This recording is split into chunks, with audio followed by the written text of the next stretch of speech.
Hello guys, welcome back to my channel. As you can see in the picture today, let's start the story of what if Issei was betrayed and was the last person of Saiyan race part 2. Before we start, please go support Agarthan Reaper AC7 for writing that awesome fanfic. Now let's begin. This is the translated version I made. There will be some wrong he or she calling here because it's translated, so let me clear this. Issei as a male in this story. Chapter 16. Beat the Super Saiyan God to special training with Whis. After having met Mr. Beerus and Whis, Issei could not sleep due to the excitement of knowing that he would have the teacher of the God of Destruction as a teacher. He was the first to get up and prepare to go to school. He wanted the day to be as long as possible. As quickly as possible to go train with Whis. It was Monday. He had to go to school despite having attended Saturday and Sunday. Since they missed a day due to grading exams, the girls noticed the excitement that Issei had to train with their new teacher, so they were very happy to see him like this. On the way to school, Issei was very distracted, lost in thoughts about what his training with his new teacher would be like. The girls noticed Issei's strange behavior. "Hey, Issei-kun. What do you have? Since you woke up you have been very strange, like very distracted." "Sona? It's true, since yesterday you've been very strange." "Issei? It's nothing, it's just that I'm so eager to train with Whis and Sai, and I tried to think of the methods he will use for training." Aikano hugged him saying, "Issei-kun, even distracted, you look so cute." Issei only blushed when he felt Aikano's breasts next to him. The others got a little jealous, and so they arrived at school. Issei felt that the classes lasted forever. He spent the classes imagining how strong he could be by training with Whis. The classes passed normally. He walked home, along with the girls, bought some food from Mr. Beerus and Whis, but the food already bought, and on the way home, he spoke very calmly with the others. Kiba went with them, since he wanted to say goodbye to his teachers. They arrived home, and before entering, Akino asked, "Akino? How was your day, Issei-kun?" "Issei? Well, as always, Akino-san, very boring." Akino takes him by the arm and says, "What do you think if we do it more interesting?" Issei just blushes and Akino hugs him, but at that moment Sona interrupts them saying, "Sona.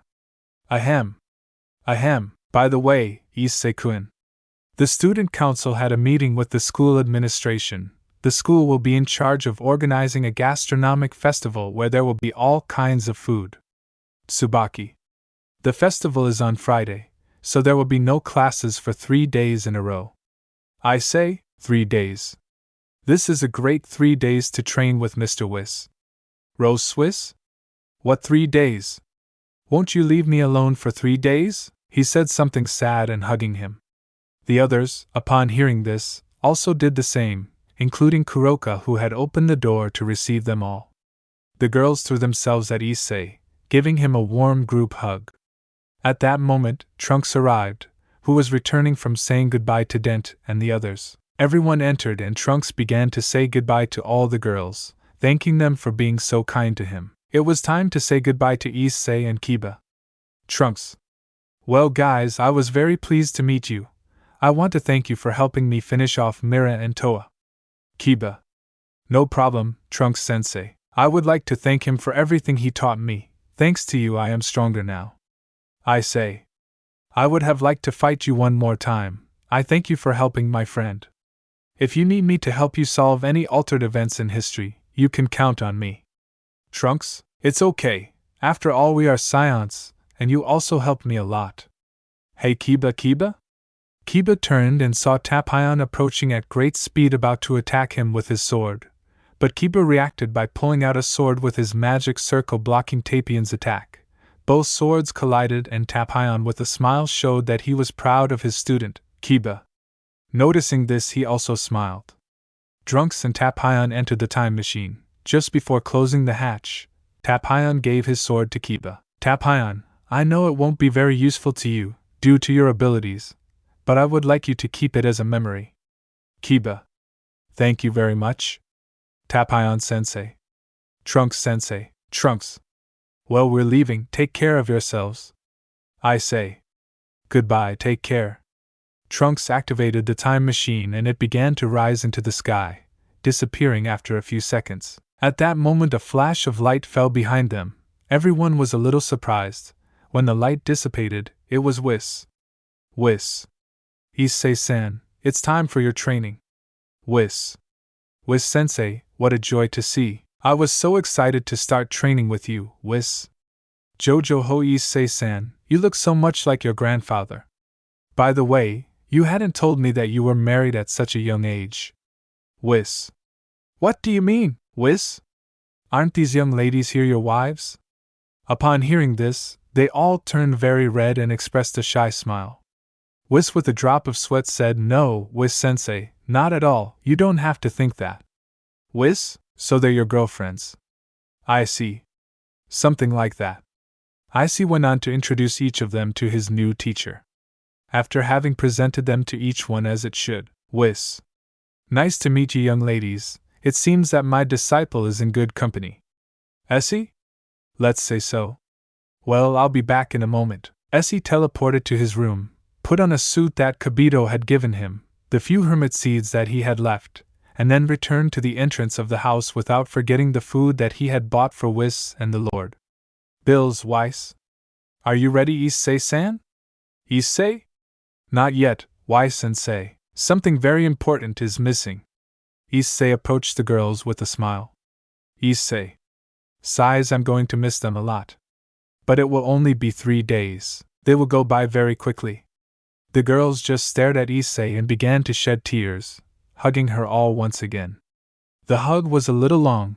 When they separated from her, he said goodbye to her with a kiss on the cheek with each one. When it was Tsubaki's turn to say goodbye, the black-haired woman was much faster and gave him a kiss on the mouth. Issei only blushed at the behavior of the vice president of the student council. The others got a little angry and Whis laughed, covering her mouth with her hand. Issei, Tsubaki-senpai. Tsubaki. I don't know why everyone sees me like that. You've already done it before, Tsubaki said, keeping her face serious. Issei, now yes, Whis-sensei. We can go now. Whis. Well, put your hand on my back. Getting to Mr. Virus's planet will take us about 35 minutes. By the way, young ladies, if something were to happen, try to contact me. You just have to say my name a little loudly, and I will tell Issei-san to come right away. Issei. See you. I love them all. Take care of yourself too, Kiba. Whis and Issei were enveloped in flashes, then surrounded by a large burst of light, and then shot into space. Whis. Is this your first time traveling this way, Whis? Yes, to tell the truth, I have only used teleportation to move over long distances. Whis.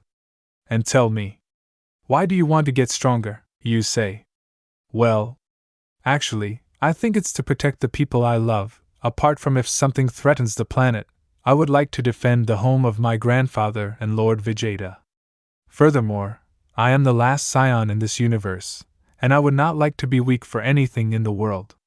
Whis, when you say protect the ones I love, do you mean the girls who live with you? Issei.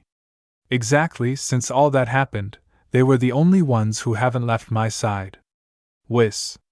What do you mean what happened, Issei? Vera Whis-sensei. Issei proceeded to tell them everything he had experienced, his reincarnation as a demon, Ria's betrayal, about drag, etc. Whis. Wow, I'm glad you didn't develop negative feelings towards those people despite what they did to you. You have my congratulations. Issei. Thank you very much, Whis-sensei. Whis, well, we're almost there. I'll increase the speed, so hold on. Whis increased the speed, and in a while they were on Virus's planet. Virus was lying in his chair, eating the pizza that Issei had brought the day before. Issei. Hello, how are you, Mr. Virus? Virus got up from his chair and walked with both hands behind his back towards Issei, looking at him seriously. Virus. Tell me. Did you bring me something, Issei? Yes, here you are, handing him the bag with food that he had bought when he left school. Eris changed his serious expression to a much happier one, devouring what Issei had brought him. Issei. And that's for you, Whis-sensei, handing him another bag with some sushi plates and a few sweets. Whis. Oh, how thoughtful. Thank you very much, Issei-san. I see. It's the least I could do to thank you for the training. Whis. Good, Issei-san. It's time to start training. Yes, Whis. Well, the first thing I want to see is what your fighting style is like, so attack me with everything you have. I'd also like to see what you're capable of, boy. Whis. Okay, hi at transforming into Super Saiyan. Whis. Saiyans tend to rely a lot on their transformations. Issei.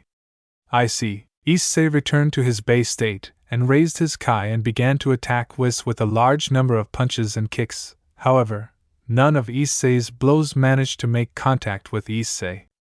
Whis managed to deflect Issei's fist with his hand. And with his staff, he hit him on the head. Issei raised his kai more trying to hit Whis, however, his attacks did not impact. And so I spent a long time without managing to hit Whis even once. Already very tired, Issei took out his boosted gear and began charging a Kamehameha at Whis. Greg. Boost. Issei. Ca.me.ha.me.hi at Whis, interesting with a cold look. Whis dodged it with great ease. Issei's attack formed a large explosion when the smoke disappeared. Issei was very confused about where Whis had gone. Issei. Damn, where was he? Trying to find him through his kai. Whis was right behind him. He hit him with a karate chop right in the neck, knocking him out instantly. Before Issei hit the ground, Whis took him to where Beres was previously. He had gone to his rooms back to sleep. After about 5 minutes, Issei woke up. Issei. What happened? Looking everywhere. Whis? Well, it turns out that you lost a fight against my Jojo, eating one of the sweets that Issei had brought him. Issei? Damn, Whis-sensei, you are very strong. Whis? Issei-san, you have a lot of potential, but changing his gaze, you are still very slow. I realized that when I couldn't land any hits on him, being limited to my base state is very frustrating. But I never told you that it was forbidden to become a Super Saiyan. But you said, I made a comment about the Saiyans, but your desire to train was such that you accidentally understood my message, I say. So I can transform into Super Saiyan. Whis. It seems like you still don't understand. I'll explain it to you in a way you can understand. If you don't increase your kai before becoming a Super Saiyan, it won't be of any use. They say, then I have to increase my power so that the effect of Super Saiyan is greater on my power increase. Whis? That's right. I think you already understood it. Now let's continue with the training. The first thing you must learn is to detect the kai that a god emits. I am going to ask you to concentrate as much as you can. I will try to move at high speed. The objective of this is so that you can detect my position and stop my attack. Issei? Okay, Whis-sensei. Issei stood guard with a pose similar to Goku's. He closed his eyes and relaxed. Whis began to move at great speed around Issei. Issei in his thoughts? Damn, no matter how hard I try, I can't perceive his energy. Whis landed the first blow, but Issei resisted at trying to find his chi. Issei in his thoughts. That's right. I'm starting to feel a tiny amount of energy. He must be around here. Threw a punch into the air. Issei's blow almost hit Whis, but he hit him again. Issei in his thoughts. So this is the kai of the gods, there is no doubt about it. It is the kai of Lord Whis, so he must be here. Issei launched a powerful punch into the air, which hit Whis's fist, creating a great roar throughout the planet of Bursts. Whis. Excellent, Issei-san. I see that you already understood, although you still need to control the chi of the gods. The fact that you can detect one is a great advance.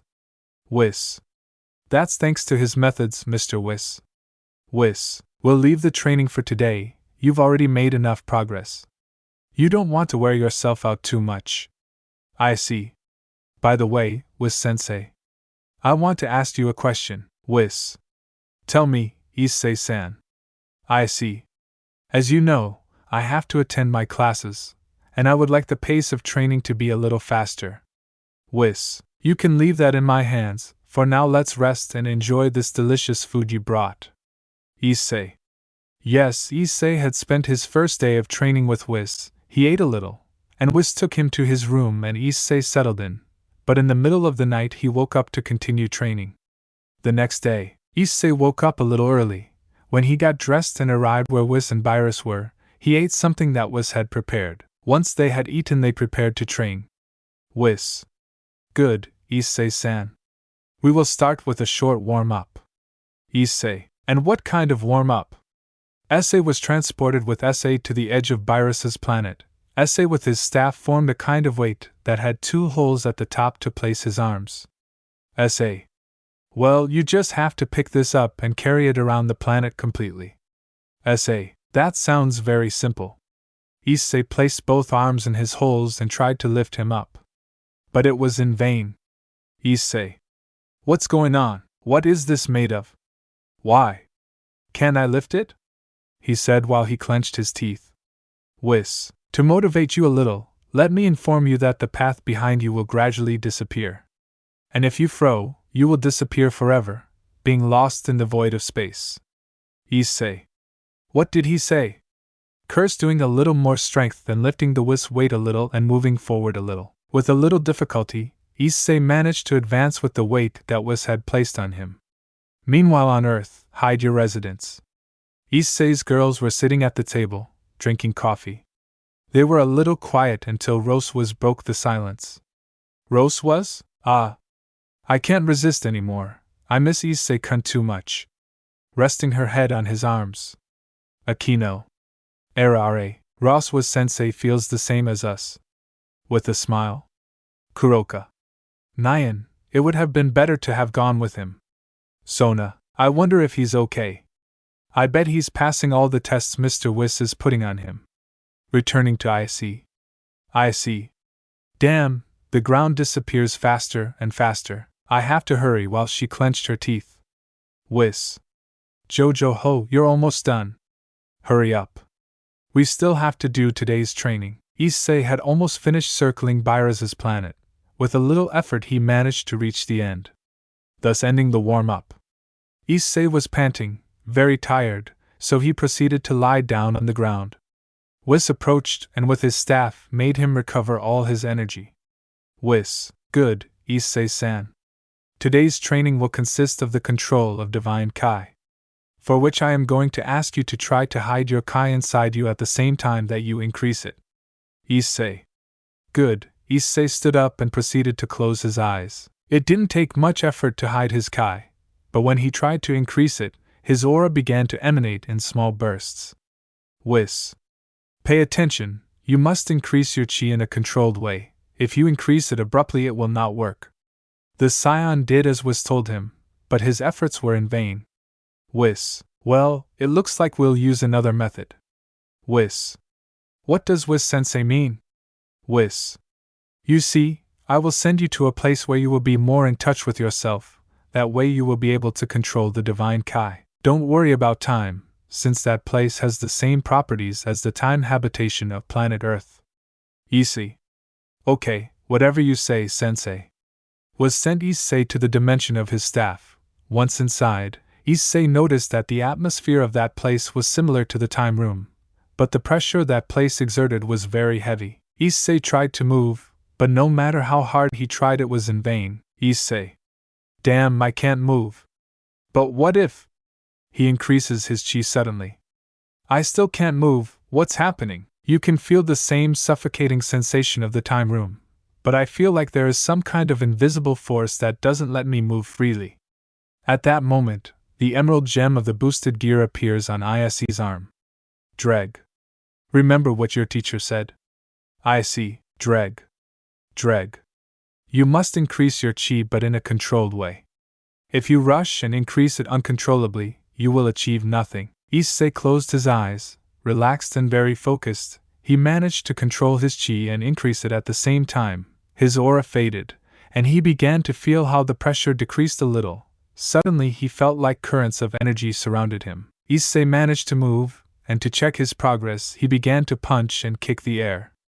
Issei. So this is the chi of the gods. Exerts incredible pressure. Since I'm here, I'll train a little on my own. Issei created an image of himself, beginning to fight against his clone. Seeing this, Whis smiled since his disciple was showing excellent progress, so he left him in there for a while longer. For the rest of the day and the next, Issei spent in Whis's pocket dimension fighting relentlessly against himself. When Whis expelled him from his staff, his hair was longer and his clothes were completely worn out. Once again Whis made him regain his energy and returned his hair and clothes to normal. Whis. Jojo ho Issei-san, I see that you took advantage of being there in a good way. I can notice how your power has increased considerably. You were in that dimension for around 36 hours, which in that dimension would be around 7.5 months, Jojo, Issei. Panting, I appreciate it. Very much, Whis-sensei. Whis. For now, it will be best to rest. Tomorrow will be a bit hectic. I see, okay. Issei and Whis headed inside Mr. Burris's house to eat something so that Issei could recover his energy, and could eat something and rest for tomorrow. The next day, Issei woke up very early and saw Whis talking to the oracle fish. Whis told him that Mr. Burris was still asleep. Issei had breakfast and proceeded to train with Whis. Whis, well, Issei-san. Now that you can master the Kai of a god, you will fight me again. Issei. Really? Am I going to fight you again, Mr. Whis? Whis. But you have to use everything you've learned so far. Issei.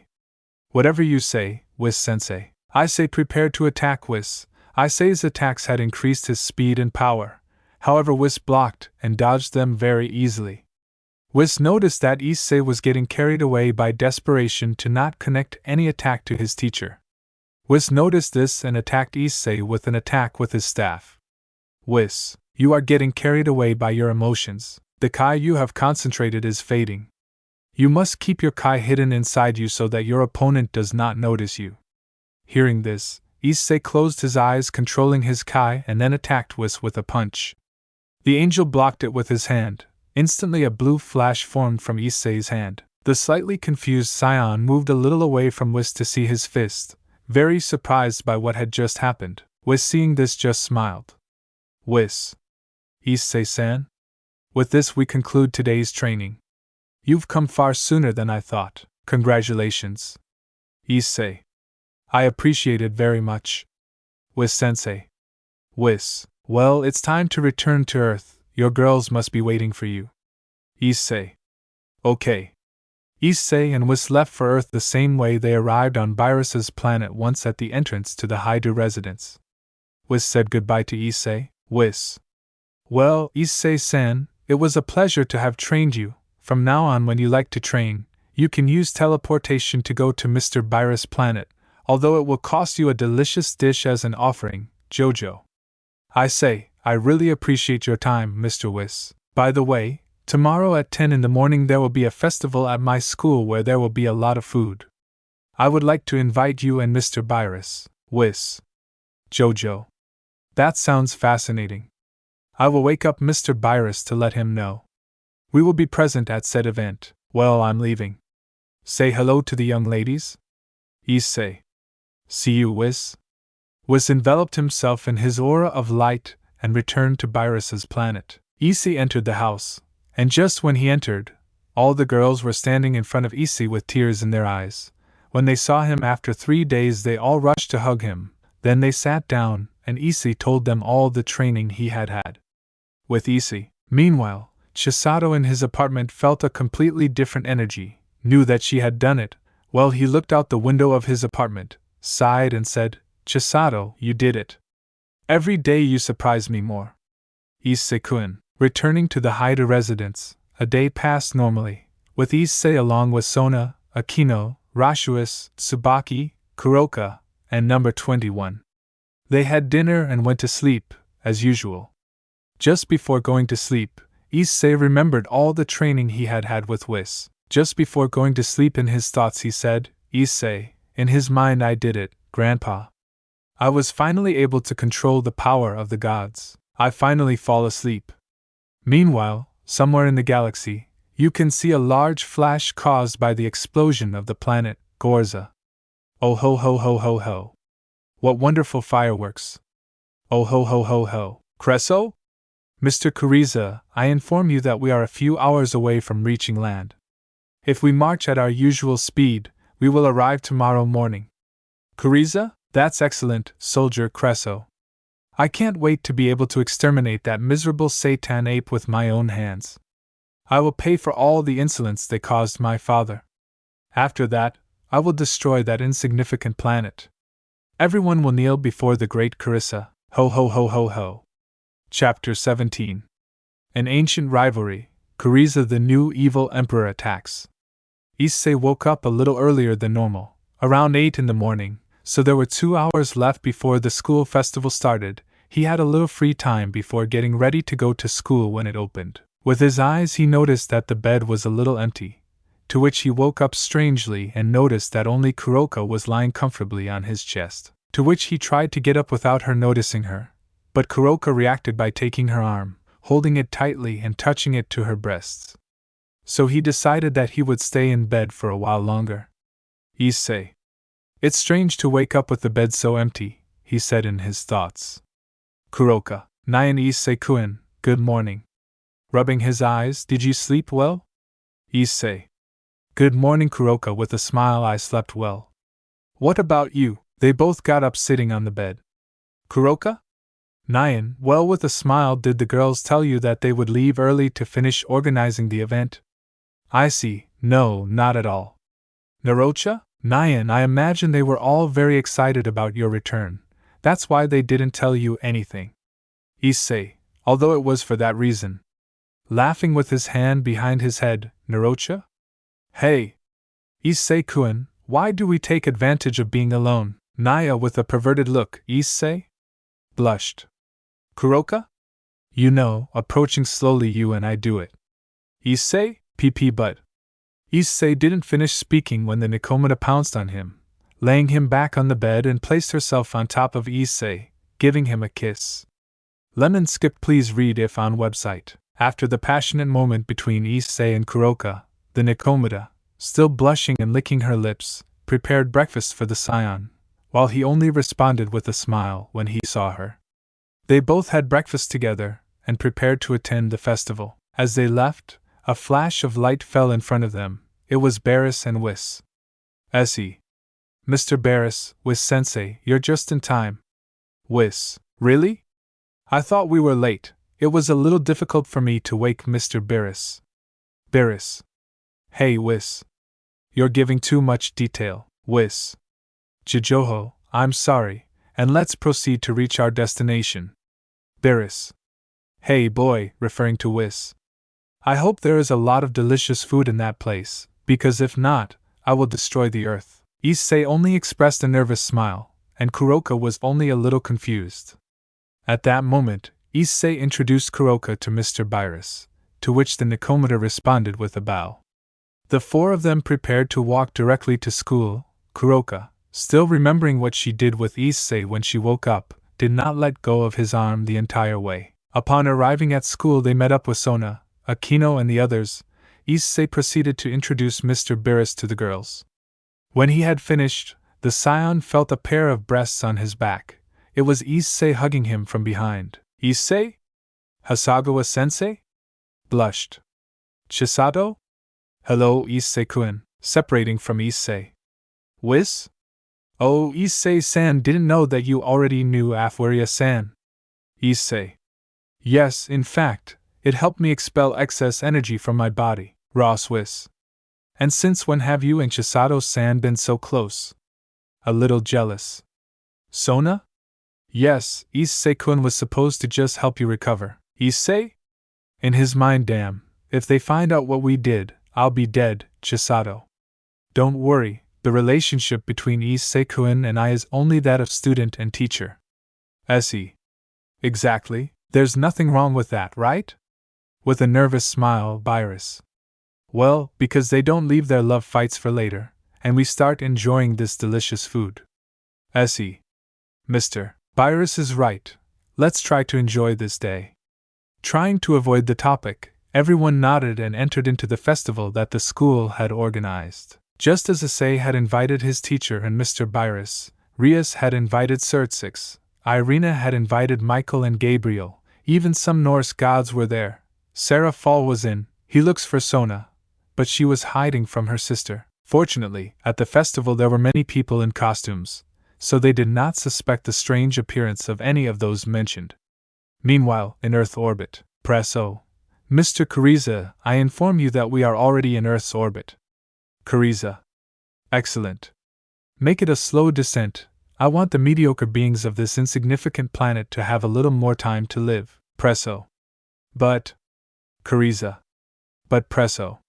It seems that someone had the same plans as us. Frieza. What? What are you talking about? Press O. His brother, Lord Eyes, also had the Earth as his destiny. Frieza. Damn, he was always a busybody. Well, since it's a Saiyan, we can't trust each other, so it could help me eliminate the ape. Press O. Okay, Lord. We will establish contact with Lord Eyes when we land on Earth. Returning to Issei and the others. Issei and the girls, along with Barris and Whis, had gone from place to place trying different dishes. Whis. Oh my god, Mr. Barris, I have already tried this delight. Barris. Let's see, he proves it. How yummy, its flavor is exquisite. It really is a heavenly delicacy. Seeing this, Issei and his girls only reacted with a drop of a naive-style sweat and a smile. Tsubaki. For being gods, they behave quite similar to us. A 21. You're right, they don't seem to be that powerful. I can't even feel their energy. Issei. Don't talk like that. The fact that you can't feel energy is because you don't have enough power to feel the chi of a god. The only ones who can feel his chi are Hasagawa-sensei and me, Chisato. Issei-kun is right. If Mr. Barris got angry, he would destroy the earth no matter what. Aikino. Hugging Issei. But if that were to happen, my cute Issei-kun would save us. Issei. Responding to Aikano's hug, although I like that they trust me that way, they should know that even using my maximum power, I wouldn't even have a chance against Mr. Barris. All? They all rushed towards him, hugging him tightly. Issei. Don't worry with a smile if something were to happen, we just have to fix it with something delicious so that changing his friendly look to a serious and cold one and looking away. Sona. Is something bad happening? I say. I noticed 2 gigantic kisses, and apparently they are not that good. Whis. Approaching them, it seems that you noticed it too. So, what do you plan to do, I say, San? I say. I don't know, both energies are enormous. What do you think, Mr. Barris? Barris? While leading, you can do whatever you like for me. I've already tried a lot of delicious food, and I'm satisfied. I can get out of here. Issei, so would it be good if we go take a look? Barris? What part of do as you please didn't you understand? Although I think it would be a good idea to put the training you had with Whis to the test.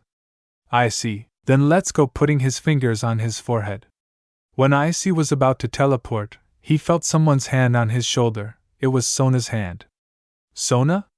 Issei-kun, can we go? Issei, and? Don't you think it would be very dangerous? It would be better if they stayed here.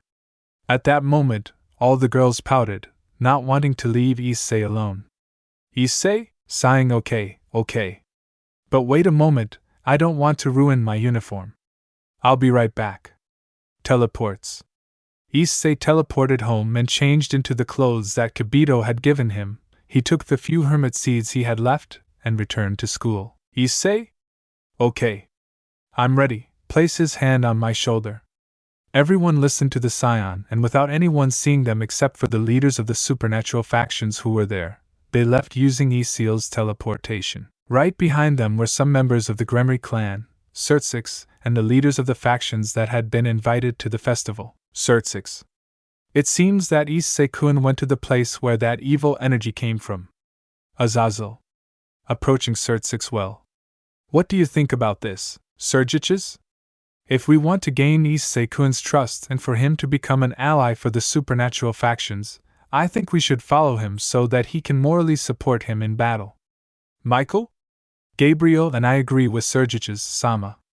It would be good for us to witness this battle. Surgiches? Seeing his sister, what do you think, Rias? Rias? With head lowered, although I know that he wants me away at all costs, I would like to be able to be close to him as much as possible. Zenobia, we will go too, President. Maybe we can help Issei with whoever he wants, he is going to face. Asia. Zenobia is right, Ria-san-osamu. Maybe if we help Issei send in his battles, there might be a chance to have him back with us. Rias, they may be right, although I don't know how Issei will react. Everyone began to track the demonic energy of Sona, Akino and the others since they could not feel the chi of Issei, Virus or Whis. A few minutes before, in some mountains outside the city, the ship, as well as Frieza and Ice, had reached the earth. Their army had gone out to reconnoiter the place. Both demons of the cold left their respective ships. I thought I told you not to meddle in my affairs. Eyes, oh come on, we both know that I'm more powerful than you, even Dad was the same, unlike you, I keep myself in constant training. I remind you that just like our father, I am a prodigy warrior of our race, so I don't need absurd training. Eyes. For that reason, our father the great Frieza was defeated by those disgusting monkeys. Garaiza, well, leaving that aside, I imagine you came for the Saiyan. Eyes. You are right, every last one of the apes that caused our father so much trouble must be exterminated, he would do the same in his place.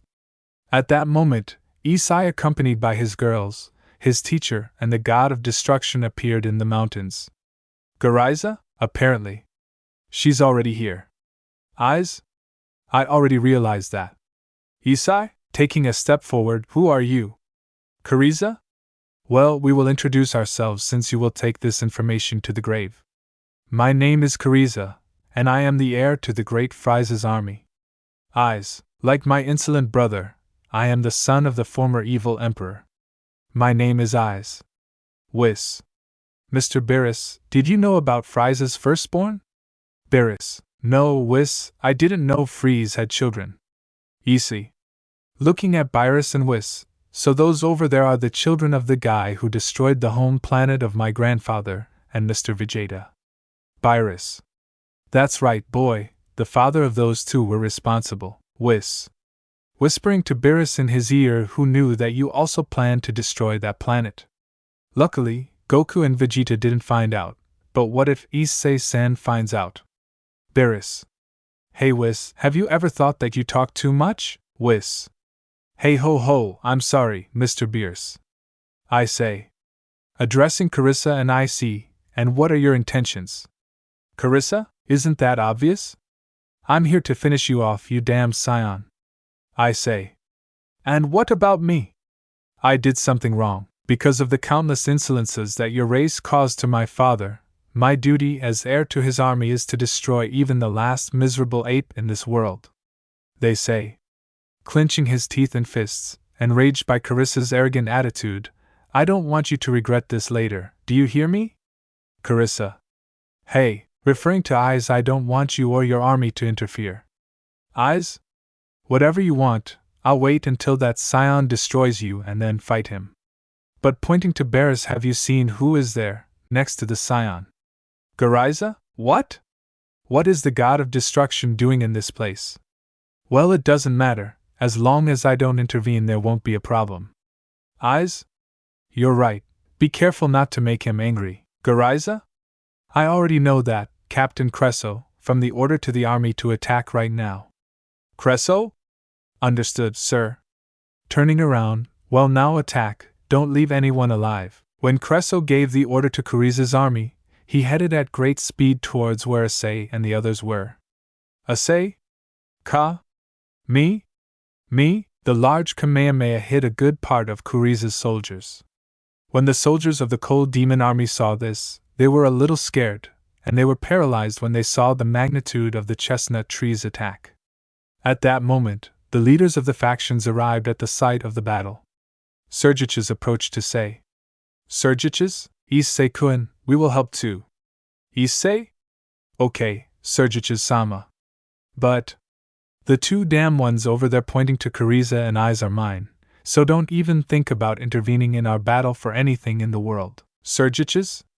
Whatever you say. Listen, everyone addressing the leaders of the factions, we are facing a threat. We must all work together to survive. Now on the attack, Rias ordered her entourage to attack. Kiba attacked Carissa's soldiers with the sword that Tapion had given him. He managed to combine it with other demonic swords, thus releasing a devastating power. Kiba was joined by Irina and Zenobia.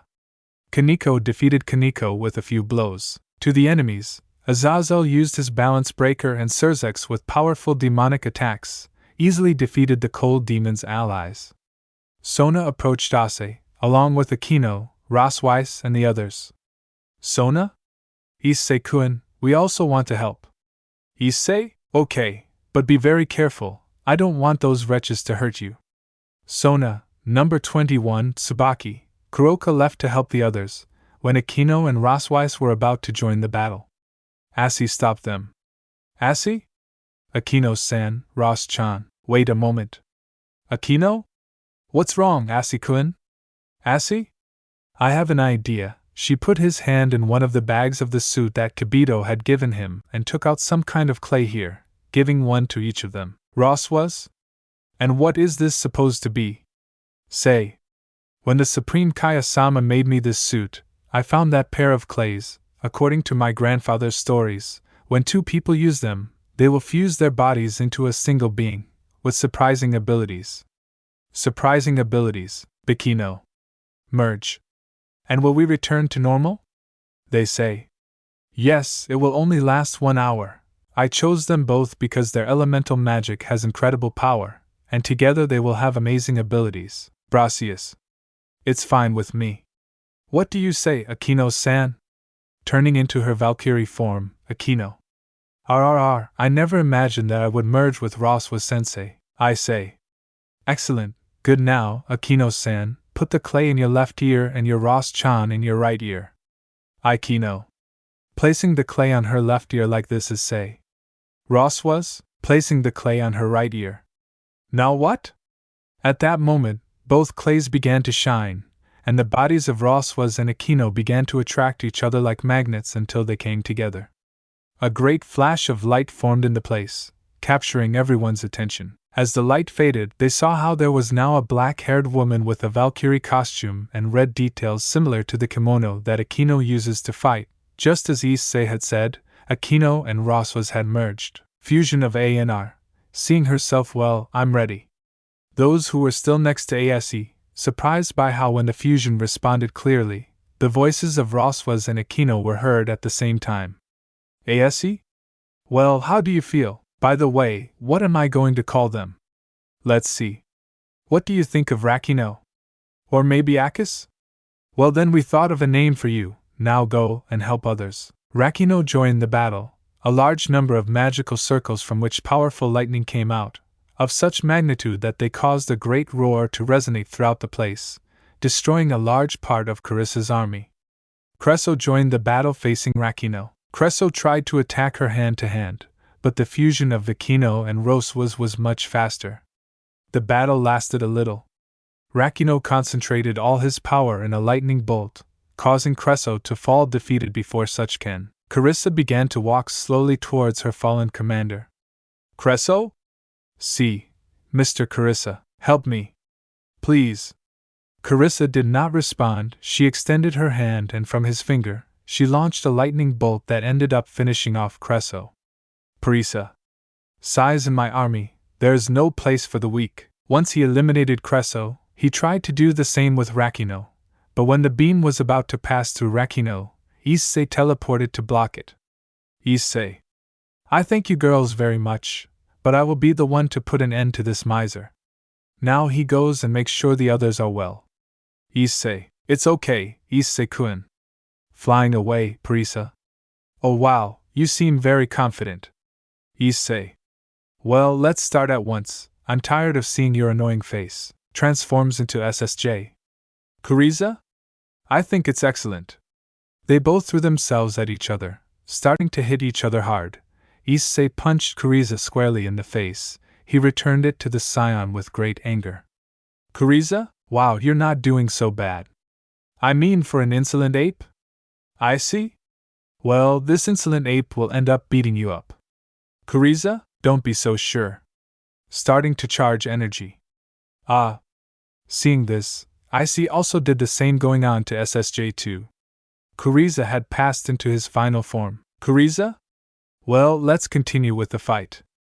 Issei, without responding, launched into a large number of kicks and punches. Kuriza tried to return the damage to Issei, but he was much faster, so after several attempts, he managed to send Issei into a rocky wall with one kick. Then start attacking the Saiyan with a large amount of Kai blasts. Garisa. I told you, damn Saiyan, you have no chance against me. When the smoke cleared, Issei walked calmly out of the rocks. He noticed that his clothes were a little torn and dirty, so with his hand he shook them a little. From one moment to the next, Issei at great speed hit Kuriza with a big kick in his stomach, causing him to spit out blood and then kick him to the ground. Kuriza, miserable, I swear I will kill you with my own humans, charging even more energy. Kuriza went into final form with 100% of his power. Kuriza? Now. Prepare yourself, damn, I say. Kuriza? Damn, that's so funny. In this transformation, only a simple ray of my power is enough to kill you. I see, smiling, then he tries to hit me. Kuriza? Shut up. Kuriza's lightning bolt passed right by Issei.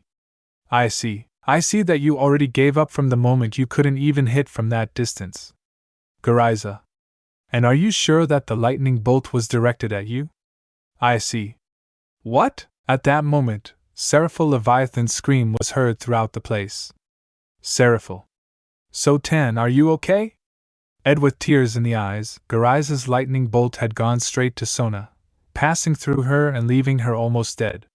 Seeing this, Issei clenched his teeth and clenched her fists. Issei.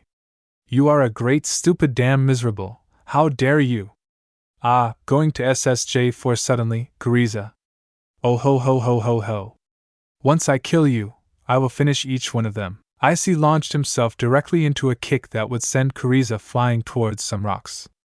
Immediately, Issei flew towards where Sona was. Issei. So-chan reaction to confirms that she is still alive through his pulse. Yes, she is still alive. Seraphil. Issei-kun, please do something. I'm asking you, crying, Issei. Come on, So-chan. Taking a seed from the hermit, eat it, you'll feel better. Sona ate the seed of her difficulty, but fortunately she managed to recover. Sona, opening her eyes, Issei-kun. What happened? Issei. Hugs her tightly. I thought she would lose you. Kuriza came out of the rubble. Issei noticed that, and he quickly stopped hugging Sona and turned around. Kuriza. Don't get excited because you only did some damage to me. Seems that Sona has already recovered. Oh wow, it seems that you managed to make her recover. Maybe I will have to leave you on the verge of death and eliminate them in front of you, one by one. Issei. Clenching his fists and teeth. I am not the one to judge others, and I do not have the right to decide the fate of people. But if miserable people like you dare to hurt even one of their beautiful hair, if someone it hurts my girls. You. Oh. Never, I will forgive Yoi. Increasing his Kai suddenly. Issei rushed at great speed towards Kuriza, full of fury and anger. Kuriza tried to react to Issei's attacks, but the Saiyan was too fast. He connected an incredible amount of powerful weapons at a high speed. With a kick, he sent him flying through the air and then intercepted his flight, and with a kick he sent him to the ground, so that before it hit the ground, he placed his knee, breaking Kuriza's back, and threw him a little away with a punch. Issei walked slowly with his cold and serious gaze. Kuriza? Have mercy, I will make you the new general of Kuriza's army. How about? Issei. I'm not interested in the least, it's over. Say hello to your father in hell. He extended both arms, charging energy, and then put them in front and joined them. Issei. New awake, Issei. Finial glow. Issei's attack completely pulverized Kuriza. To everyone's astonishment, the attack was different. It was much more powerful than the previous time. You could see the change that Issei had had in training with Whis. Issei returned to his base state, turning up with a very serious and enraged look, focusing on eyes. This something serious came down from the cliff on which he is watching the fight. And he headed towards the chestnut tree to begin the battle once and for all. Chapter 18. A fierce battle, Whis versus Issei. With Kuriza's army completely defeated by the power of Rakino and the others, and with Kuriza having just been eliminated by Issei's final shine, everyone was very surprised by the reaction that Issei had when he saw that Sona had been injured. Surgiches. It's incredible. I have never seen power like that, Michael? And you say it. It would be better to never make him angry. Azazel?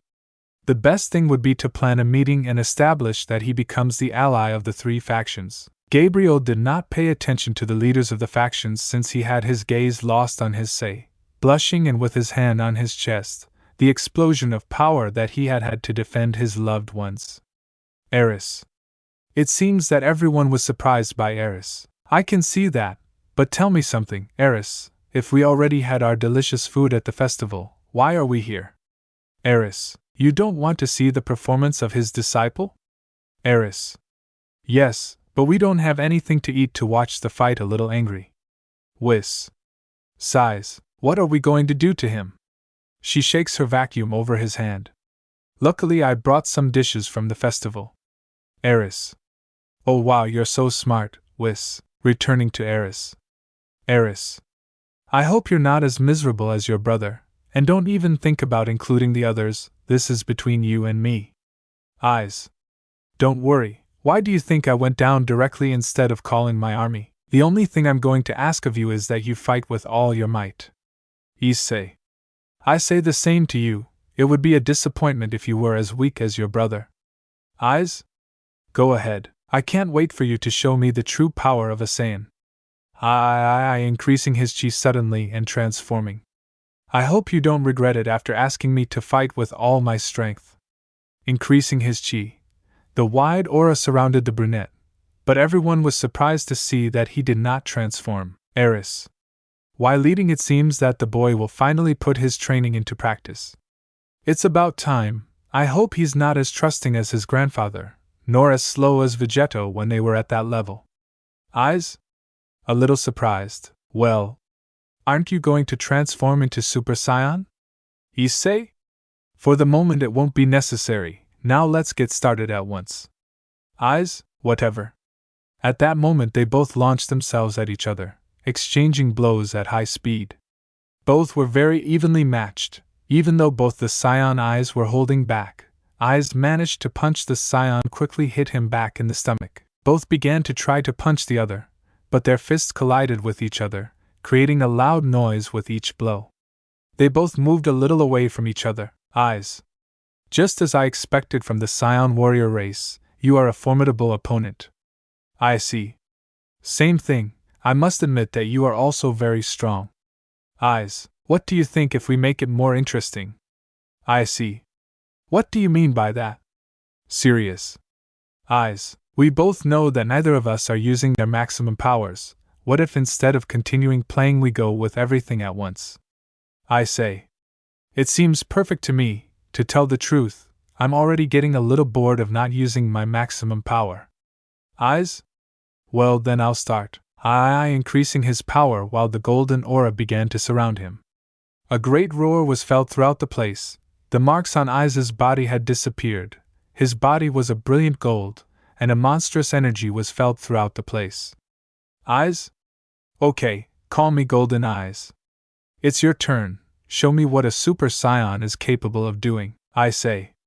Hey, while an aura similar to a flame covered him. Eyes. Oh, Super Saiyajian God. It wasn't what I expected, but you are aware of your true abilities. I hope you don't disappoint me. Issei? How the hell do you know this transformation? Well, it doesn't matter. Let's stop talking once and for all and continue with the fight. Issei launched himself at Ice, thus renewing the fight. But the leaders of the factions. When Issei transformed into SSJ God, it could be noticed just by the feeling of pressure in the environment. This made Sona, Rakino and the others a little uncomfortable, so they decided to return to where Beerus, Whis and the faction leaders were. Surgiches, that overwhelming pressure again. But this time it feels much heavier than before. Michael? Furthermore, the power that Issei emanates is much greater. The time he transformed into Super Saiyan God against Demi-Gra, you couldn't notice that immense amount of energy. Whis. Jojo, I think I can answer his question. Sona. What does Whis mean? Whis, you see. When I met Issei-san, I asked him to raise his power to the maximum. While doing so, I noticed that something was not allowing Issei-san to release his maximum capacity. I managed to remove that which limited Issei-san's capabilities, waving his staff. Apparently, these pieces of strange energy retained their power. Sergiches and Rias were very surprised. Especially Rias was in shock, because the only bond that kept her related to his Sei had been broken. Rias? Excuse me, but could you tell us what relationship you have with his Sei? Whis? He ho ho. Well, it turns out that I am his Sei's son's teacher. My name is Whis and I am an angel. Nice to meet you. Eris. Hey Whis, don't forget about me. While still eating, remember that he is also my disciple. Whis. Sighs, this is Mr. Beres, he is the god of destruction of Universe 7. Sorry if he is a little rude.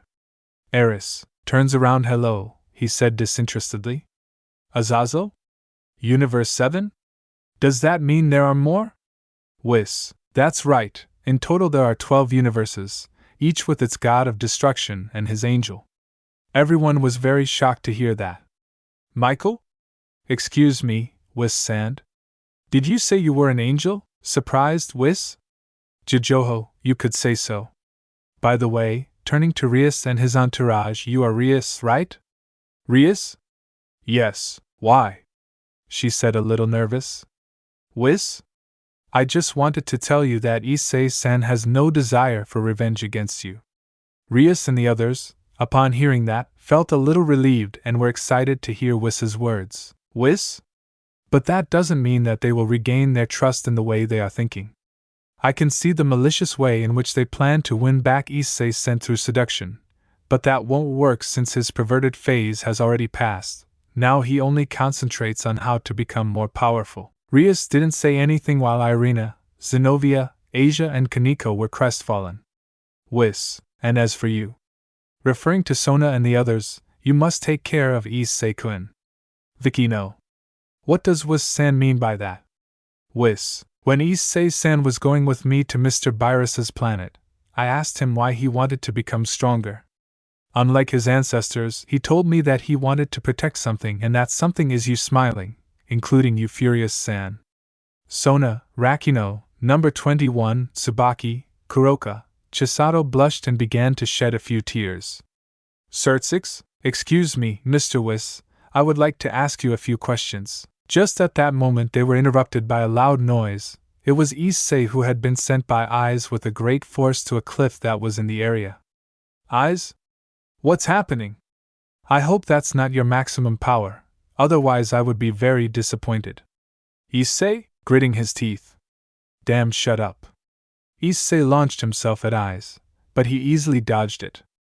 Eyes hit the brunette on the back and then grabbed him by the neck with his tail and began to choke him. The Scion was trying to free himself uncontrollably. Eyes?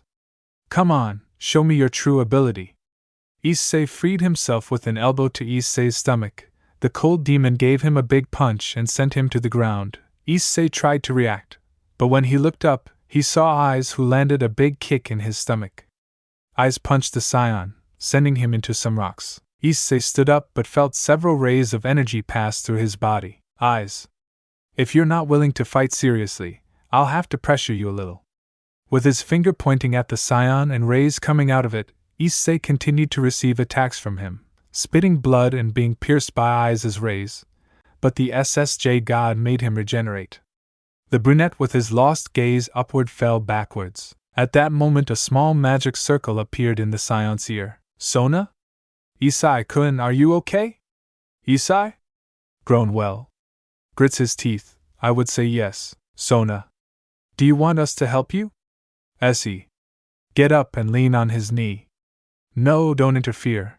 I will manage to finish this guy off. But if I am defeated, I want you to teleport to the underworld as quickly as possible. Sona. So you're not sure you can win? Essie. Laughing lightly. I hope to see you later. Greg's gem appeared in Essei's hand. Greg. I see that you will finally use all your power. Issei, are you ready, Greg? Greg? Yes. Come on, mate. Issei wiped away some of the blood he had on his face and began to raise his energy. Issei God's aura intensified, and from time to time his aura turned a greenish color. This impressed those who were watching the fight. Sona. Oh no, that aura is going to transform into that monster again. Reizino, if that happens, we will have to. At that moment Reizino's body began to glow, separating, thus Aquino and Whis became normal again. Aquino. Era. Time is up, Wes. Observing carefully that Kai is something strange, but there is something else that worries me. And large air currents to form in the place. Suddenly Issei's aura turned a dark color, her hair turned a kind of pink color, and Drake's gem turned purple for a second. Whis, how strange. That shouldn't be happening. A Saiyajin's aura turned blue as did her hair. He was surrounded by a flash of light. Issei. Ah! Issei screamed much louder, and Issei's aura emanated pure and clean energy. The flash began to disappear, thus seeing the new transformation of the Saiyan. He had transformed into Super Saiyan Blue. Issei. This is, eyes. Interrupting Issei, the power of a Saiyan who reached the God phase and who now transformed into a Super Saiyan. Issei. I won't waste my time asking you why the hell you know all that. Let's leave it at Super Saiyan Blue. Well, I made you wait a long time. Let's start at once. Eyes. I think it's an excellent idea. Issei launched himself at Eyes. Both of them were hitting each other. Issei grabbed Eyes' tail and threw him against some rocks before the cold demon managed to get up.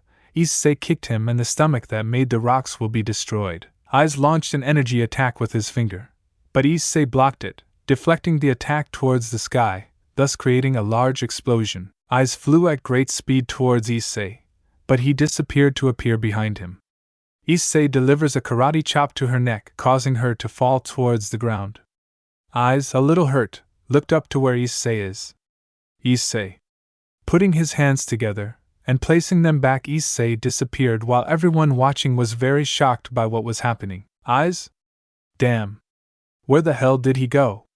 Looking everywhere, Eyes heard something behind him. Turning around, he saw Issei still with his monstrous Kamehameha. Eyes? What? How the hell did you get there? Issei? Who? Issei threw the Gallic Ho at him at point-blank range, causing great damage and throwing him somewhat far. Eris. Wow, it seems the boy doesn't waste his time training with you, Wisconsin Mr. Beerus. I remind you that Issei-san has much more potential as a god of destruction than Goku and Vegeta, so I wouldn't be surprised if he surpassed him. Ho ho ho. Eris just got angry and crossed his arms to continue watching the fight. Eyes panting. Wow, this was what I wanted from the beginning.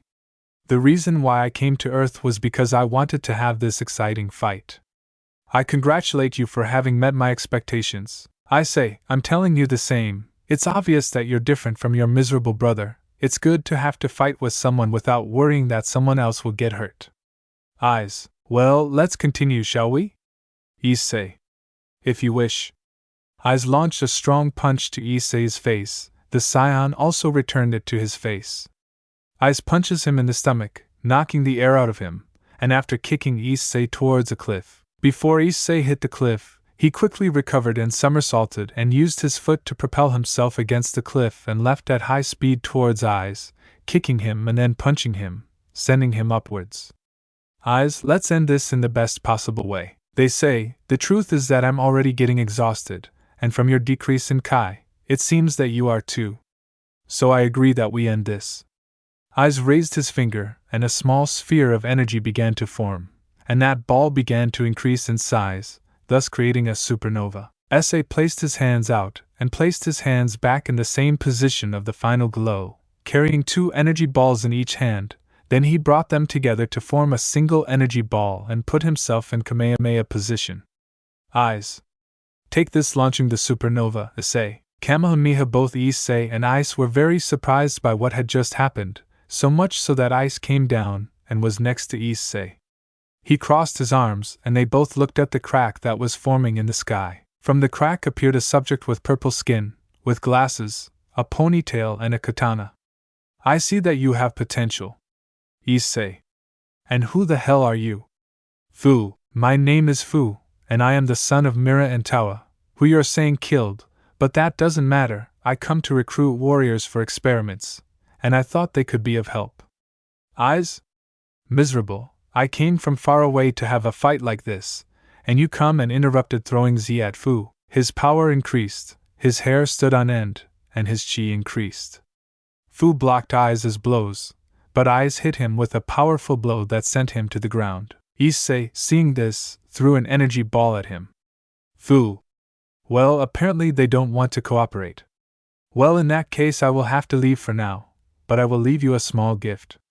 He quickly opened a crack with his sword, and before Fu entered the crack, he charged a powerful attack of negative energy, and he threw it towards Issei, and then disappeared into the crack. The magnitude of the attack was much greater than Issei and Issei's attacks. Issei. That damn one, if that ball of energy hits the earth, it will destroy it. Issei stands next to Issei while the energy ball approaches. Issei. I'll help you for the simple fact that you gave me a fight. Issei. Help me once and for all. Issei charged at Kamehameha, and Eyes with his hands launched a powerful burst of Kai. Even though Fu was not that strong, the energy that attack possessed was terrifying. Issei. Use all your ki. Eyes. Don't give me orders, Drake. I think the time has come. Greg, are you sure? But you still haven't completely mastered it. Groan, that doesn't matter now, do it already. Boost, boost, boost, boost, boost, boost, boost, boost, boost, boost. Eyes, what the hell are you doing? Greg. Boosted Kaikon times 10. Issei. Kayaki N. The Kai of Issei's SSJ blue, combined with the red aura of the Kaikon, increasing his hitting power. Eris. Wow, that boy is very skilled, you can see the good training I'm giving him. Smiling, Whis. Oh, what a liar, Lord. Issei-san achieved that thanks to the effort put into my training. Apparently he managed to use the Kaioken with the SSJ blue, using the dragon to regulate the intensity of the technique. In short, the one that controls the Kaioken multiplier is the dragon, but I don't know how it will affect Issei-san when using it for the first time. Issei and Ice managed to make the energy ball go into the atmosphere and explode outside of Earth's orbit. Both panting, very tired, they returned to their base state. Issei took out the last 2 hermit seeds that he had left from the bag. He ate one, recovering his energy. Issei extends his hand towards Eyes. Hey, don't even think about asking me why I gave it to you. Eyes. Taking the seed that Issei gave her and eating it. Wow, I didn't expect that. Well, I have to retire. I hope one day we can end this battle. Issei. Smiling slightly, I tell you the same. Hey, no hard feelings about your brother? Eyes. Don't worry, he didn't think he had much appreciation for him anyway. Eyes. We'll see each other. Teleporting to where the others were. Eyes retreated in his ship along with his soldiers to his planet. Issei went with his girls and her teachers. Whis. Excellent battle, Issei-san, I congratulate you. Issei. I thank you, Whis-sensei. Beerus. I must admit that you are very strong, boy, but I still don't understand why you didn't eliminate that guy. Issei. Mr. Beerus. It was obvious that he had no intention of destroying the Earth, he just wanted to have a good battle just like me. He even helped me with that guy's attack. Beerus. Well, you know what you're doing. One of these days you go to my planet. Putting a sinister look, you'll fight me. I see. Sounds good to me, Mr. Beerus. Beerus. Well, we're leaving. Whis. See you later, girls. I see. We'll be waiting for you to continue with the training. I see. Goodbye, Mr. Beerus, Whis-sensei. Beerus and Whis went to his planet. Issei writhed a little in pain, having used the Kaioken with the SSJ blue for the first time. So he along with his girls returned home. Like the others, the faction leaders returned to their respective homes. A week later. During that week everything was going as usual for Issei, normal classes, training with Whis after school, although he still felt a little pain from the use of the Kaioken. The only news was that Chisato had gone to live with Issei.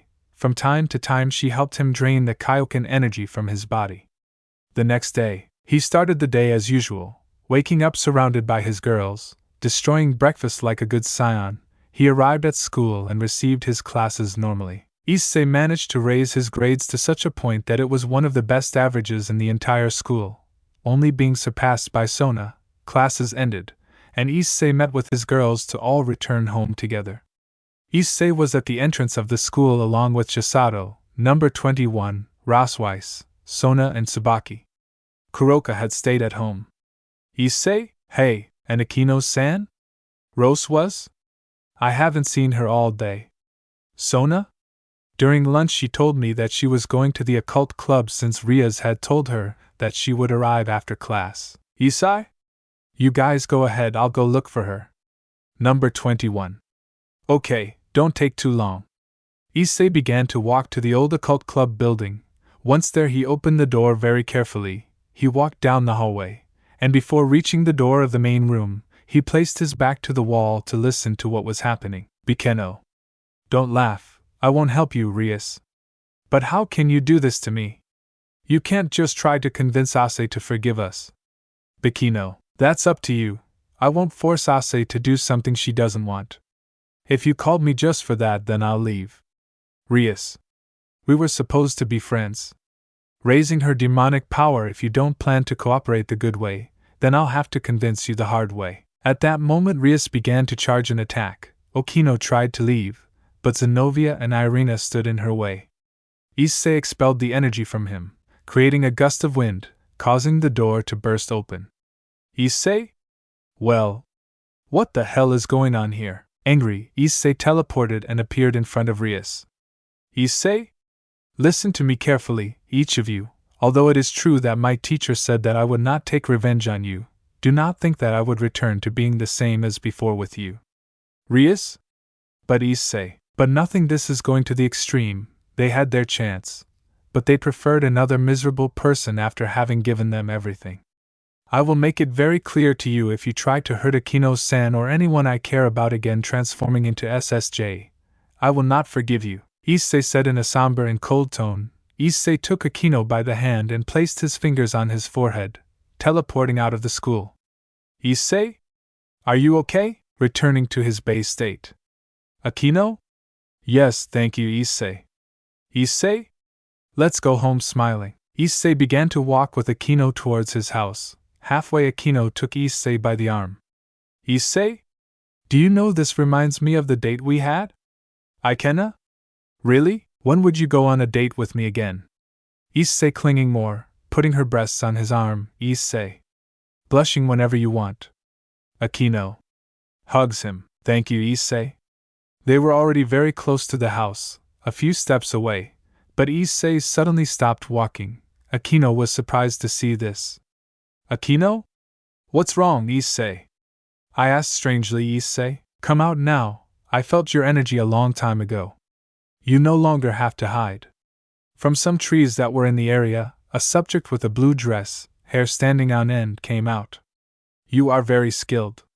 Issei, and who the hell are you? I asked seriously. Charlotte? My name is Charlotte, I am Isseian from Universe 6. I am the son of King Kayab and Queen Koliflo of the planet Sadala. Issei? Ah, so you're a scion? This is a surprise. Charlotte? Hide to Issei, the reason I'm here is to kill you. Issei? And what's that about, Charlotte? Don't take it personally, it's just an assignment. Issei took Akino by the hand and teleported inside the house, leaving Akino inside and returning outside. Akino told the others what was happening. Issei, then I won't be able to reason with you. Transforming into SSJ Blue. Charlotte crossed her arms, and from one moment to the next she disappeared. Issei, confused, felt great pain throughout his body. Charlotte was right behind Issei. Purple flashes were beginning to come out of Issei's body. The brunette returned to his base state, and with his eyes completely wide he fell to the ground. Chapter 19. A strange energy, the dark side of Super Saiyan Blue. After receiving the impact of Charlotte's attack, Issei fell unconscious to the ground. The girls saw this from inside the house and quickly came out to help him. When they came out, Charlotte had disappeared. Ross was? Issei-kun? Are you okay, Desodo? Issei-kun? Answer checks his pulse. Oh no. His heart stopped. Sona? It can't be on the verge of tears. Aikino? Issei. Please react. Gives him an electric shock. Issei woke up suddenly. His eyes returned to normal. When he got up, he began to cough up some blood. Issei. Panting girls. What happened? Everyone with tears in their eyes hugs him. Everyone goes back into the house. And Aquino tells him what happened. Aquino. And that's what happened. I see. I don't understand. I received his attack so quickly that I didn't have the slightest opportunity to react. It's as if I had jumped in time. To Sato. But for a Saiyan, he fights in a very different way than you. I say, he said he was from Universe 6. I wouldn't be surprised if he fought in a different way. Ross was. But that guy's way of fighting seems kind of cowardly to me. Sona, Razwa-sensei is right. Furthermore, accommodating his lens, it is very unlikely that anyone would make time jumps. Issei. Squeezing his fists, whatever the case, that damn vermin is going to pay me. I don't care what you use, I will tear it to pieces with my own hands with a sinister expression. When Issei said that, a small black aura began to surround his body, and Drake's gem appeared in his hand, but it was purple. At that moment, Aikano hugs him from behind, making Issei come to his senses again. Aikano? No matter what techniques he uses, you will end up defeating him, right? My cute Issei bites his ear. Issei blushed while the others pouted. Hiroka. Akino-san. That's not fair, Nyan, Sona. It's true. Akino separates herself from Issei, making the others calm down a bit. Issei? Don't worry. With a smile, I will find a way to defeat him. I will try twice as hard in training with Mr. Whis. This made everyone respond with a smile. The rest of the day passed normally. The next day, it was Saturday, Issei woke up a little early. She noticed that everyone had gotten up, or at least that was what she thought. Issei. Damn, again he was the last to wake up. Out of the sheets, Aquino came out, sitting right on Issei's crotch. Aquino? Surprised blush Issei. Blushing Aquino-san. Aquino? Just as I planned, I knew it would be a good idea to pretend to be asleep. Now you're just me. Issei? Damn, I can't resist, the brunette said in her mind. Aquino? Hey Issei. I'm dying to be devoured by a Saiyan as powerful as you. She begins to approach him to kiss him. Issei. Can I really do it? Yes, my sane pride would be affected if I don't, and now there is no longer Asia or Rias to intervene, he said in her mind. Issei approached and kissed Akeno. Suddenly he heard the door to the room open. When they both turned around they saw Sona, Ross was, number 21, Chisato, Kuroka and Tsubaki angry and dying of jealousy. Akeno. Era, it seems like they discovered us. Sona. Can we know what they are doing? Brothers, was? Come down to breakfast right now. Bikeno and Issei got dressed and went down to breakfast. Once everyone ate, Issei took a bath and put on his battle suit. He went down the stairs and he found all the girls in the room. Chisato, Issei, I will go to Mr. Whis' planet to train. I will return at nightfall. If something happens, try to communicate with Mr. Whis. I will come as quickly as I can. Said goodbye to everyone with a kiss on the cheek and teleported to Mr. Bursa's planet. Upon arrival she found Whis and the oracle fish talking. Whis. Oh Issei-san, good morning, I see. Good morning, Whis-sensei. Good morning, oracle fish. Oracle fish. Good morning, Whis. What brings you here? I see. Well, today is the weekend, and I was thinking about training because I don't want to stay at the level I am now. Whis. Hey ho ho, I like your enthusiasm. But there is something I would like to ask you. I see. What is Whis-sensei? Whis. Don't you think the training would be much more effective if you had a training partner? Some kind of rival? Issei. A rival. Well, I hadn't thought about anyone, and besides, Mr. Virus only spends his time sleeping. Whis. Seriously, no one comes to mind. Issei. I know eyes, Whis. Hijoho, it seems you understood me. If he trains with you, both of you will become stronger, plus he has no bad intentions, you will be like Goku and Vegeta. Issei. I think it's an excellent idea, but we don't know if he can come to train. Whis. How about we go visit his planet, Whis? But do you think there won't be a problem? That is, I am a Saiyan and they are from the same race as Frieza. The rivalry between the races still exists. Whis. I don't think so. Besides, I think that on that planet there is no one who can stand up to you apart from Eyes. Issei. Well then, let's go. Issei approached Whis and placed his hand on his back. They were enveloped in flashes of light and left for the planet of Eyes. During the ride, Issei told him what happened during the first meeting with Shalat. Whis? I see. From what you tell me, I could say that he was a disciple of the legendary assassin Hit. Issei? What? From the powerful guy who fought against my grandfather? I see, no wonder I couldn't react to his attack. Whis. What worries me is how powerful a Super Saiyan who can perform time jumps can be. Issei. In that case, I can't be left behind, I have to surpass Super Saiyan Blue. Whis. Well, then I'll increase the intensity of my workouts. Whis. What? Even more? That's not fair, Whis-sensei. Whis. He-ho-ho, otherwise there was no point in training with me. Well, hold on, we're about to arrive. Whis increased speed, and they landed on the planet. Upon reaching the entrance, the guards saw Whis and Issei strangely. Soldier? Who are you and what are you doing here? Whis. I introduce myself, gentlemen, my name is Whis, the assistant of the god of destruction of this universe. This is Haida Issei, a Saiyan. Soldier? Scared Saiyan. Issei? That's right. Serious? Whis, the reason for our visit is to have a conversation with Emperor Eyes. Soldier? Okay. The soldiers let Whis and Issei in. They walked guided by a guard through the hallway of the facility. As they walked, they observed several soldiers with armor and trackers. They reached where Eyes was. Which received them? Eyes? Oh, Wizama Issei. Welcome, Whis. Greetings, Eyes-san. Issei.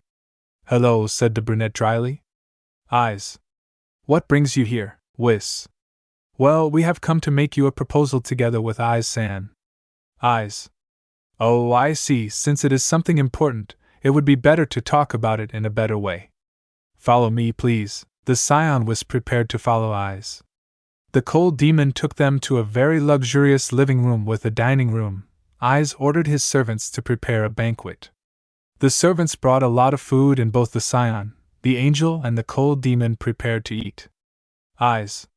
Well, tell me, what was the proposal you wanted to talk to me about, Whis? Well, as you know, Issei-san is my disciple. Eyes? In fact, I didn't know. I see, it's no wonder he has that level of battle. Whis? The reason for our visit is to make you the proposal to train with Issei-san and become my disciple. Eyes. Train with you, Whis-sama? I say, Mr. Whis thought it was a good idea for me to have a training partner, a kind of rival. Eyes. I think it's a good idea. I would also like to increase my level. Whis. From what I could see in your battle with Issei-san, I noticed that you are a prodigy. I think you can be much stronger than your father. Eyes. Okay, I'll train with you, Whis-sama. Whis. Splendid. Training will start tomorrow. I'll come for you first thing in the morning, Whis. By the way, Eyes. There is something I would like to ask you. Eyes. And what does Whis? I would like to know how you know about science. Eyes. Okay, I'll tell you. Whis. Hojo, I want to know too. Eyes. When Frieza and I were children, my father, the great Frieza, told us the stories of the battles he had with Lord Goku and Lord Vegeta. While my brother saw the Saiyans with hatred, I saw them as rivals, from a very young age. My dream was always to be able to fight a Saiyan with a similar level to those my father had fought with. That was why I trained very hard to achieve the level I have now. Upon detecting your energy on the earth, I knew I had to fight you. But my brother beat me to it. I say. Does that mean you came to Earth without bad intentions? Eating. Eyes. Yes, in fact, it is rare for me to destroy a planet. I followed my brother to prevent him from destroying planets just by will. Sometimes I helped the inhabitants of the planets attacked by my brother. He hated him with all my soul, Whis. I imagine it wasn't just for that, there must be another reason.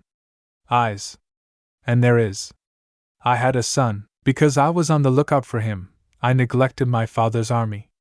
Carissa always tried to get on my father's bad side, but he always claimed that family was also important.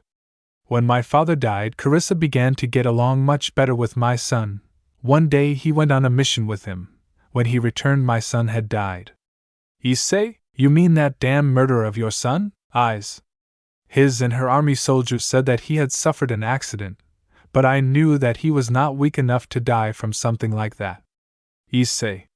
Thank goodness I managed to eliminate it. That vermin didn't deserve to live, squeezing his fists. Eyes. And I thank you for that. Plus, he kept the planet under a disgusting dictatorship. Now that I take control of my home, the inhabitants who live on this planet can live in a much more calm and peaceful way. Whis. I'm glad you're a good guy. Both have proven to not be bad people despite what they have suffered. Issei. Thank you for helping me, Whis-sensei. Eyes. Thank you for the opportunity, Whis-sama. Everyone finished eating. Issei and Whis said goodbye to Eyes. And they headed to Virus's planet. Once there, Issei trained a little with Whis and returned home. When she arrived at his house, it was already night. He changed and started telling all the girls that he now had a new training partner. The rest of the day happened normally. The next day. The day started normally. Issei had breakfast with all of his girls. He prepared to train. He said goodbye to each one as usual and teleported to Virus's planet.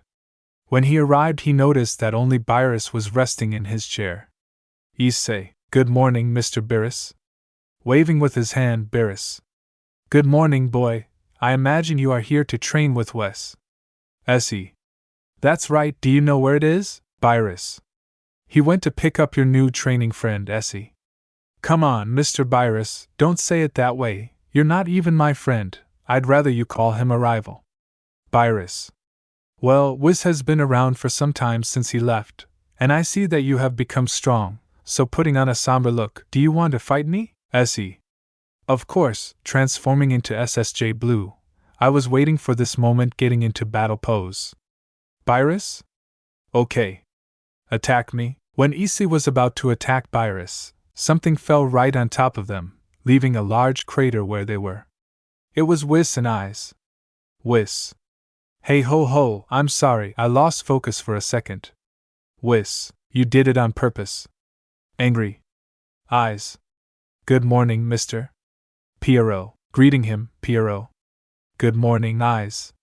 Well, I say we will have this fight another day. Returning to his chair. I say, okay, Mr. Pierce. Whis.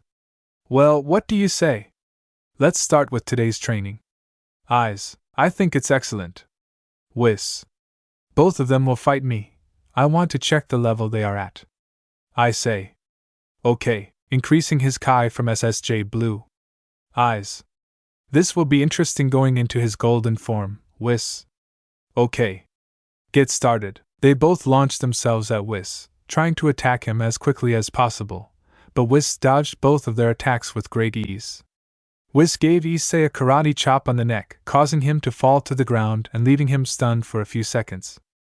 Eyes tried to attack Whis, but he blocked his blows with a single finger. Whis extended his hand and with a burst of air he threw Eyes very far away. The cold demon began to launch rays of energy from his fingers. When they exploded, they left a screen of smoke. When the smoke left, Whis was no longer there. Eyes turned around and saw Whis, who touched Eyes' forehead with 2 fingers, causing him to go to his base state and faint. The angel carried him and left him on the shore of the lake. Issei stood up, recovering from Whis' attack. The angel, noticing this, looked at him with a smile. Issei. Kikien. Greg, boosted Kaioken times 10. Issei used the Kaioken again with the blue SSJ launching himself against Whis. Issei attacked desperately until he managed to land a blow that Whis managed to block with his arms. Issei. I did it. Issei didn't finish speaking when Whis gave him a powerful blow to the stomach, making him spit out saliva and gasp for air, causing the chestnut tree to slowly collapse to the ground. Issei. Hey, Mr. Whis, that's not fair even in pain, Whis. You should never let your guard down in a fight. You make almost the same mistakes as your grandfather. Eyes got up recovering from Wus's attacks. Eyes. Damn, you are strong, Wus-sensei. Wus. Although they have potential, they are still very slow. They must stop thinking so much about their movements. This way they will cancel out the brain's response, giving them their own judgment about their body. If they manage to master that, they will be able to avoid any kind of danger. ISS. I see. That's what it's about. Whis. Well, now you'll train on your own. Whis sent them to his staff dimension where Whis and Eyes were fighting wildly, both at their maximum powers. Whis. What do you think, Mr. Virus? I see that they both have potential. That's good. I want to see what they are capable of when they face me. Whis. Hi ho ho, I think they'll fight you, Mr. Virus. Whis. Turning up, wow, it's an unexpected visit. Virus. Sighs, my stupid brother, annoying as always, and it seems like he comes with someone. At that moment a flash fell from the sky, from which came Kampa, the god of destruction of U6, Vados, his angel, Shalat, and a girl who also seemed to be a Saiyan. Kampa? Hello brother, long time no see. Eris, you're coming to bother me again, Kampa? Wow, you are so bad. I'm not here to bother you. I just wanted to say hello, my dear brother. Eris? You don't even believe that? Tell me once and for all why you have come. Eris? I see you've been busy watching Shalat and the Saiyan older sister. Eris? That's right, these two are my disciples. And you? Haven't you had new disciples since those two Saiyans? Whis? Actually yes, they are training right now.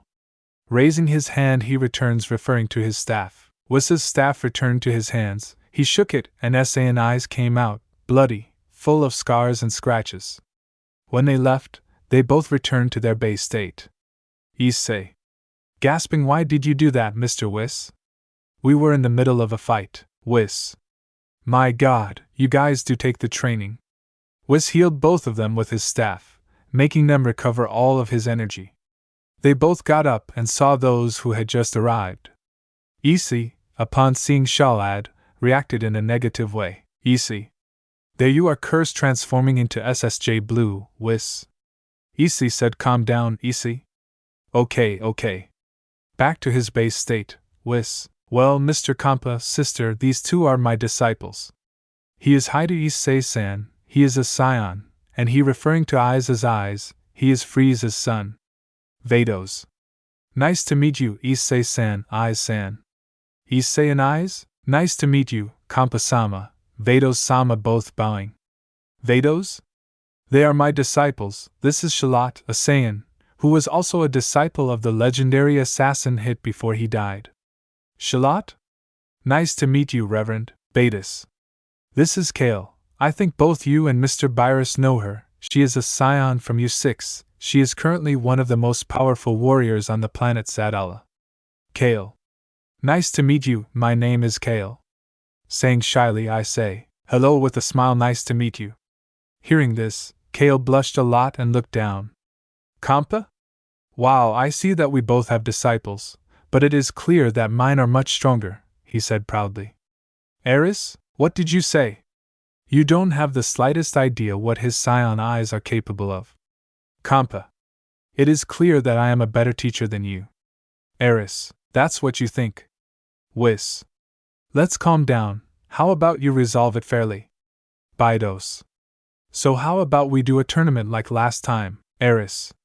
Jump, I think it's a good idea, so I'll shut up my brother once and for all. Kampa? Sounds good to me. Well, I'm leaving, I have things to do. Eris. Okay, I'll let you know the details later. Now get out before I beat you up.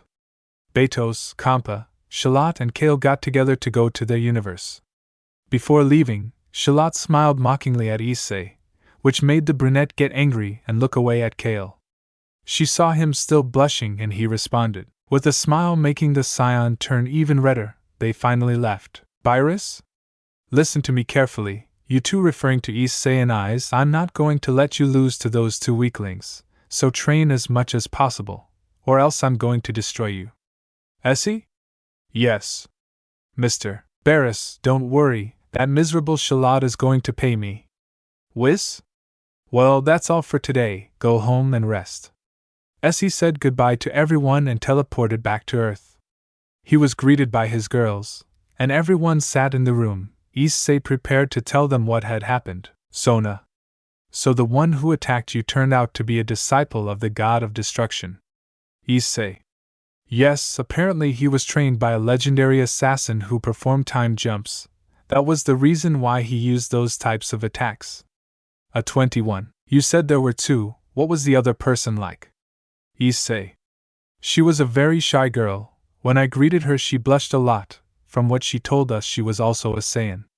When Issei said this, everyone stared at him with a jealous expression until Sona grabbed him by the ear. Sona? Angry, aren't you making more friends? Brothers was?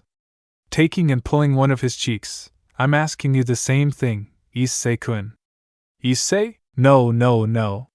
Not at all. They both let go of Issei and smiled back at him.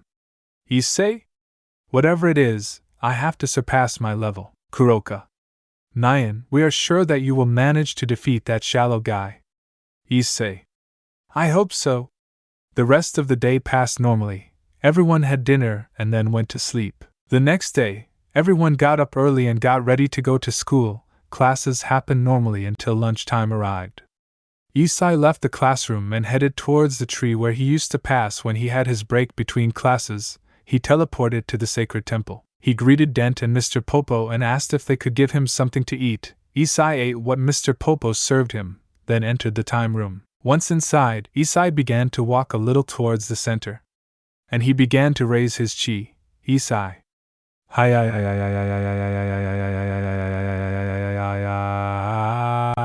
Apparently, the energy with which the phoenix experienced was still retained inside me when you revived me with the Dragon Balls. This energy was activated by the hatred you felt when that guy hurt Sona. I say. And is there something wrong with that? Greg. I don't know, but apparently said energy is merging with your body. Despite being negative energy, it has immense power, I say. And what if we let my body absorb it? Greg. Are you sure, partner? I say. I don't see why. Do it once and for all. Greg. I like that attitude. Let's do it, mate. I see. Yes. Let's go, Greg. Issei took out the boosted gear. It was black and purple, like when Razor used it. Greg. Boost transfer. Issei felt how the negative energy took over his body. The boosted gear returned to normal, to its red and green color, assuming that the negative energy had been completely transferred to Issei. Issei. This is incredible. With a sinister look, I feel like this power, this wonderful power takes over me. But what if? Hey! I.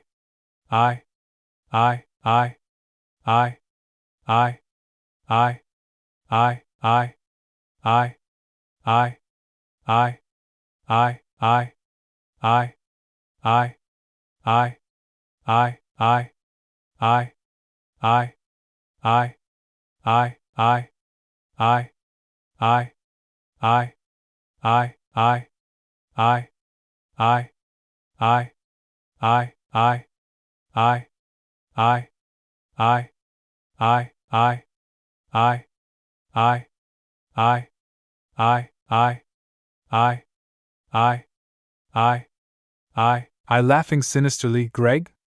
Mate, are you okay? I asked strangely, Issei. Oh, more than good, Drake. I feel fantastic. With a sadistic smile. The legendary transformation of the Saiyan race combined with the power of the gods is simply splendid. besides her beautiful color, Raz, yes, I will call her Super Saiyan, rose with a sinister expression. Confrontation begins. Battle between the twin universes. Issei had achieved SS Gyros, but that wasn't the only thing he had changed about him. Issei. It is an exceptional feeling with a sadistic smile. With this power I will make all those who dared to have betrayed me pay. Greg.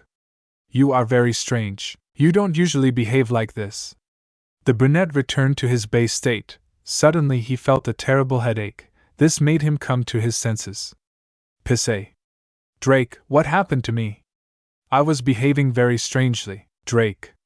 It is the consequence of having transferred the evil energy to you. Apparently, when you transformed into SSJROs, your mentality and way of being changed completely. I think this will also happen when you feel hatred, resentment, or another negative emotion. They say. Well, as long as I don't use it, I'll be fine. It will only be for extreme cases. Well, it would be better to go back to school. I think it's been an hour. Greg? You're right. The brunette proceeded to walk out of the time room. He said goodbye to Dent and Mr. Popo, returning with his teleportation to the school. As he walked back to his classroom, he ran into Rias, Zenobia, Irina, Kaneko, and Asia. As I pass by them, I simply ignore them. Until Rias takes his arm. Rias, Issei, can you talk to us for a moment? Issei. Turning around with a sinister look, how dare you touch me with your impure hands, you dirty demon? The brunette expelled a burst of energy that knocked the girls to the ground. They say, with a sadistic smile, I think I haven't been harsh enough with you yet. They will receive the divine punishment they deserve, served by my hand. At that moment, Sona and Tsubaki see what was happening. They approach him and take his arm, making him come to his senses. Sona. What's wrong with you? You're acting too strange. Tsubaki, it's not the first time you've behaved like this. Do you feel bad or something? Issei, it's nothing. He holds his head, this damn pain again. Sona, come, let's go, we'll take you to Hasegawa-sensei. Tsubaki, Sona and Issei walked towards the infirmary, leaving Rias and the others in shock at what had just happened and at the Scion's attitude. Once in the infirmary, Chisato began to check on Issei, who was sitting on a stretcher. Chisato, physically you are fine, there is no injury or fracture, but I can feel a strange energy inside you. Sona. Do you plan to explain to us or not? Worried, I say. Okay. When the miserable Razor had Drake in his possession, he experimented with the boosted gear using negative energy. Tsubaki. We already knew that, but what we don't understand is that strange behavior recently. Say, when I revived Drake using the Dragon Balls, the negative energy was still inside him. Little by little the energy merged with my body when I felt a negative emotion, such as hatred towards Shallow or fury when So was hurt. Chan, Sona. Blushing, don't tell me that. Issei. Yes, I asked Drake to transfer the negative energy to me. I felt incredible when I tried to transform into SSJ Blue, that she was different just like my appearance. So thanks to that I discovered a new transformation, Chisato. Could you show it to us so we can see exactly what you're talking about? Issei. Well, if you want it that way. Chisato. Wait, I'll create a barrier. DeSoto created a barrier just like the one from the last time Issei was in the infirmary. DeSoto. Well, you can transform with confidence. Issei. Transforming into SS Gyros. Issei. Well, extending her arms, it doesn't seem like an exorbitant transformation. Through this form I will achieve absolute power that is beyond the level of the gods. Sona. Surprised, it really is a very beautiful color. Issei. The name I decided to give this beautiful form is Rose, Super Saiyan Rose. Chisato. You could say that he is the counterpart of Super Saiyan Blue. Issei. That's my beautiful Hasegawa-sensei. Only this form is much purer and perfect. Chisato. Well, you can go back to normal, blushing Issei, returning to his base state. Good, but the problem is the attitude. At some point he could lose control, and that would be dangerous. At that moment Drake's gem appeared in Issei's hand. Greg. Negative energy manifests when the wearer presents a negative emotion, so it does not only occur when using the SSJ arrows. From what I could see when my partner transformed, he did not use as much energy as the SSJ blue, and he also had much more resistance, speed, and strength. Gisato. Well, I think I have a solution for that. Passing into his divine form, Desato changed into her form as the protective goddess Euphoria, creating a magic circle. Later, black energy began to come out of the chestnut tree. After a while, the magic circle that the goddess had formed disappeared, and the energy that came out of Issei disappeared. Desato. Ready, drain the excess negative energy from your body, leaving some which will allow you to use your new transformation to its maximum capacity. Issei. Thank you very much, Hasagawa-sensei. Sona. Well, let's go back to class. Sona, Tsubaki, and Issei returned to each of their classes respectively. The rest of the classes went on normally. On the way home, Issei told the 21, Okino, Rosways, and Kuroka about his new transformation. When they were about to get home, they realized that Whis was waiting for them at the entrance of the house. Whis. Hojo-ho, what a surprise, Issei-san. Girls, it's great to see you again. Issei. Sensei, I'm glad to see you. Whis. Do you have a minute? Everyone entered the house. The girls, with the help of Issei, prepared tea and bought some sweets. When they had everything ready, they sat in the living room. Issei proceeded to tell her about her new transformation. Whis. So Super Saiyan Rose, it's strange. As far as I know, the only one who used that transformation was the guy who stole your grandfather's body. Issei. What does Whis-sensei think? Whis. Well, based on what Goku and Vegeta told us after fighting Black, he had characteristics that made him a little superior to SSJ Blue. But I leave the rest to your discretion. Sona. So that means it's okay for Issei-kun to use it? Whis. Partly yes. What I mean by this is that Issei-sen will evaluate on his own the path he wants to take to become stronger. I will only be in charge of guiding and advising him as his teacher, but the rest is up to him. His decision. Issei. So what is that? I'll be able to handle it. My goal is to surpass my grandfather and Mr. Vegeta so that they feel proud of me. The rules are simple. You cannot use weapons. The participant who surrenders or leaves the combat arena will automatically lose. Mr. Bears chose you as captain of the team. The second member will be Eyes. In fact, I already went to talk to him a few hours ago. So the last two members, they say, if it's me and Ice, the third member of the team will be 21. A 21? You're sure? I see. Completely, you have incredible abilities, so I trust you. A 21? Blush. It's fine. I see. We can even train together with Whis-sensei. Whis? Speaking of which, I think it won't be possible. Issei? Because? Missed.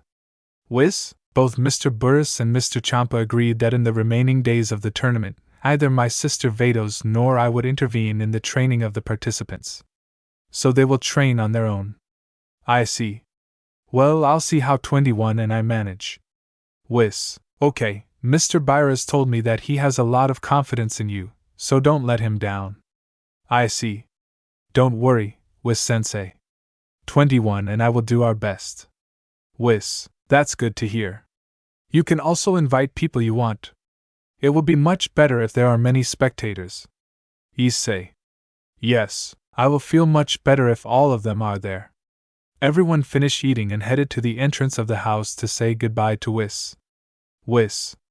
Well, I'll come for you in 3 days at 5 o'clock according to your schedule. Remember to be ready in advance and try to get the other members. Well, I'm leaving. Whis went back to Byra's planet, leaving Issei and the others. They entered the house to continue playing the theme of the upcoming tournament.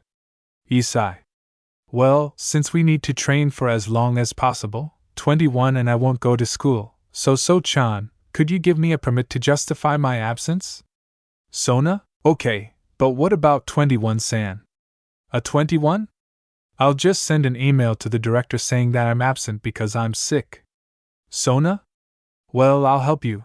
I hope you make the most of your training. Ross was. By the way, Issei-kun, who will be the other participants?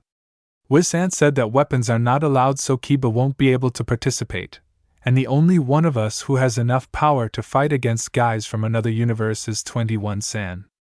Issei. But I know who I'll ask, putting his fingers on his forehead. I got it. I'll be back in a moment. Issei teleported to the top of a building in Qua. At the edge of it was a white-haired man observing the city. Wow, what a surprise. It's strange to see you again. Hi, do I say? Issei, confident smile, long time no see, Vali. Vali, I know you're not here to fight, because otherwise you would have already attacked me. I see. You are right, I am here to make you an invitation. Vali. What type? I see. In 3 days a martial arts tournament will be held against Universe 6, we are missing members, so I thought you would like to fight with powerful individuals from other universes. Ali? Who would say? The dragons that were destined to fight to the death will be fighting together. Issei. Are you going to accept or not? I do not have all day. Ali. I agree, but then you and I will have to fight again. I want to know your new powers. Issei. Whatever, remember to be punctual, everyone will meet at my house at 5 o'clock. Well, placing his fingers on her forehead. See you? He teleports. Issei returned to her house to tell the girls about Vali's addition to the team. Tsubaki. Well, you already made Vali join, but there is still one more to go. Issei. Sarah urges. I'm sure he would love to participate. Sona. I can help you with that. I can send a letter to his family so you won't have to go. I see. Thank you very much, So-chan. You're the best. The rest of the day happened normally. The next day, Issei woke up a little after everyone left for school. He got up and began to go down the stairs, arriving at the dining room and meeting Kuroka.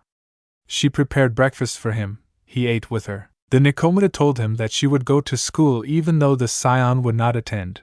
Since she wanted to keep an eye on her sister, she said goodbye to the Saiyan and left. The brunette finished eating and sat on the sofa in the living room. He closed his eyes trying to meditate a little. A few minutes later I heard 21's voice. A 21. Issei-kun. Are you okay? Issei, opening his eyes. 21. The android is in front of hers, with 2 cups of coffee, one in each hand, with only her robe as the only garment on her body. A 21. Here he gives him a cup of coffee. You stayed like that for a long time, Issei. Blushing your clothes. Turning. A 21. It's nothing. She sits next to her. I don't know why you're surprised if I always sleep naked next to you. Issei. Well, it doesn't matter, you look a little tired. A 21. Yawns. In fact, yes, I was working on something that can be useful to both of us. Issei. And what is it about? A 21. Come with me. Getting up from the couch. They both walked towards the patio of the house. From the pockets of her robe, 21 took out a kind of capsule, pressed a button on it, and threw it a few meters away from her. The exploding capsule began to release a large screen of smoke. When the smoke vanished, a kind of giant dome. They say. What is that? Surprised, a 21. It is an anti-gravity chamber.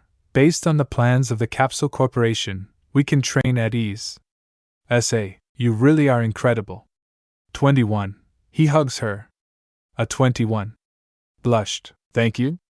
Issei. Well, let's start at once. They both entered the house again and prepared to go to training. They entered the gravity chamber, adjusted the gravity to x100 multiplier based on the Earth's gravity. At first they started by trying to get used to the environment of the place. For Issei it was not a problem, but 21 had a few difficulties, so he switched to his Meijin form to be able to move freely. Issei. Transforming into SSJ2. Well, let's start with the fun. A 21. Okay. Increasing his chi, they both began to fight, exchanging blows with each other. To Issei's surprise, 21 could level with SSJ2.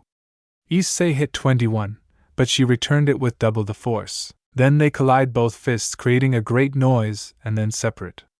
Issei. Wow. 21, I didn't know you had improved so much. A 21. Let's say I've been training on my own from time to time. And to put it in a way, I'm holding back. Issei. Well, in that case, hi, I am moving on to SSJ4. Let's see how you deal with the 4th level.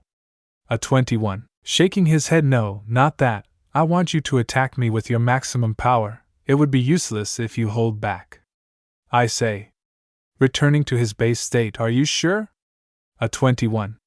Totally, I say. Hey, I passing to SS Jeros. Well, dear, attack me with all your strength. I extend her arms. 21 began to attack Issei, but without much effort he dodged all of her blows. They both moved away a little so that without wasting time they began to head towards each other with their fists in front. When they collided, they stayed still for a moment. 21 returned to her base state and fell unconscious before she hit the ground. Issei took her in his arms. Issei. Without a doubt an absolutely splendid demonstration with a malicious smile. A 21. Sorry. I couldn't keep up with you. Issei, don't worry, under my tutelage you will reach the maximum point of your wonderful power. Returning to its base state, let's rest a little. We have spent the whole morning training. They both went out to rest, since even though Issei was not even agitated, he preferred that 21 rest and not feel too much pressure with training. They both had lunch and returned to training for most of the afternoon. When they got out of the gravity chamber, there were still a couple of hours before the girls returned from school. Both sweaty from the hard training, they decided to take a bath. A 21. Well, that was very heavy for me. Issei. To tell the truth, this is nothing compared to Lord Whis's training, but I feel a great improvement in my speed. A 21. Well, I'm going to take a bath. Issei. Okay, I'll see you later. A 21. Wait. Takes his arm. Why don't we take a bath together? Blush, Issei. If you want that blushing. They both entered the bathroom as they were alone. They had the entire luxurious bathtub for the bathtub. Suddenly a 21 approached and sat right in the middle of his legs, resting his back on Issei's chest.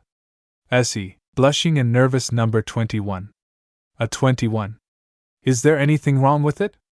Blush, Issei. Not at all, it feels good. Lemon skipped, please read it on website. Issei got up to open the door. When he opened the door, someone jumped out to hug him.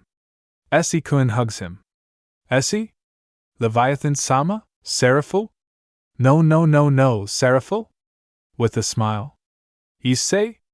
Okay, Seraphu, and separating from the hug. Sona. She went to visit the school, and when I told her about the tournament, she went crazy saying that she wanted to see you. Issei? Oh, I see, that's why you're visiting, laughing a little. Seraphu. Visiting. But I have come to stay. Smiling, Seraphu. That's right. From now on I will live here. Sona. What? Blushing, but don't you have to keep an eye on the underworld? Seraphu. From here I can be. With Issei-kun we are all safe. Issei. If you say so. By the way, So-chan, did you send a letter to Sarag-san? Sona. Yes, they responded quickly. Their response was positive, so with that we can assume that the team is complete. Issei. That's good to hear. By the way, Sarag-chan, I will help you carry your things and get settled in your room. Issei helped Seraphu get settled, explaining that they all slept naked with him. At first Seraphu thought it was a joke, but as the brunette explained, she changed her mind and agreed to sleep with him like the others did. A while passed, and they got ready to have dinner. While Issei devoured everything, the girls caught her attention. Broses? By the way, Issei-kun, we have something to tell you. Issei? Eating, and what is it about? Bikino? Well, you see, nervous? Brosius? We went to invite Kiba and Gasper to the tournament, but at that time Sergichus-sama was visiting Rias, he asked us, and we had no choice but to tell him. Bikino? He said that he would be present with Rias' entourage, and the leaders of the angels and fallen angels. Hearing this, Issei almost choked on his food. He hit his chest a couple of times to swallow with some difficulty and drink some water. Issei? What? He practically invited himself. Well, it doesn't matter. I'll see how I can take advantage of that. Aikino. Raa. It seems like you didn't bother. Issei. I shouldn't have done it. Everyone finished eating, cleaned the plates, and prepared tea to sit in the living room to talk. Tsubaki. By the way, Issei-kun, how was the training with 21? Issei, nervous and blushing training. Oh yes, it was very intense, more than I expected. A 21. Blushing Issei-kun is right, it was very hard, thanks to the gravity chamber. Issei, exactly the gravity chamber, and we didn't do anything other than train nervous. Gisato? 1 second threatening look. Issei? Damn, I'm lost.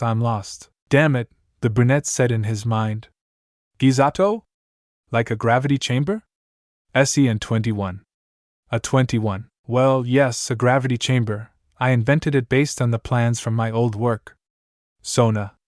That's incredible. I imagine that was very helpful. Issei. In fact, that helped me increase my speed. I feel my body much lighter. Gross Whis? That's good to hear. Groka? Both made great advances in their power thanks to the gravity chamber.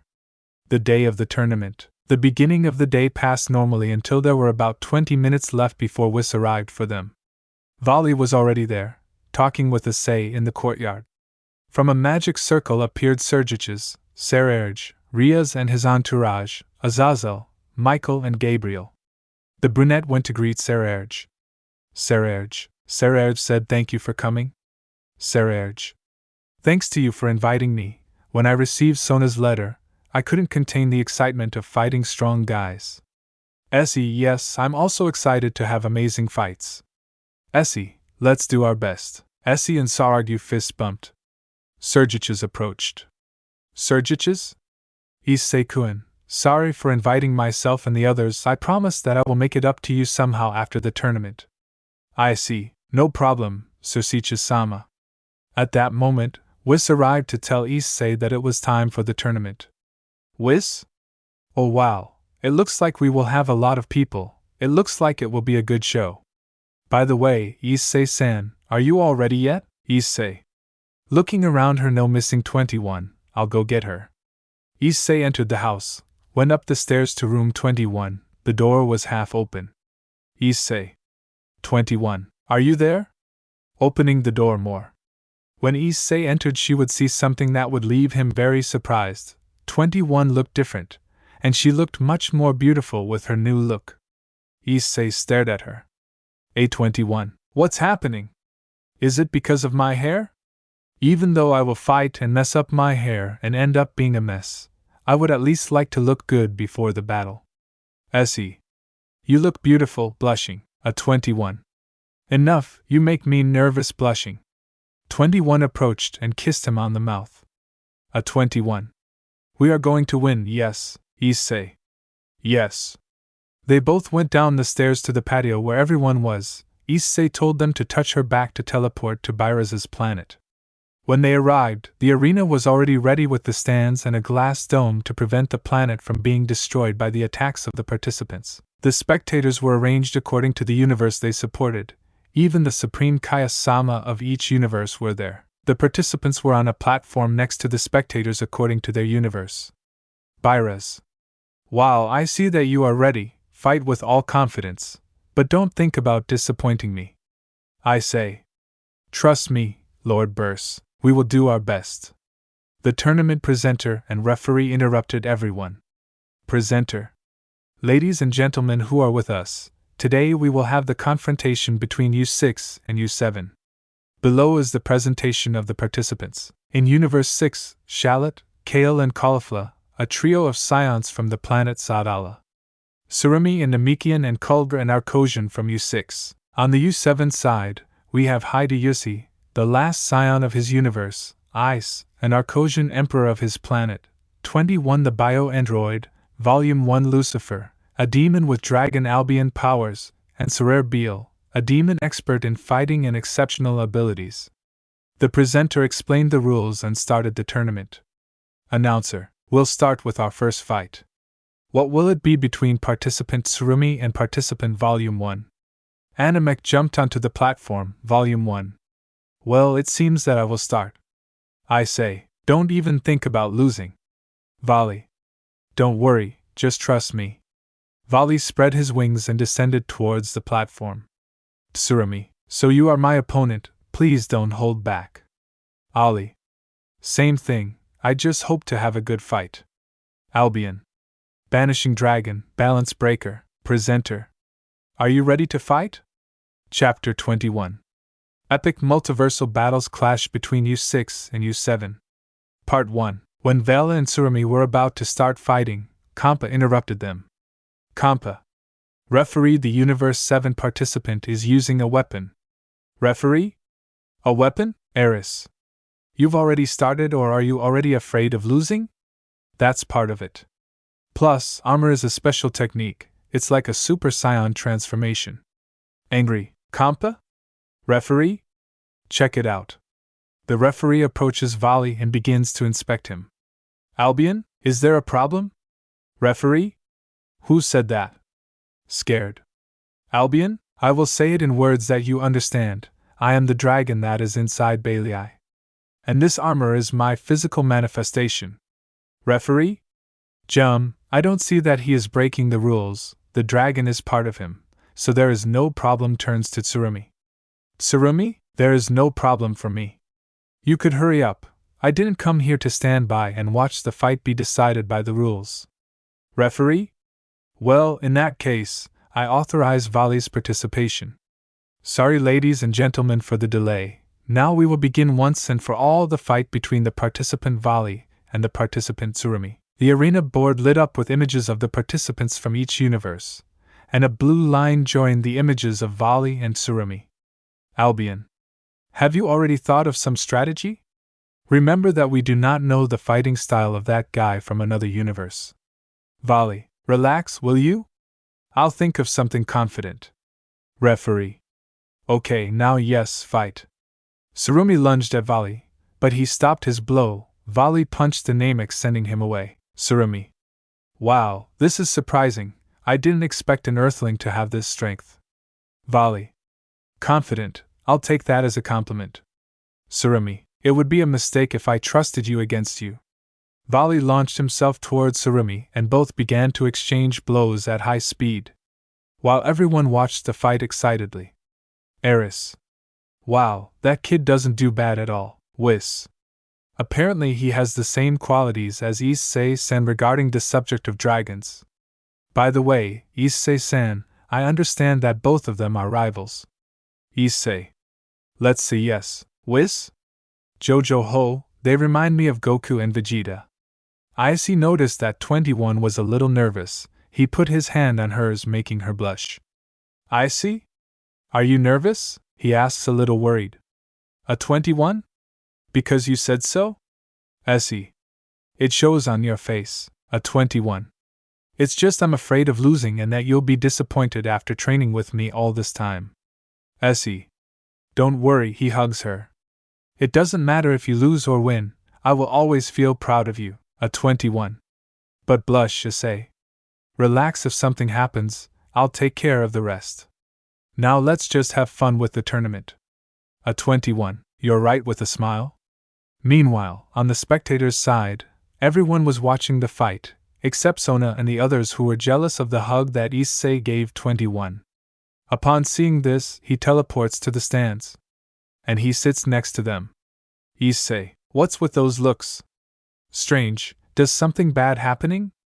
Gross. Whis. Was something wrong with 21-san?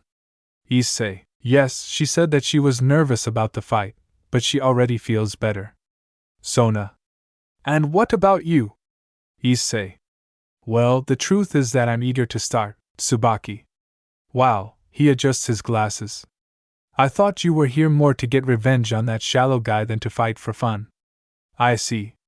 That doesn't matter anymore, Tsu-chan. I fully trust my abilities. I know I can defeat that bastard. Trusted, Tizato? But it wouldn't be good for you to trust yourself too much. You don't know what can happen. Issei. Don't worry, I have everything under control. Plus you are here. I can't allow myself to lose while you have come here to support me. Seraphil. That's how Issei-kun speaks. Hugs him. We will do our best to cheer you up from here. When the girls heard this, they blushed. The brunette only responded with a smile. I see. Well, I'd better go over there, where all the other participants are. Teleports. Issei returned along with Whis and the other participants. Meanwhile, in the fight, Volume 1 and Tsurumi were evenly matched. After exchanging blows with each other for a long time, they separated. Volume 1? Impressive. I didn't know that subjects from other universes could be so powerful. I didn't expect to try so hard. Trusted Tsurumi? You better not underestimate me, boy. Annoying, and Namekian began to charge energy, opened his mouth, and a sphere of energy appeared. Albion. Vali, what are you planning to do? Vali. I think it's time to show my true power. And Namekian launched a very powerful beam of energy from inside his mouth. Vali stood there doing nothing, ready to receive the attack squarely. He extended his hand, stopping the beam of energy. Albion. Divide. Ali. Excellent. Trusted. The Nemetian's attack was beginning to lose strength. Albion. Divide. Tsurumi's attack became too weak that it transformed into a small thin burst of energy. At that moment Vali lunged at him, about to punch him, but the Nemetian blocked it, although it was not enough since Vale gave him a karate blow with such force that it broke the Nemetian's arm in two. Vale stood back. In one jump? Vale. Oh wow, sorry, I didn't know that could happen. Tsurumi. Panting. Don't trust yourself. Vale. But look at you. You don't have an arm, and you still want to keep fighting. Eris. From the stands, boy, don't trust yourself. Nemetians can regenerate parts of their body. Ali. What? Surima. Hey. I regenerating his arm, I warned you. Animek reached out and extended his arm towards Vali, rolling it up and catching him with it. He was preparing to throw Vali off the platform. Albion, divide. Nemetian's grip began to weaken. Albion? Divide. Tsurumi? Again, damn, what did you do? Ali, I just weakened you a little. Animek with his arm a little weak. Tsurumi, I'm tired of playing games with you, right now it's all or nothing. Ali, I'm telling you the same thing, I'm tired of playing. A Nemetian began to charge energy, and little by little began to increase in size, becoming giant. Tsurumi. What do you think? Trusted. Ali, not bad. Tsurumi. Now disappear. Ali dodged the Nemetian's attack with great ease, since due to his large size, it made him too slow.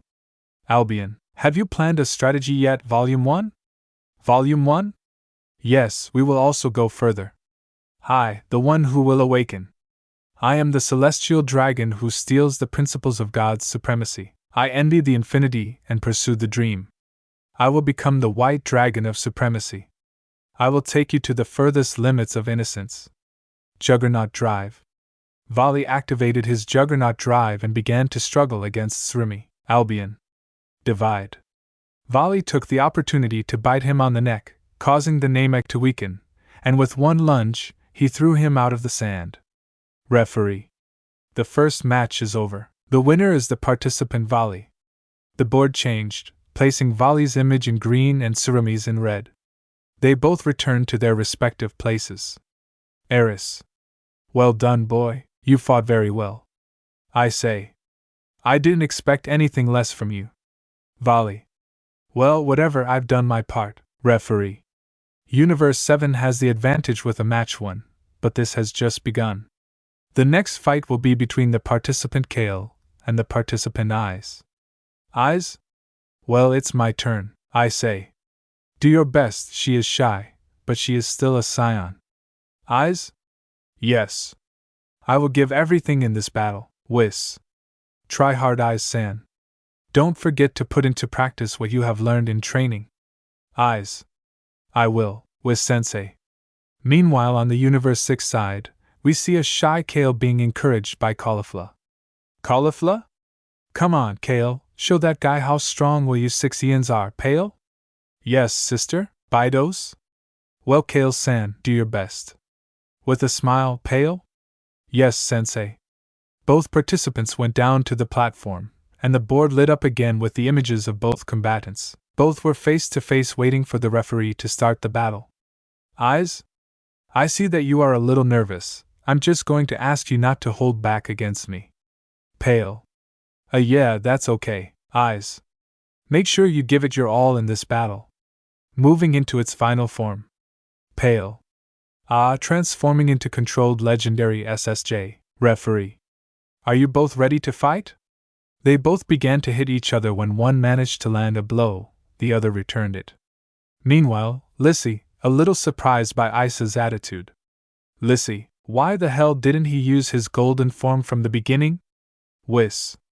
Apparently, I think he wants to test Kale-san. A 21. What does Whis mean, Whis? Maybe Issei noticed her timid behavior and thought that this would affect her fight. He thought that Kale-san wouldn't give her full power. Issei. I see, she is provoking Kale to use her maximum power, Eris. I just hope that doesn't make him lose, don't get too confident. Whis. He ho ho, Mr. Virus. Maybe you don't trust his disciples, Eris. But of course I do, I just said it's not okay to trust yourself. They say. But look, Issei seems to have the advantage. Issei without much effort dodged Kale's attacks. From one moment to the next he counterattacked by punching her hard in the stomach, causing her to spit out a little saliva. Issei? Seriously, that's all? I thought the U6 Saiyans were more powerful. What a disappointment as she walked slowly towards Kale, who was somewhat exhausted. The cold demon grabbed her by the neck and lifted her up and punched her hard in the stomach, to then wrap her tail around the Saiyan's neck, sending her to the edge of the platform. Issei began to throw energy balls at Kale, causing her to return to her base state. Even on the ground, Kale watched as Issei approached to deliver the final blow. Pale. Damn, the training was of no use, Vados-sensei, and my sister will be disappointed, the Saiyan said in her mind. Out of nowhere a voice was heard cheering from the side of Universe 6. Let's go, Kale, what the hell is happening to you? Get up and beat that guy up. Pale? Sister, yeah, don't lassie, he's starting to get up. Aye. The Saiyan increased her chi enormously. So you were hiding your strength? Without saying anything, Kale lunged at Issei, taking her head and smashing it against the ground. He reacted by giving her a kick that only made her retreat a little. Issei? Damn, how did she get all that strength? Pale stepped on Issei's tail, preventing him from freeing himself, and like a punching bag, he began to hit him mercilessly. I knew something was going to go wrong. Also, that form looks similar to the one I used when I accidentally killed Greg. Whis. That shape, it's terrifying. Let's hope Issei manages to recover. Issei. Furious. I am moving to her golden form. I'm tired of being kind to you. You will regret it for having provoked my fury and take it to the limit. Get ready to face golden Issei. I'll give you an unbeatable beating. Drawing towards Kale. Issei began to deliver a large number of blows to Kale at great speed. The Saiyan only received the blows. After having attacked her fiercely, the cold demon moved away and began to charge a supernova. When he threw it, it hit the Saiyan fully. No.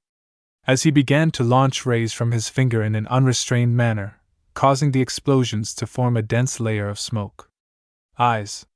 Gasping, damn, I put all my energy into those attacks. I hope it was enough. When the layer of smoke dissipated, she saw Kale bloodied with many scratches, but apparently she still did not care about the damage received since she was still in the same position in which Issei began to attack her. Issei? But what the hell? Should you have fallen for that? It doesn't matter, launching to attack her. The Saiyan stopped Issei's fist, gave him a big blow and grabbed him by the tail, and then smashed him several times on the ground. The Saiyan took him by the neck and dragged him across the sand until she got him out. Referee. Wow. The second fight is concluded. The winner is participant Kale.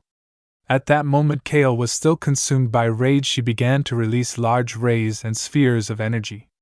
Some of these were directed towards where Sona and the others were. Issei noticed. Issei knew, transforming into SSJ Blue. At great speed she teleported in front of the spectators, deflecting the attack upwards, causing it to explode in the dome that Vados and Whis had made. Ross Whis? That was close. Thanks, sis. The Valkyrie did not finish speaking when she realized the magnitude of Issei's aura, clenching her fists and teeth, watching Kale with great hatred. Issei. Superior Kalekin. Greg. Boosted Kael'ken times 10. When Issei was preparing to attack Kael, Vados descended from her and with his staff gave Kael a small blow on her forehead, causing her to return to her base state and fall unconscious. Vados? I'm so sorry. Kael got out of control. Vados carried her in his arms and took her to where the U6 participants were. Issei sighs and returns to her base state. Are you okay? Turning towards Sona and the others. Sona. Yes, if it weren't for you, we wouldn't have survived. Issei. Well, I'll go see how Eyes as she teleports. Eyes. I'm sorry, I trusted myself and lost the fight. Eris. You didn't lose because of a difference in power. If you had gone from the beginning with your maximum power, you would have defeated her, even if she would have gone crazy. Whis. You should have thought more about your movements, and not attacked out of desperation. If you had fought strategically, you would have defeated her, but you gave your best effort. We must improve throughout the training. At least we're tied so far. Referee. Now we will go to the third fight. It will be between participant Saryorg and participant Cuter. Saryorg. Well, it's my turn. Eyes. Apparently, he is an Arcosian like me. You should be careful with his transformations. I'll keep that in mind. Chapter 22. Epic Multiversal Battles. Clash between U6 and U7. Part 2. But the overall score tied between both universes. It was Sarah Argan-Calder's turn, while both waited for the referee to give the signal to start. Issei wondered if that Arcosian was going to be as powerful as Eyes. Issei. So you said that he is also a cold demon? Turning to Eyes. Eyes? Yes, but physically it is seen that he has not evolved as much as those on my planet, although I fear that he could have the golden form. Issei. Let's just hope that Sarah Erickson does well.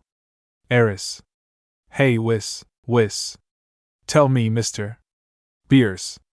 Do you remember Frost, the cheater from the previous tournament? Whis. Yes, I remember it perfectly. Beers. Don't you have a feeling that he's going to be like that Frost guy and try to do something to take advantage and win dirty? Whis. He ho ho. Although it is a good hypothesis, Mr. Pierce, let me tell you that the cold demons of Universe 6 settled on a planet and stopped following the dirty methods that Frost had implemented, so I don't think Coulter is like Frost. But never, remember that in these cases there can always be surprises. Jojo. Beerus? Damn, let's hope he's not up to anything bad. But both participants on the platform, they were both staring at each other. Coulter? Oh. So you're my opponent. What a shame, I wanted to fight the Scion. Sarag? Groan, you better not underestimate me. Golder? Ho, apparently you're not scared even though you're aware of the power difference. Sarag? It's just trust, confidence. What do you mean by that, damn? Confidence that I will tear you to pieces with my own hands. Golder? I will make you taste the bitter taste of defeat served by my hand. Referee? Good to fight. Golder began by launching blasts of Kai that Saryor deflected with his hands. At great speed he punched her in the face. With one kick he threw him away almost to the edge of the sand. Eyes. Apparently, that Arcosian's attitude is very similar to my father's. Whis. Hijoho, my sister Vados told me that after getting rid of Frost, the cold demons of Universe 6 took those of our universe as an example, and upon seeing Frieza's attitude, they decided to follow in his footsteps. Issei. I see, then he will be as ruthless as him. Whis. You could say so. Returning to the fight, despite having been damaged first, Coulter began to provoke Saiyajin. Coulter, don't get excited about hitting me. It was just beginner's luck. Saiyajin? Stop talking and attack me somewhat angry. Coulter, you're getting really annoying, you know? The Arcosian lunged at Saiyajin, but he managed to block each of his blows and sent him away with a punch. Coulter? Panting, well, I didn't think I would encounter this little inconvenience. I think I'll start using my maximum power. Sergei just stared at him, and somewhat annoyed. Polder? Aye. All the violet aura surrounded him. Polder? What do you think? I decided to go into my last form to destroy you once and for all. Sergei? Confident smile. Do you think you're the only one who was containing his power? Holder? How? Surprised. Sergei? Extending his arms, what you see here, they are restrictors, they decreased my strength and slowed me down a little. I will remove them at this moment. The yellow glow on Sergei's arms disappeared, releasing the maximum power and capability of him. Holder? Ho ho ho ho, I didn't expect this, this will get more interesting. Both of them launched themselves to attack each other, even though Sarah landed fewer blows. When he did so, he hit them with triple the force. Both after being damaged for a long time, they both separated, panting from the fatigue of the battle. Coulter. Panting. What happened? Don't tell me you've already given up. Your face has changed. It no longer inspires confidence. Instead, I see an expression of fear. Sergei? Damn, stop talking nonsense, Coulter. Are you afraid of losing? Of disappointing your team? I see you try to hide your fear of defeat. Without responding, Sergei lunged at him, giving him an immense amount of punches. Sergei, I already love you. I'll tear you to pieces right now, as he increased the speed of his blows. After giving him a beating, the cold demon with his tail stopped Sergei's arm as he began to counterattack. Holder, don't get so excited, miserable. It's time for me to stop this nonsense. I will make you suffer for daring to attack me. The Arcosian attacked him mercilessly until he began to choke him with his tail, until he threw him away almost to the edge of the arena. When Sarareg was about to approach Coulter to attack, the cold demon launched 2 rays of energy from his finger that crossed both of Sarareg's legs, causing him to fall to his knees. Without thinking twice, the cold demon took the opportunity to give him the final blow and throw him out of the sand. Referee. The third match is over. The winner is participant Cuter. Even though the fight had ended, the cold demon left the arena in front of Sarayerg and mercilessly threw energy arrays at him again. Gulder? Ho ho ho ho. I told you I would make you suffer, you despicable vermin. Suddenly an explosion of energy was heard. It was Issei transformed into SSJ Blue, squeezing the cold demon's hand. Issei? Didn't you hear that the fight is over, Furious? Issei gave him a blow that made him fly to the edge of the dome made by Vados and Whis. Before the Air Ashen could react, Issei was already in front of him, and without letting him fall to the ground, he began to give him a series of kicks and punches that made the cold demon bleed. Once satisfied, he let it fall to the ground bloody and unconscious. Issei teleported towards Sararog and returned to his base state, helping him up and taking him to where the rest of you 7 were. Sararog. Very hurt, forgive me, I let that wretch beat me. Issei. Don't worry, taking a seed from the hermit, you did what you could. Eat this, it will make you feel better. Vados had to pick up the body of the badly injured Coulter and take it to the others. Sergei regained his energy and stood in front of everyone. Sergei. Bowing everyone, I hope you can forgive me for my defeat. I am very sorry. Iris. Don't worry, boy, you did well. You have earned my respect, despite the difference in powers you never gave up. Sarieg. I appreciate it very much, Iris-sama. Iris. By the way, Ira S. I appreciate that, Ira S. The next fight will be crucial since if we lose, you 6 will win. Referee. Good, now we will go to the 4th fight. This could be the last of the tournament with a 2-1 advantage. U6 has the lead. The 4th match will be between Queen Kalafla of U6 and Android 21 of U7. A 21. Well, it's my turn, motivated Issei. 21 San. A 21. What's happening? Issei gets up and hugs her, saying, Do your best, we all trust you. I know you will win your fight. A 21. Don't worry, I'll win so you can fight too. The 2 separated and 21 went down to the fighting arena. Kalafla also came down. This one she was wearing the combat clothes that she wore in the tournament of strength. Kalafla, hey, extending her fist, make it a fun fight. A 21. Yes, but don't think I'll make it easy for you. Going into his Majin form, Kalafla. I like your attitude. Going to SSJ2. Referee. Are you both ready to fight? Both began to attack each other, blocking their blows at a high speed. However, the gravity bed training with Issei had paid off as they fought. 21 increased the speed of her attacks, exerting great pressure on Caulifla. 21 evaded Caulifla hit, and then punched her and sent her flying away with a kick. Caulifla, you're good. 21. You are not far behind either. Caulifla increased her chi more and began to match 21 in speed, thus exchanging blows with each other. The combat was very even. Meanwhile, Lyciel looked at 21 with great confidence. Eris?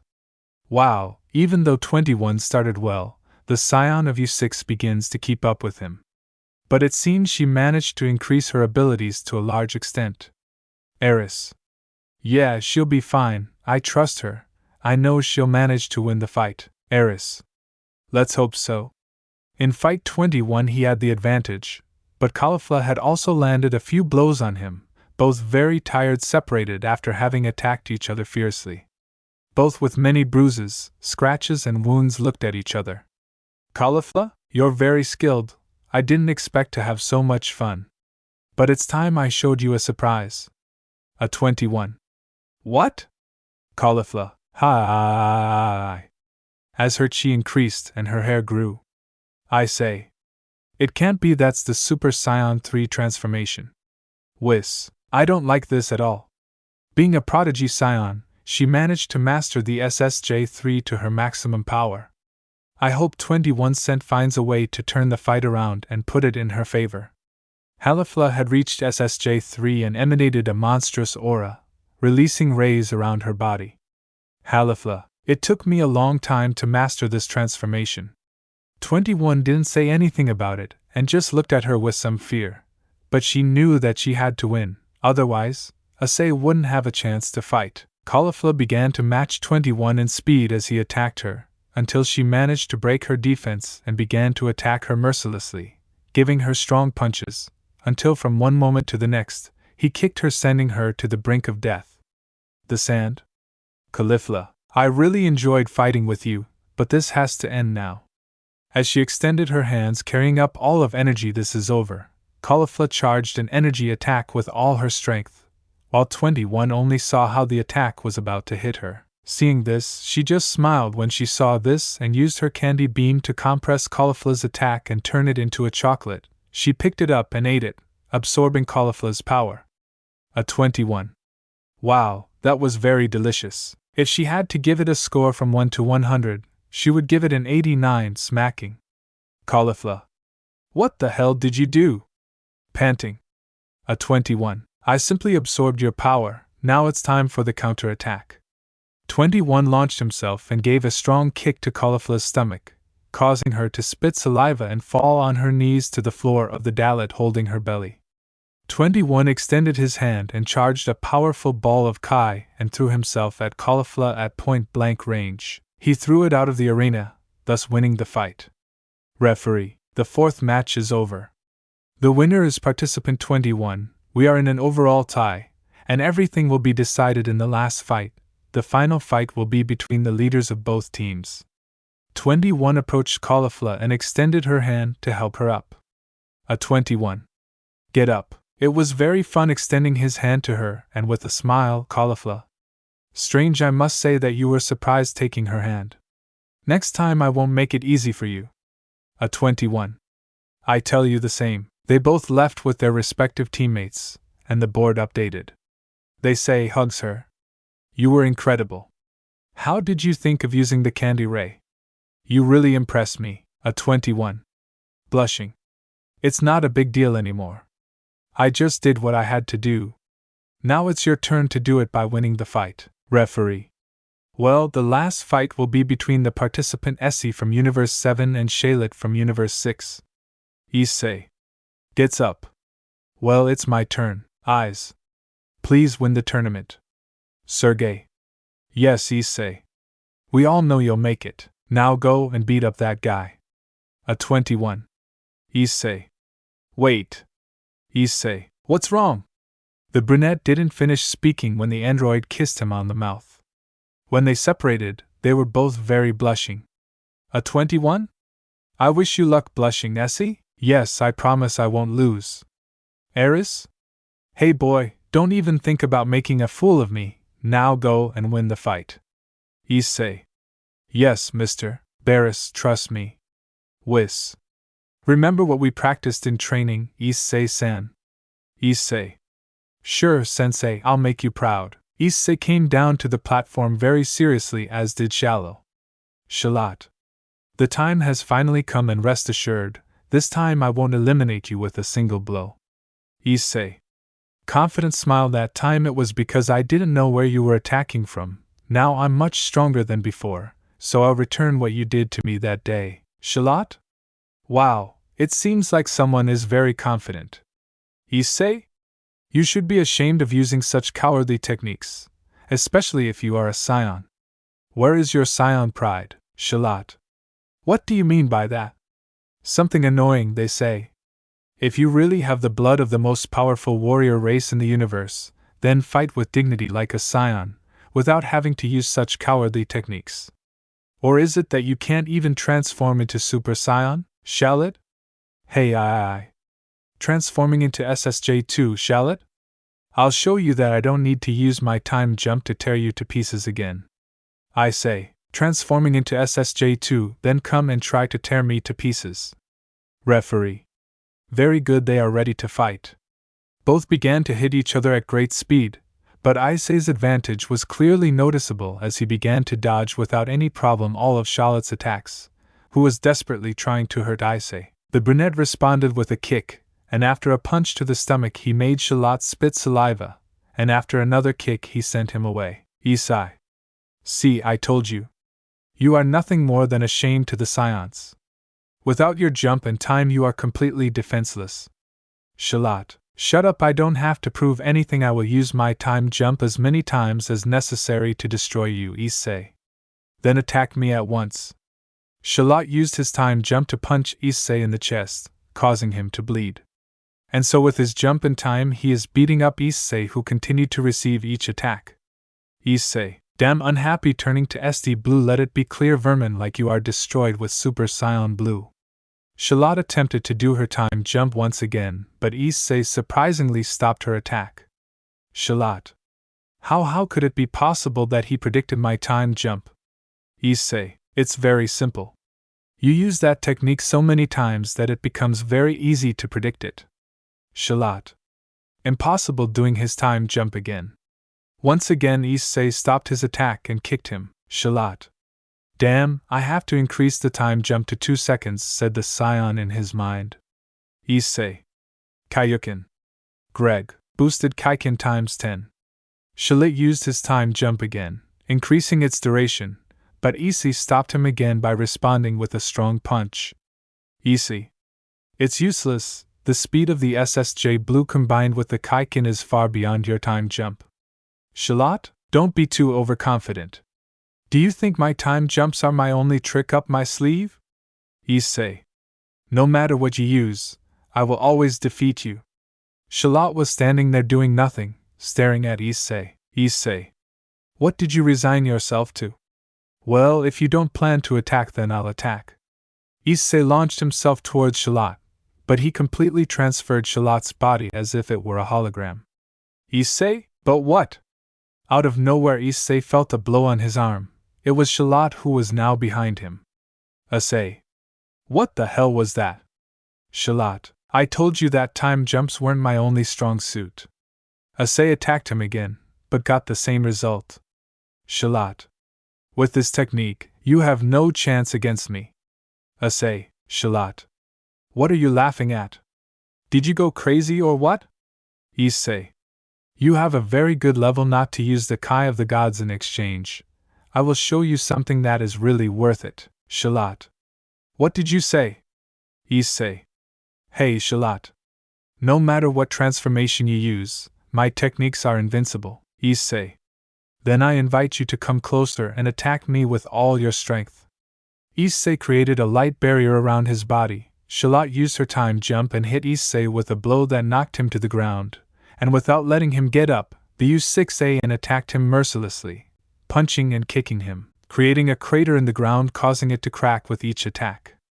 Charlotte noticed that Issei was smiling while receiving the attacks, which left him very shocked, and he jumped away. Issei stood up only to stand with his head lowered, as if inviting Charlotte to give him the final blow. Charlotte? You just turned out to be a talker.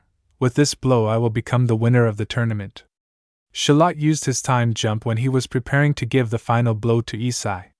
He felt something pass through his body. He saw Issei with his hand extended and from which a kind of kai sword came out. Issei looked up and with a sinister expression saw how Charlotte was incredulous at Issei's response to his time jump. Issei. Pain can be very helpful, and in some cases addictive. Charlotte.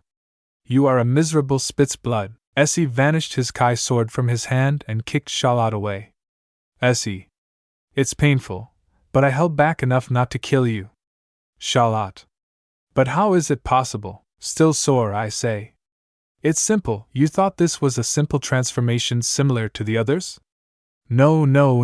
The SSJROs is the perfect form of the same race, combined with the chi of the gods.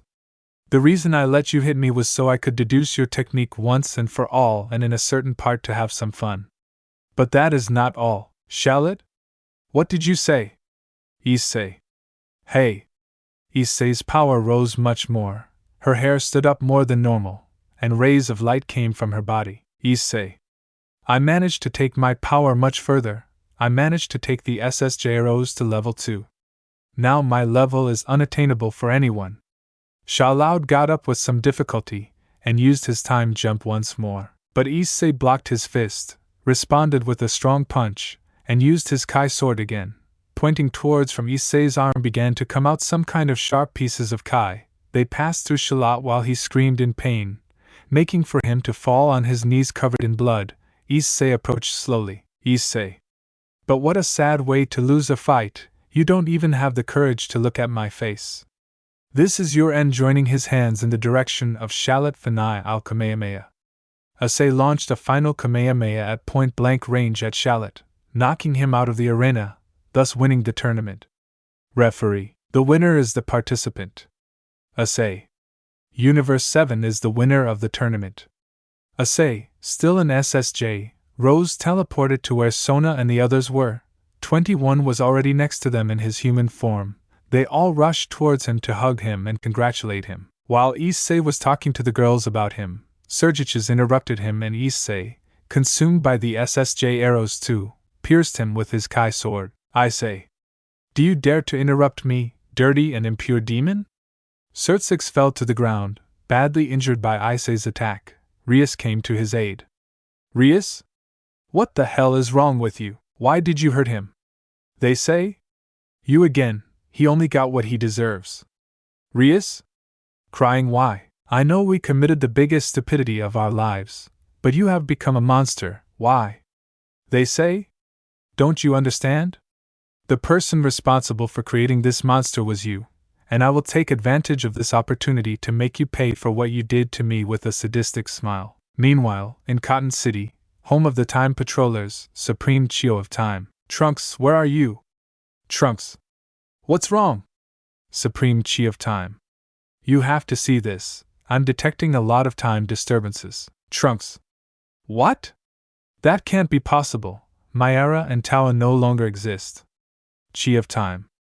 Apparently, those who were in the time to which you recently traveled were nothing more than a kind of clones. Trunks. That makes sense. No wonder we defeated them so easily. I'm Kyo. You should go get help. I don't think you can defeat them on your own. Trunks. Okay, it's time to visit Issei-san again. Chapter 23. The Return of Trunks. Issei, a time patroller, Issei, consumed by the negative energy of SSJROs 2, was about to attack Rias. The Scion extended his arm, drawing his kai sword once again, beginning to walk towards the Redid with a sadistic look. Issei? It's time that I make you pay for humiliating me like that. The Scion had not finished speaking when he felt a blow on his face. It was Usato who, very annoyed, slapped him to make him see reason. Issei just looked at her in disbelief at Chisato's reaction. Chisato. What the hell do you think he's doing? Angry. You are behaving like a complete idiot. You are not the Issei we know and love so much. Please come to your senses once and for all. He is not an enemy. Issei. Hasagawa-sensei returning to his base state. Issei approached Sergiches and gave him the last hermit seed he had left, and he recovered. Issei. Forgive my behavior, Saiyakin-sama. I am aware that it was not right to respond that way, bowing. Sergius. Don't worry, it was my fault for interrupting you. I just wanted to congratulate you for winning the tournament and for having fought in an extraordinary way. I appreciate it very much. Sergius walked away with Rias towards the other leaders. Sergius.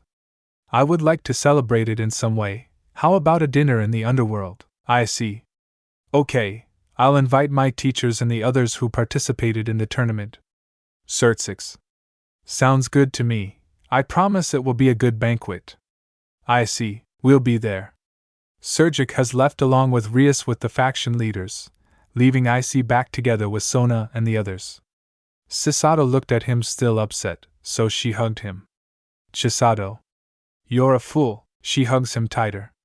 Forgive me for hitting you, but it was necessary. Issei. Don't worry, I know I deserved it, at least it's all over now, we won the tournament and everything will be fine.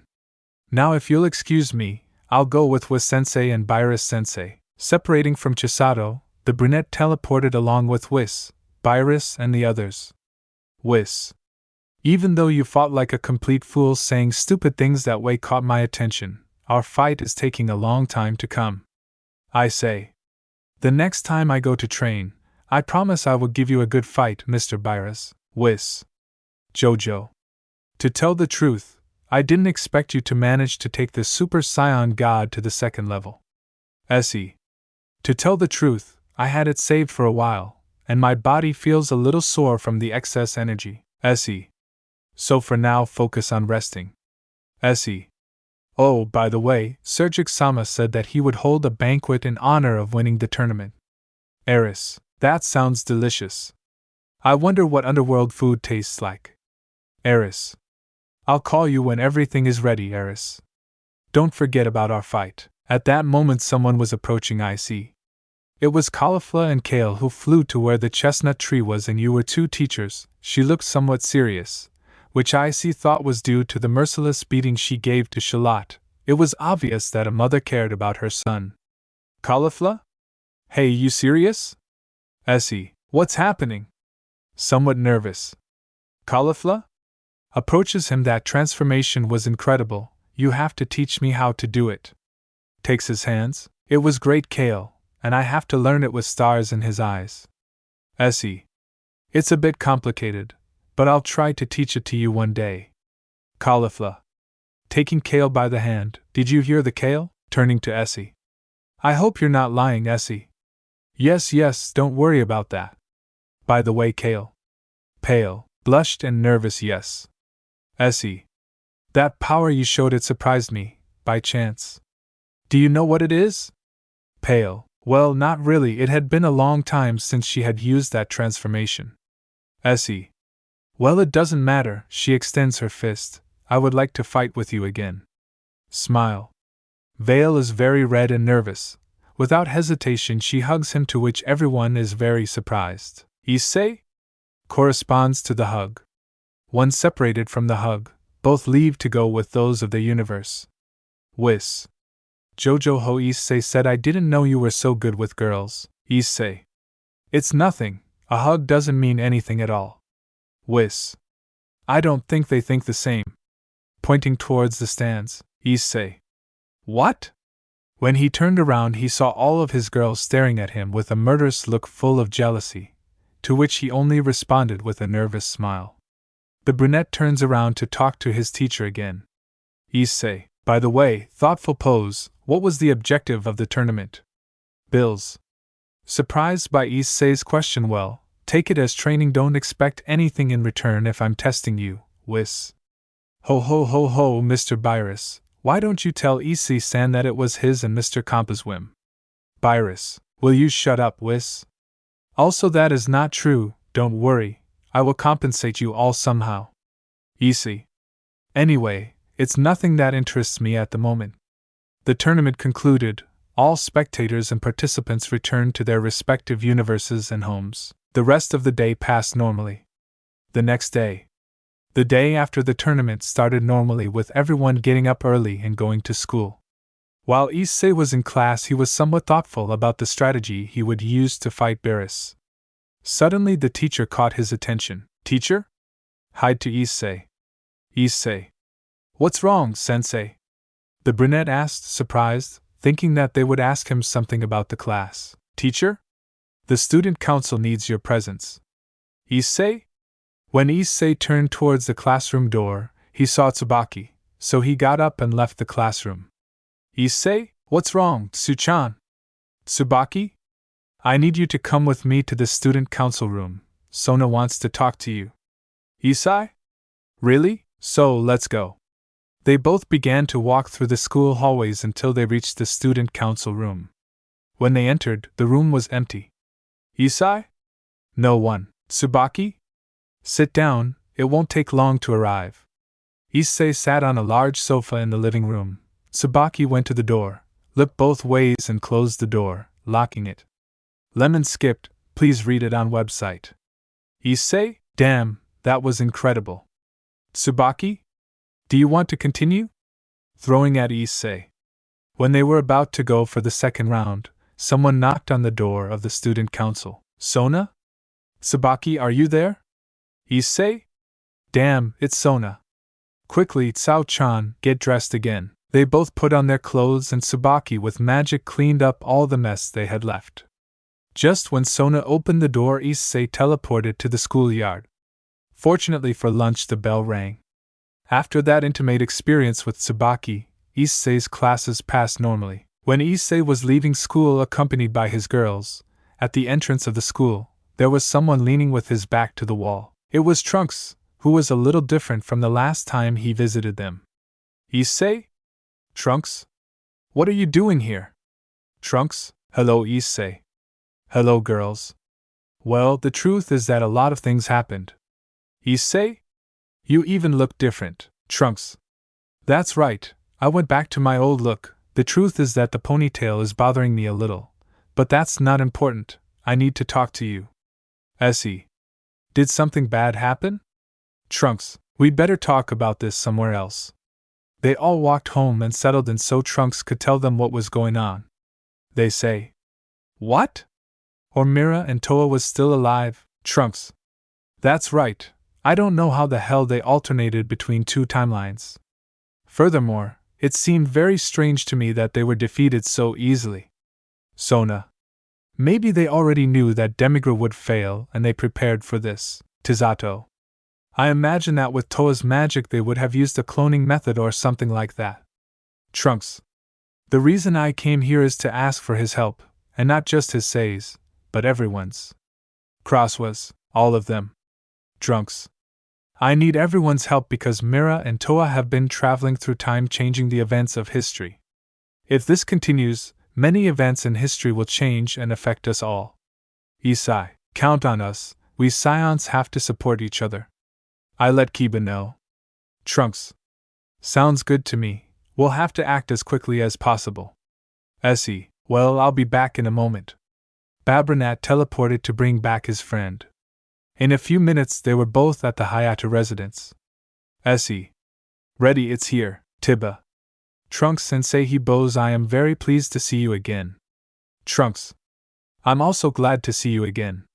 I say, well Trunks, we're ready? Trunks. Well, come with me, we will go to the place where we will plan everything. One thing you should know is that no matter how long it takes us there, we will return to this time the same moment we left. Issei, that sounds good, it's like we never went. Trunks. Well, time to go, I'll give you a little time to prepare. Issei. Damn, I don't have hermit seeds, I'll go with Master Karen. Trunks. Don't worry about that, in Cotton City we managed to create our own hermit seeds. Issei. That's incredible, well then let's go. Everyone prepared to travel to Cotton City and went to the courtyard. Trunks took out a capsule, which, when he threw it, a time machine came out. Everyone entered. Trunks placed the codes necessary to travel in time. The machine rose and disappeared in a flash. Now they were in a kind of time tunnel where they could see different wormholes and other timelines. At the bottom of the tunnel they could see, near 851, Cotton City. When they had reached the end of the tunnel, they saw that they were over a city where there were many other people. They say, "What is this place?" Seeing through the glass. Trunks, as I mentioned before, this is Khotan City, home of the Time Patrollers. From here we make sure that all the events of the story happen as they should. Psyroffle. It is a very beautiful city. Right, Soten? Sona? Yes, blushing by the way. Trunks, there is something I don't understand. Trunks? What? Sona, you said that Mira and Tawa had altered the events of the story. If so, then why haven't we seen any changes in ourselves or other people yet? Chisato? I was just about to ask you the same question. Trunks. When they alter any moment in history, we have a small amount of time to act. That is why I looked for them as quickly as possible. When they attacked for the first time, I took care of everything returning to normal. But just before I traveled to their time, they kept attacking. That's why I looked for them as fast as I could. Whis? That means we only have one chance. Trunks? Exactly, that's why we must act with great caution. Well, we're here. The time machine landed in front of a portal. Everyone got out and entered said portal. When they reached the other side, there was a very nice place with a couple of buildings, a small pond, and a large tree in the center. A 21. What is this place? Trunks. This is the nest of time. From here we monitor everything that happens in history, and from here we start to fix it. I see they are already here. Chisato, long time no see. Kronoa. A Furious-san, I say the same. Tsubaki, does Hasagawa-sensei know her? Chisato. She is the supreme Kaya-sama of time. She maintains control in this place. Trunks. Exactly, Kronoa. Well, if everyone is here, follow me. Everyone followed the supreme Kaya-sama of time. They entered the building that had the large tree on top. Upon entering, they found many temporal scrolls and a table where there were holograms of different events in history. I imagine Trunks would have already explained to you what is happening. They say, yes. He did it when we were coming here. Kronoa. I have to tell you that you are also involved in the changes you have made. Kuroka. What do you mean by that? Kronoa. In the moments that Mira and Toa would have intervened, Goku-san, Trunks, and also Issei-san have been affected. So they have to divide into groups. The organization of these groups is at your disposal, Issei. I think it would be better if you told us which events in history have been altered, so we could organize ourselves in a better way. Pranoa. The first moment where we must intervene is in the battle against Frieza on Earth when he carried out his revenge. Mira and Tawa stole the hermit seeds, so Goku-san was never able to recover, and Cooler was also revived and is more powerful than ever. Vegeta-san will not be able to against both of them. I say. I'll go with Hasagawa-sensei. I am sure that I will make a good team with Mr. Vegeta, and I also think that if they see Trunks there will be suspicions, and the timeline will be further altered. Hasagawa-sensei will be able to make my grandfather recover his energy, and not die from the damage received. Sona? Are you sure? Worried Issei? Yes, trust me. Pranoa? Well, it's already decided. Second to the battle against Loki in the underworld, Tawa stole Phoenix's tear that made Issei-san recover from the damage received. In addition, Loki was empowered by his power. They must find a way to make ease and recover and defeat Loki. Ease.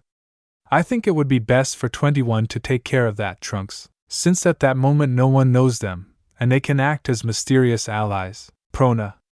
Finally, Goku's arrival on Earth after Namek, Frieza and his father arrived earlier than expected, and his army is attacking the city. They must protect the civilians and defeat Frieza's army until Trunks arrives to murder Frieza and his father. Issei, So-chan, Kuroka, Sarah-chan, Okino-san and Ross-chan, I think they will be enough, and if they use the fusion, they won't have any problems at all. Well, if you are ready, you must act now. We cannot waste much time. Pranoa. Silas-sama, Issei. Hey, Trunks. Who is he?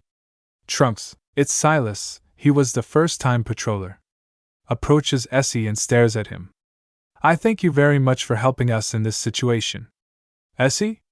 No problem. I promise we will do our best. Well, it's time. Taking out a scroll.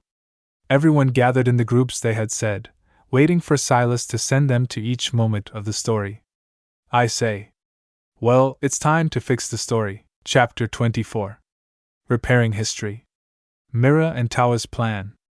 Once organized into 3 groups, each one left for the time in which they had to act in order to re-establish the course of history. Year July, on the outskirts of the western capital. The kind of portal opened in the mountains, from which Issei and Chisato came out. They looked towards the edge of the mountain. Issei, well, it seems we're here. And there are Frieza and Cooler. According to my grandfather's stories, the only one who attacked the earth was Frieza. DeSoto, Issei-kun, look over there pointing down. Frieza could be seen torturing Goku, while Vegeta approached Frieza so they could start the battle. Noticing this, Cooler also approaches. Issei. It seems we arrived just in time. Chisato. Have you thought of something yet? Issei. Since we didn't bring seeds from the hermit, the only option is for you to help cure my grandfather. I will be in charge of fighting alongside Mr. Vegeta. I won't have any problems if I use the SSJ arrows too. Chisato. I understand. But wouldn't it be more advisable if you used the SSJ blue? That is to say, at this moment they do not know the SSJ arrows. It may sound silly, but that small detail could affect the story. It would be better that we act according to the facts of this time. Issei. Well, you're right. There is no time to lose. Issei. Wow, I didn't expect that. Chisato. That's my way of saying, good luck.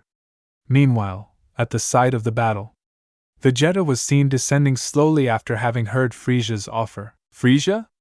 Well, Vegeta. If you eliminate Goku, I will appoint you commander of Frieza's forces. What are you saying? Vegeta. I need this insect so I can continue increasing my strength. So I'm sorry. But I already made a decision, and that is to eliminate you with my own hands. Frieza. What did you say? Annoying. Vegeta kicks Goku, which made him fly towards where Krillin and the others were. Vegeta?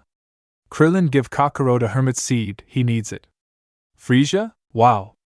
After making you that generous offer, this is how you pay me. Vegeta? It was you who destroyed my home planet. Did you think I was going to be loyal to you after that? You're wrong, Frieza. You still make bad jokes, Vegeta. You don't have enough power to defeat me, you don't have a chance against me.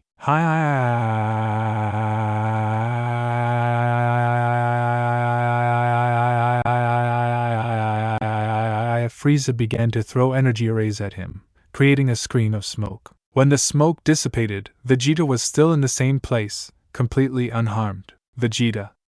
It's time to make you pay for everything you did to the Saiyans. I extend my hand to him, he attacks. Big bang. A powerful ball of energy came out of Vegeta's hand.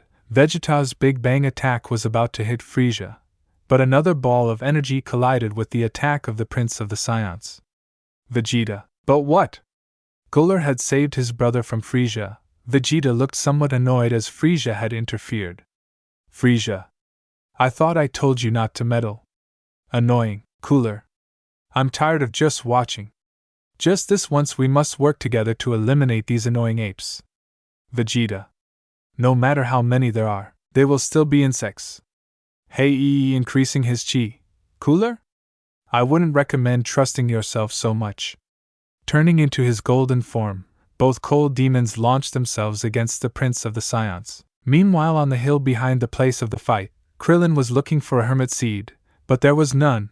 Goku was dying, but at that moment, Issei arrived with Chisato, thanks to his teleportation. Ohin. Who are you? Missed Issei. Consider us allies. Turning to Chisato, well, Hasegawa-sensei, it's time to do your part. Asato approaches Goku, places her hands on his. A green flash comes out of his hands. Chisato? Due to the composition of his body, it will take me a little longer to make him fully recover. Dohan? Damn! If only he had trained more. Angry, it doesn't matter. No matter how powerful Mr. Vegeta is, he won't be able to defeat the two of them. Transforming into SSJ, I will help him fight. Dohan was preparing to fight alongside Vegeta, but at that moment, Issei stopped him. Issei. Wait, I'm going to fight. Bowen. Are you sure? Issei. Hey, transforming into SSJ blue completely. Serious. The roar of the chestnut's transformation surprised everyone, it even made the fight stop. Issei teleported next to Vegeta. When he saw it, he was a little surprised, but then he only responded with a confident smile. Vegeta. I didn't know there were still Saiyans alive. Issei. Who are you going to take care of? Vegeta. You take care of the other one, I'll be the one to destroy Frieza. Getting into a fighting pose, I say. Okay. Getting into a fighting pose. They both launched themselves against the cold demons, starting the battle. Underworld, time of the battle against Loki. Trunks and 21 arrived just in time. Behind a rock, they hid waiting for the right moment. Trunks. Well, it looks like we're fine. A 21. What are we supposed to do? Trunks. In this part of the story, Issei uses Mjolnir to defeat Loki. But just before using it he is seriously injured. Someone gave him an artifact that would cure him completely. Tuwood intervened, making the encounter with that person not happen, in addition to empowering their beasts. We must find a way to make this recover. Day 21. Leave that to me, just give me what we are supposed to cure him with. Trunks gave the hermit seed to 21. Trunks. Now we just have to wait for the right moment. Just as Trunks said that, Issei was about to take Mjolnir. He was pierced by the fangs of Loki's beast. Trunks. Now Hayaya transforming into SSJ2. Trunks flew towards where the battle was, and 21 headed towards Issei. When 21 arrived, Issei had already fainted next to Whis on the brink of death. A 21. To the side, serious. Whis? Who are you? Annoyed and surprised. A 21. If you want him to be saved, let me do what I have to do. 21 checked Issei's pulse, and saw that he was still alive. 21 chewed the seed that Trunks gave him and proceeded to kiss Issei. Whis? What do you think you're doing? Annoyed and jealous. 821.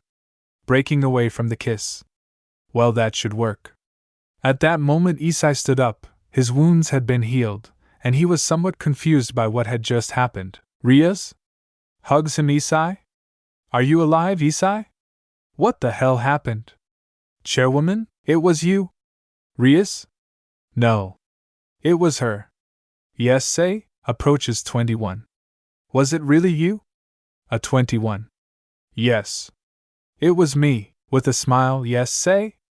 I thank you very much. A 21. You don't have to thank me. Going into his Majin form, now we have to go help the others. 21 flew away towards the battle site. Issei. Damn.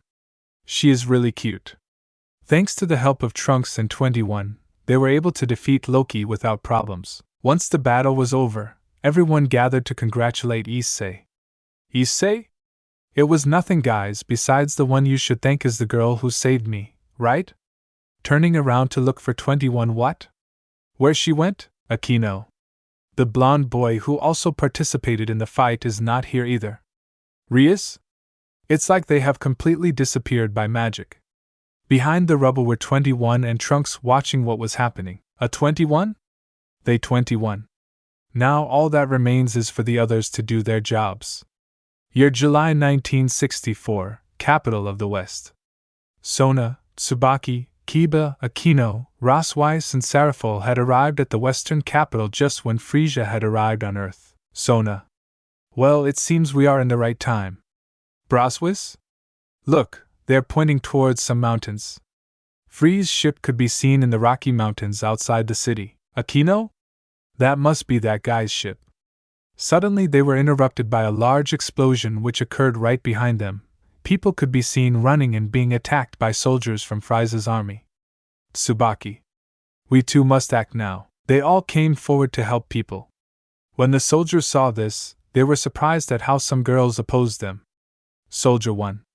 This is no place for girls like you. Soldier 2. Having interfered in Great Frieza's plans will only hasten his death.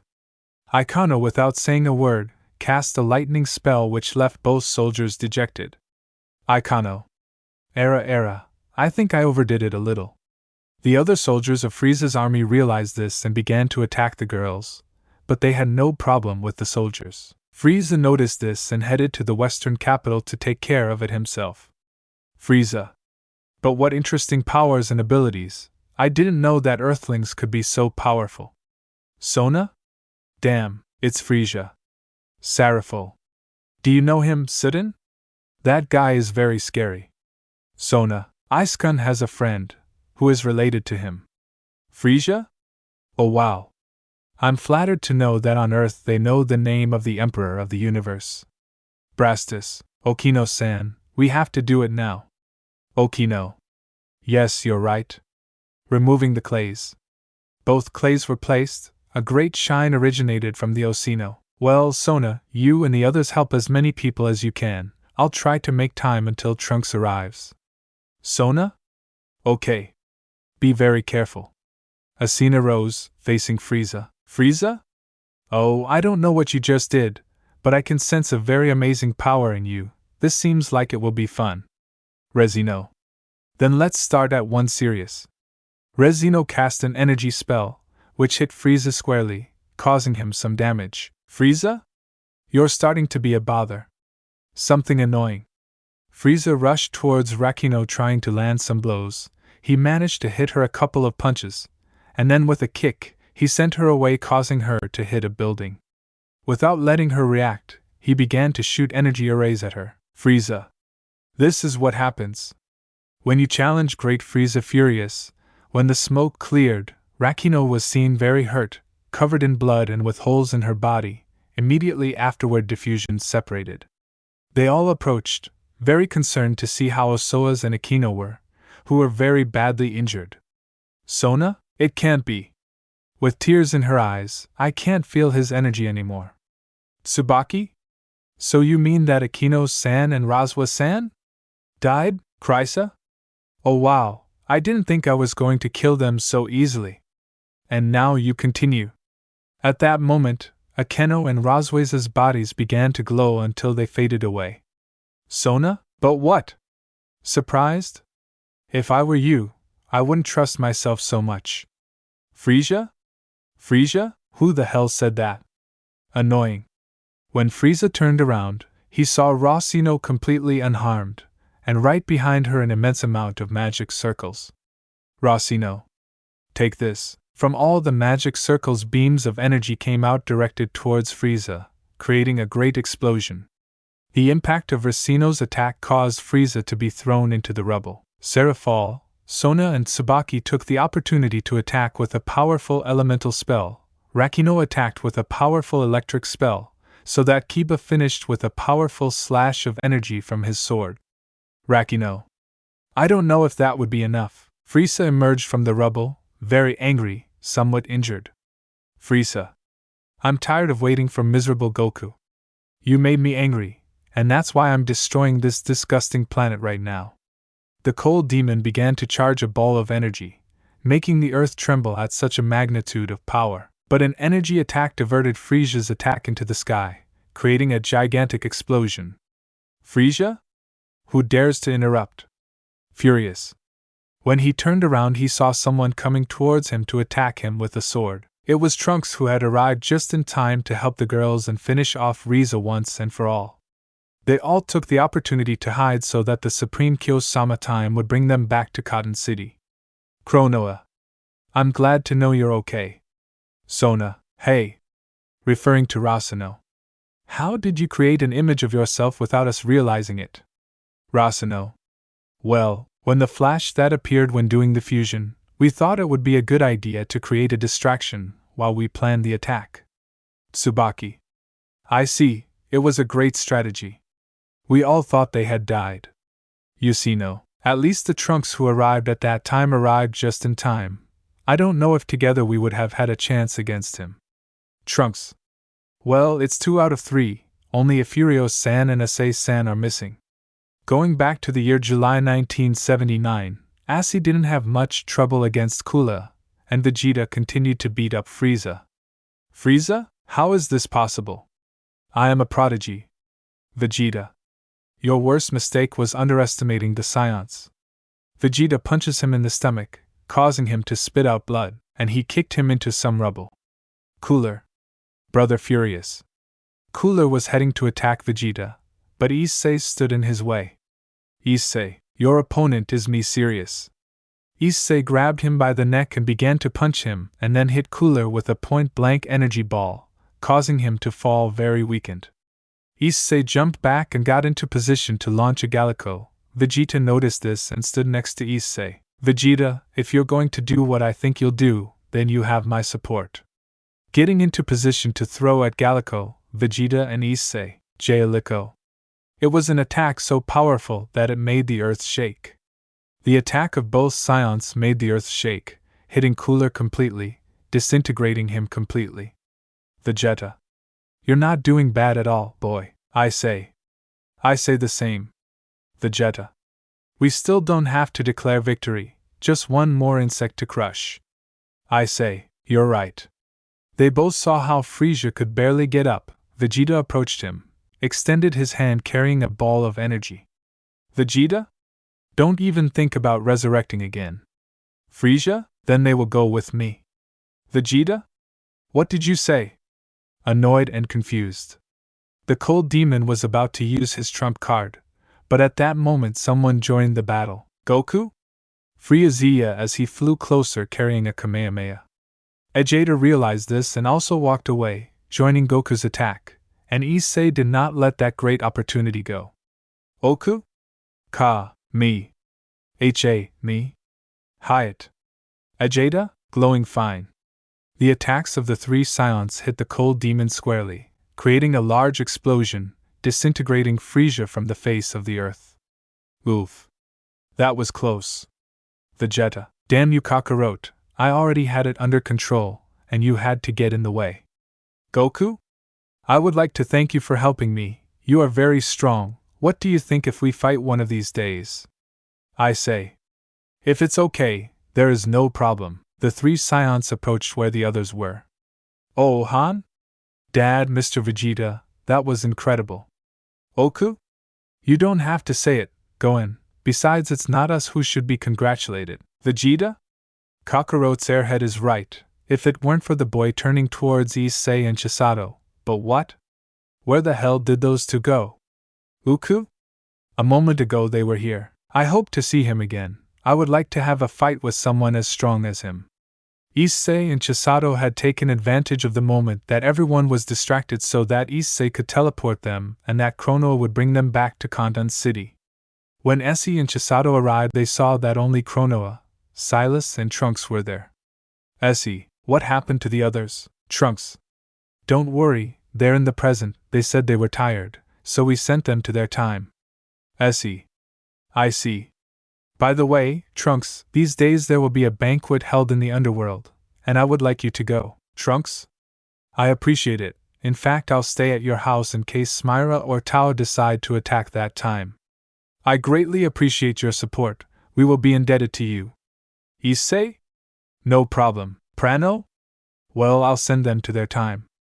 I sent the girls to the outskirts of their school, so I'll send them there since it wasn't long ago that they left. The Supreme Kiyosama of Time sent Issei, Chisato, and Trunks to the present outside Core Academy. But when they arrived, a big explosion was heard. When the three arrived at the place, they saw Sona, Tsubaki, Seraphil, and Kiba lying on the ground, very hurt. Rossino could also be seen fighting with 21, but this one she was a little different with her red eyes on her Majin form. 21 launched an attack on Rossino, which left her very injured lying on the ground. The fusion dissolved. A 21. Wow, finally the person I've been waiting for has arrived. I don't expect to turn you into candy and enjoy your flavor. Smacking drunks? What the hell just happened? Transforming into SSJ. We have to stop her. I say, wait. Transforming into SSJ. God, I will take care of this. Chapter 25. Altered Present. A new danger is approaching. Issei, upon seeing what was happening just after returning from Cotton City, transformed into SSJ. God, upon seeing 21's behavior. 821. I was waiting for you. I can't wait to taste you. Licks his lips. What will I turn you into? In a chocolate or in a cookie? I say. What the hell are you talking about? Serious. 821. The more powerful the subject is, the more delicious it is when it becomes a candy. Issei. 21. I know this isn't you. Someone had to have intervened. A 21. What are you talking about, my dear Issei-kun? This is the real me. Sadistic smile, Issei. I don't want to hurt you. I wouldn't dare. A 21. So if you didn't attack, I would. He launches to attack him with a sadistic expression. 21 launched himself at Issei, but he dodged each of his attacks. A strange energy could be felt in 21's dark aura. A 21. I can't wait to eat you smack, just stay still so I can turn you into chocolate bang, Issei. Hi, raising his kai, creating a burst of air. The power of the divine kai caused 21 to recoil and be thrown backwards. A 21. What the hell did you do? It doesn't matter. It's just a matter of time before he can eat you at once and absorb your power. Launching towards Issei again, Issei closed his eyes and relaxed. He extended his hands in front of him. His kai intensified. When he opened his eyes, 21 was paralyzed in front of him, trapped in the chi of the Saiyan God. 821. What did you do? Why can't I move? Issei. 21. Listen to me. Seriously, 821. What the hell? I asked you something? Answer me. Say. I know that the way you are behaving is not like you. I need you to remember who you really are. I wouldn't dare hurt you. That's why I want you to see reason. You are one of the most important people in the world. My life, and you are not an evil person, I know. Please stop whoever did that to you. You don't have to keep listening to her. 21 was staring at Issei. Without saying a word, little by little the aura and energy of the bio-android began to decrease, and her eyes returned to their normal blue color. She fell to the ground, collapsed. Issei, number 21. Worried and returning to his base state, the brunette returned to her base state and approached 21, taking her in her arms. 21 little by little opened her eyes. A 21. Issei-kun. Weak Issei, that's great. You're back to being you. He hugs her. Hey Trunks, help me get the others back on their feet, please. Breaks away from the hug. Trunks. Yes, I furious end. Please help me. Chisato. Yes, we have to take them home. We can cure them more comfortably there. Issei and 21 stood up watching as Issei and 21 stood up watching as Issei and 21 stood up watching as Issei and Trunks helped Takano, Roswas, Sona, Sarah fall and Sabaki. A 21. I did. This, covering her mouth with her hand on the verge of tears. Issei. Unfortunately, yes. 21 turns to Issei and starts crying, to which the brunette responds with a hug. A 21. It can't be that part of me was supposed to no longer exist, crying Issei. Don't worry, I know you weren't that one a moment ago. Now the important thing is to help the others. Go and help Trunks. I'll go get the hermit seeds. A 21. Okay, wiping tears, Issei. See you in a minute. Teleports. The brunette teleported to Master Karen, who was watching the landscape from his tower while Yajirobe slept. Issei. Hello, Karen. Issei. It's nice to see you. Issei. Master Karen, I'm also happy to see you. Issei. I imagine you stayed without the hermit seeds. Perron? How did he know? Perron? Well, since you and Goku are alike in everything, I assumed that you came only for the seeds just like you did. Perron? I'm so sorry, teacher, but I'm in a hurry. I promise I'll bring you something the next time he comes. Perron? Don't worry, boy, I understand your situation. Issei. So you know what just happened? Perron? A strange energy was suddenly felt. Perhaps it was the work of that tower person. I say, whatever. We have to stop them immediately. Karen. Anyway, boy, the seeds are in that base over there. Take what you need. I say, I thank you very much. Master Karen takes the seeds. Well, I'm leaving. Teleports. Karen. Take care, boy. The chestnut tree, after obtaining the seeds from the hermit, teleported back to the outskirts of the Core Academy. Chisato, Trunks and 21 were already gathered, and with the help of Issei, They teleported to their house. They accommodated those who were injured. Chisato began to heal the others, while Issei changed his clothes and Trunks checked the time machine. The Brown approaches Hisato to ask about the status of the others. Issei. How are you doing? Tezato. They were seriously injured. The type of attack used 21 is not like the one she usually uses. I am afraid that she was someone who altered her organism, and the evil part of her reappeared. They say. Maybe it was Tawa. She must have altered 21's mind and made him attack the others. By the way, speaking of her. Where is she? Tezato. She locked herself in her room since we arrived. You should go talk to her, they say. Distribute this for me. He gives her the seeds, I'll go talk to her. The brunette went up the stairs and headed to room 21. Issei knocks on the door number 21. Are you there? I'm going in. The brunette opened the door and saw number 21 sitting on her bed, with her head down, very depressed. Issei, are you okay? A 21. Crying. That part of me was not supposed to exist. I didn't have to behave like that. I'm just a threat to everyone. Covering her eyes. Issei sits next to her. It wasn't you. Hasaga was sensei, and I believe it was Toa's doing. You have never behaved like that. I believe. A 21. You may believe one thing. But I hurt Sona and the others. I don't think they can forgive me. They say, look at me. He takes her shoulders. For everyone here, you are very important, and especially for me. Even if you go crazy, I will find a way for you to return to normal. Because I love you. A 21. Issei-kun. Blushing. I love you too. Kiss it.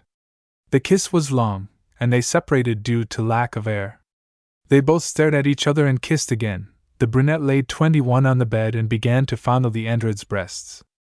Attention, Lem. The door to the room opened. Trunks. Hey, Issei. How are the... He stopped suddenly. Sorry, I'll come later. Issei and 21 got up and fixed their clothes. Issei and 21 got up and fixed their clothes. Issei. Let's go see how the others are. I'm worried about their condition. Issei. Still blushing. It's okay. Issei. Kisses him. Don't worry, we'll do it whenever you want. They both left the room and went down the stairs. When they reached the living room, they were all already completely recovered, without injuries, thanks to the hermit seeds. A 21. I beg you all to forgive me, bow Seraphil. Don't worry. If it was that Tawa person who made you behave like that, we'll have to make her pay, they say. Sarakin is right, we shouldn't let them continue doing their thing. Ross was. So you don't have to feel bad about what happened there. If you were being controlled, it's not your fault. Sona, the important thing is that Issei-kun arrived on time and made you see reason. A 21. I thank you all very much. With a smile, the girls gathered together and stood talking to each other while Issei approached Trunks. Trunks, I see you managed to make everything end well. Issei. That's because I can't let any of them get hurt. I don't know what I would do if one of them were missing. Trunks, I see that every Saiyan has something to protect. I say. Although even though we are so calm, the fact that Mira and Toa could be around in another era or turning someone else against us still makes me uneasy. Trunks, don't worry, rest assured that we will defeat them once we find them. For us who are Saiyans, no enemy can defeat us, just as my father said, the strength of the Saiyans has no limit. Basie. That phrase sounds just like something he would say. His stomach begins to growl. Damn, those time trips left me very hungry. Just when the brunette finished speaking, a magic circle appeared in the living room of the house, from which Graphia emerged. Graphia? Issei-sama. Suzekiya-sama says that the preparations for the banquet are ready. I see. Perfect. Thank you very much for letting us know, Graphia. We will be there in a moment, Seraphil. Well, everyone heard, we have to prepare. Issei. Exactly. Well, I'll go after Mr. Byres, with sensei and eyes. Sona. Don't take too long, you should also prepare. I see. Well, I won't be late. Teleports. Abranath teleported to Isa's planet. He told him about the event, but he rejected the invitation since he had many things to do on his planet. So the scion went after Barris and Whis. Whis.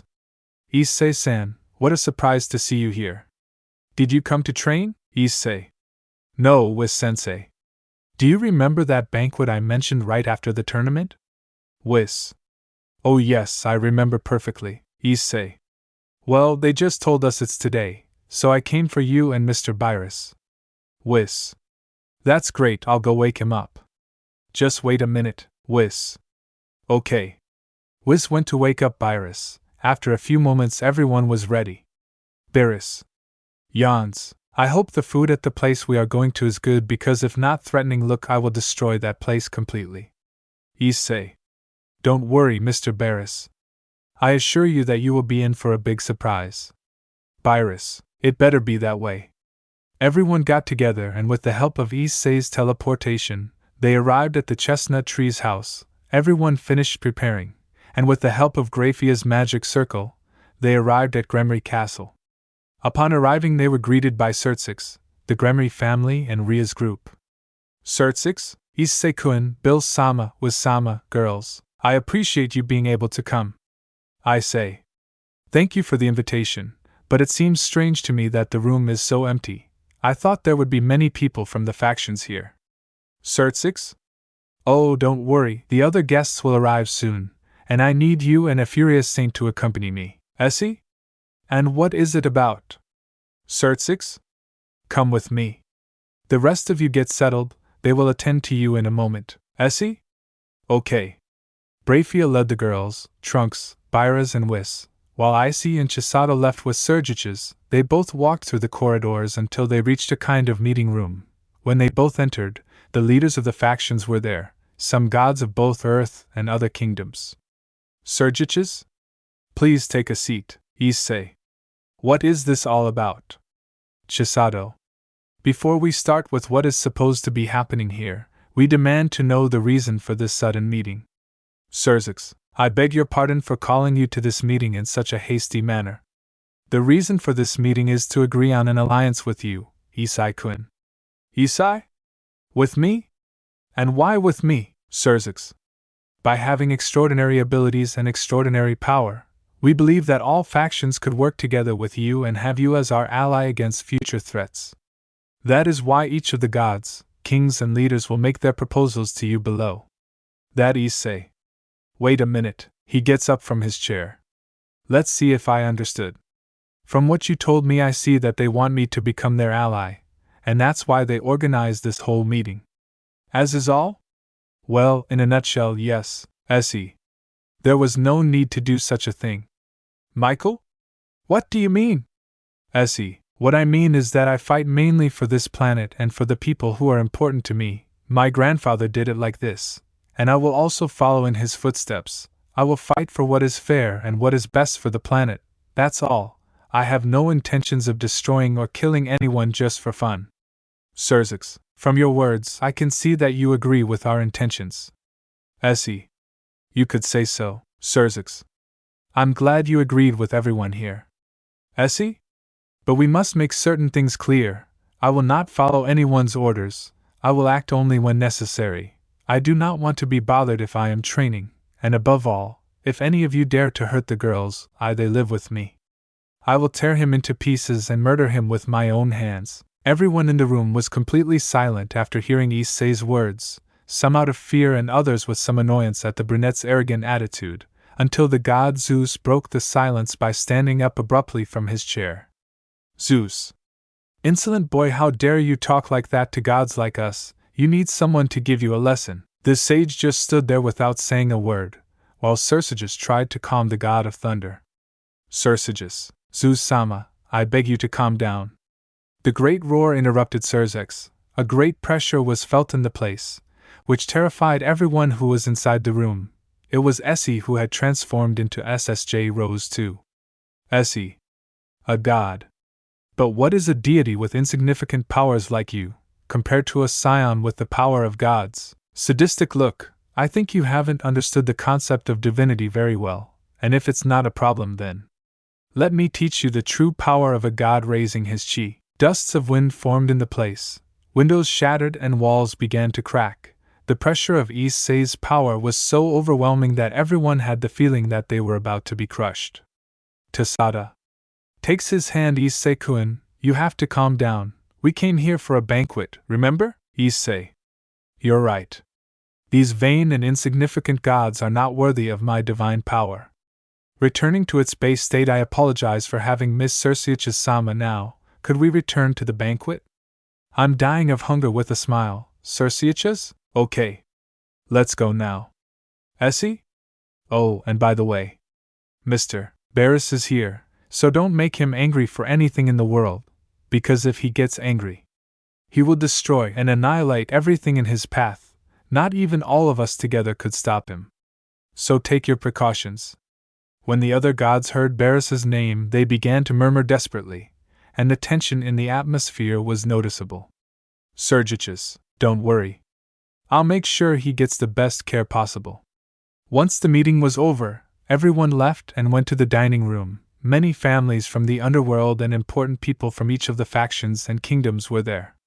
Issei and Chisato arrived at the table where Barris, the girls, and the others were. Everyone began to eat. Issei and Trunks ate like good Saiyans. Barris and Whis tasted the food that the underworld had prepared, while the others only watched in amazement as the aforementioned devoured the food. 21 was with her head down, as if something worried her. Issei noticed this since she was sitting next to him. Issei. Is something wrong, 21? You've been very strange since we started eating. Hey, 21. I was just thinking, what would happen if I got out of control again? Issei. Don't worry. I've already told you before, right? If you get out of control, we'll make sure you get back to normal, so don't think about it anymore. 821. Thank you? Issei-kun. Issei, now let's continue enjoying the food. Willing to continue eating, eh? Who the hell stole my plate of food? Eris. You were distracted, licking his lips. Oh, I thought you weren't hungry anymore. And it would be a shame to waste such a heavenly delicacy. Whis? Mr. Barris, that was very rude of you. Issei was angry since Mr. Barris had taken away some of his food. Luckily, there was only one pudding left on the table. Issei? Then, you won't mind if I eat the last pudding? Taking it quickly, Barris. What? Do not you dare. Issei took the pudding and in a few seconds she finished it without leaving anything. Issei. It was delicious. It's a shame you couldn't try it, Mr. Barris. Issei. Rude boy, how dare you do this to the god of destruction? Eris? You did it first. Seriously, Eris? It seems I haven't been very harsh on you expelling his destroyer god Kai. Eris? It seems like our fight got a little early passing SS Jeros. Eris? Before creation comes destruction. Seriously, the great pressure was felt in the atmosphere. Everyone was terrified by the chaos that both were causing just before they both began to fight. A voice was heard calling everyone's attention. It was Seraphil. Seraphil. Attention everyone, we cannot end this banquet without thanking our defender Hideaway Issei, and what better way to pay tribute to him by remembering him as the Issei dragon. The screen began to descend in the center, and on which a video of Issei singing and dancing to the Issei dragon's song began to play. Upon hearing this, Barris and Whis turned their gaze to the screen. Issei, damn, I didn't remember that. Returning to his base state. Bills. You really are full of surprises, boy, but this one is the best of all. Whis, Jojo Ho Issei-san didn't know you were a star in the underworld. Moving in his seat to the rhythm of the song, Issei. Well, I'll just have to hold on until it's over. And think that I did that kind of stupid thing. Sona, Wani-sama, if he crossed the line this time, when he's here I let him know what he did. I say, it won't be necessary. There is no reason to get angry. The song ended as well as the banquet. Once everyone was satisfied, they left Gremory Castle, each one ready to head to his home. Eris. Bound, we appreciate the invitation. That was definitely an exquisite meal. Whis? Bound, thank you very much, Saiyaji-sama. Saiyaji? No need to thank, you can come whenever you want. Whis? Well, Eris? We will return to our planet, take care of yourselves. Issei. Take care of yourselves. Whis and Barris disappeared in a trail of light. Issei thanked him for the food and met up with Trunks and the girls to return home, when suddenly a portal opened in the sky from which Mira and Tawa emerged. Tawa, finally that annoying god of destruction is gone. Look! We can now tear you into Saiyan pieces. Issei. Are you serious? Going to SS Geros to destroy me? A being as weak as you, I can tell that unlike the last time, your powers have increased, but not enough to face me. Toa. That transformation? It seems that every day you manage to overcome your limits, you really are an exceptional warrior, I say. I'm happy that you have me in that concept. Mira and Toa descended, to which Issei just stared at them. I say. I don't want anyone to interfere, referring to Trunks and the girls. I'll do this alone. Ross was. Be very careful. Issei. I'll have it. Launching towards Mira and Toa, Issei took out his Kai sword and attacked Toa. She blocked it with her staff. Mira tried to interfere, but Issei kicked him in the stomach and sent him away, and then punched Tawa and made her shoot towards some rocks. Issei. A waste of time. Issei and began to walk towards Mira, who was already somewhat injured with just one kick. As he approached, he took out his Kai sword, and with a sadistic cloak he was preparing to kill Mira once and for all, when suddenly he heard a very familiar voice behind him. Issei-kun, stop. Issei, that voice? It can't be. Paralyzing instantly. Come with me, Issei-kun. Those two have been torturing me to hurt you. Please help me. Help your girlfriend, or is it that? Have you already forgotten me? Issei. Turning around, Oma-chan. Returning to his base state seriously, is that you? Oma. If it's me, my dear Issei-kun, come with me. Issei approached and tried to touch Uma. She vanished from her, to which Toa threw a kind of energy beam at him, which did not harm him in any way. Issei? Damn, hit the ground. I should have known that everything was an illusion, but what does it matter? Your attack didn't even work. DOA, are you sure? Why don't you try to transform into Super Saiyan God? I say, if you want it that way. Hey, I going to SSJ, but what? Hey, I am moving to SSJ too, what this? Looking at his hands, I can't transform into Super Saiyan God. Tawa. Divine Chi Restrictor, you will not be able to use your most powerful transformations. Look! And that's not all. Mira stood next to Tawa. Their bodies came together and began to glow. When the glow disappeared, there was a single being. Mira and Tawa had merged. Mirror final form, get ready, damn Saiyan. Issei. TSK.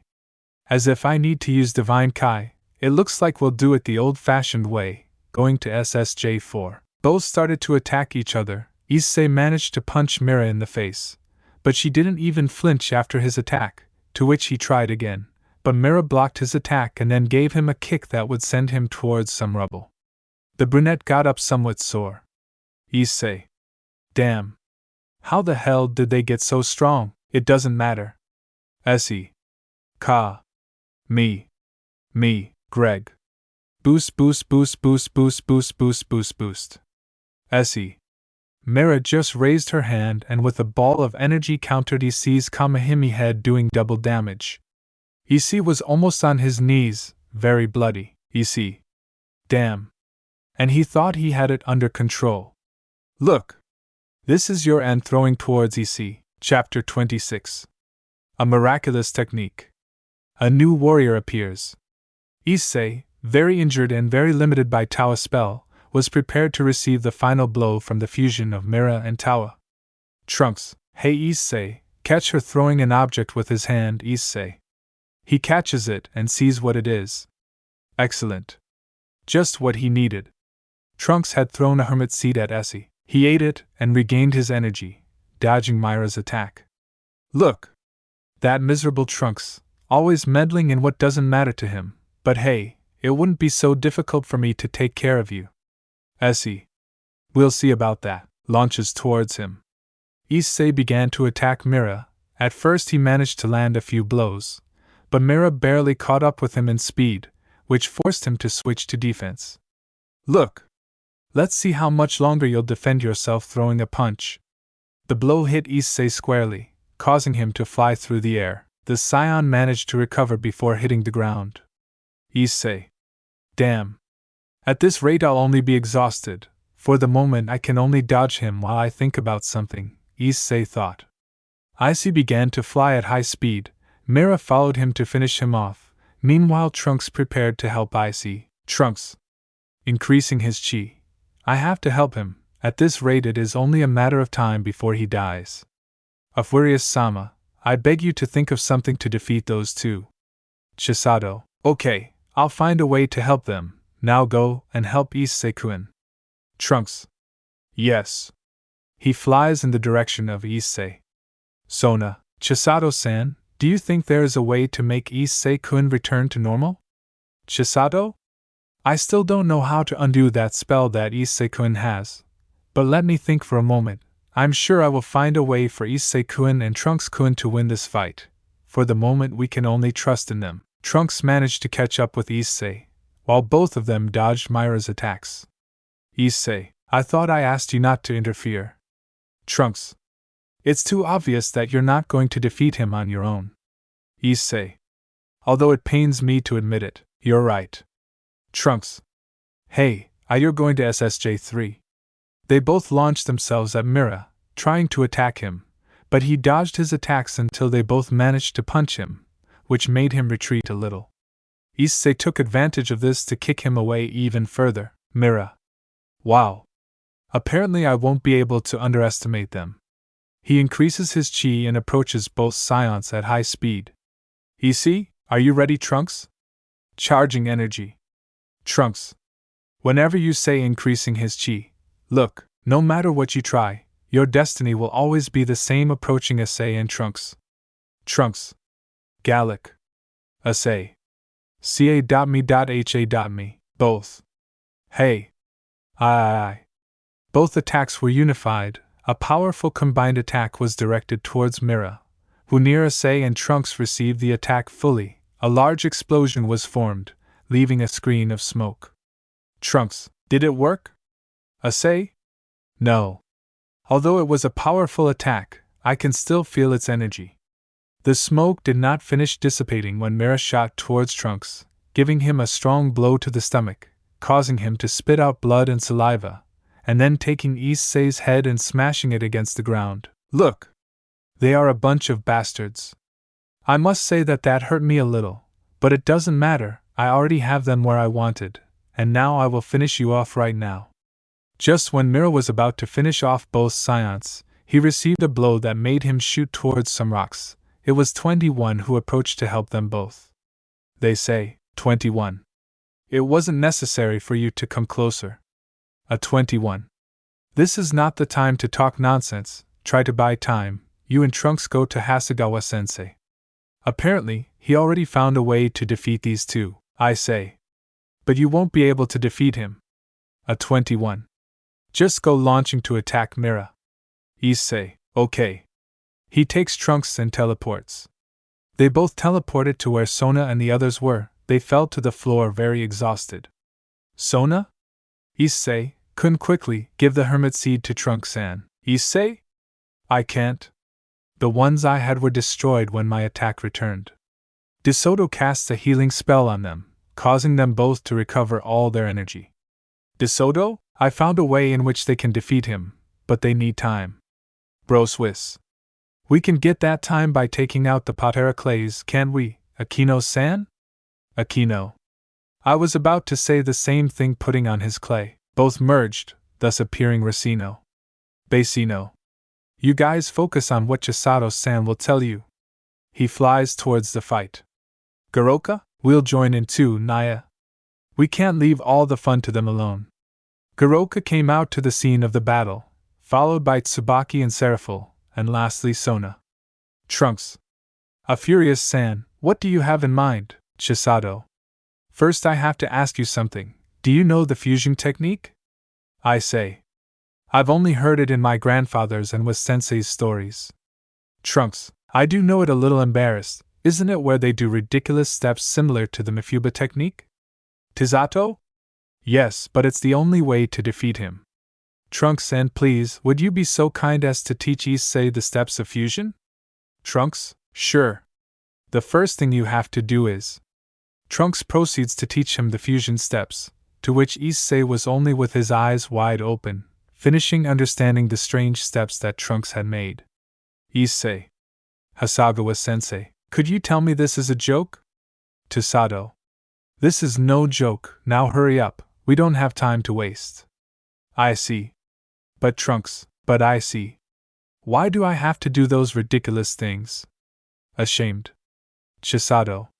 Are you going to let one of your beloved girls get hurt? I see. Okay. He approaches Trunks. Let's do this once and for all. Chisato. I must warn you that he only has one chance every so often. If you fail, you have to wait 30 minutes to separate. Issei. Are you ready, Trunks? Trunks? Anytime.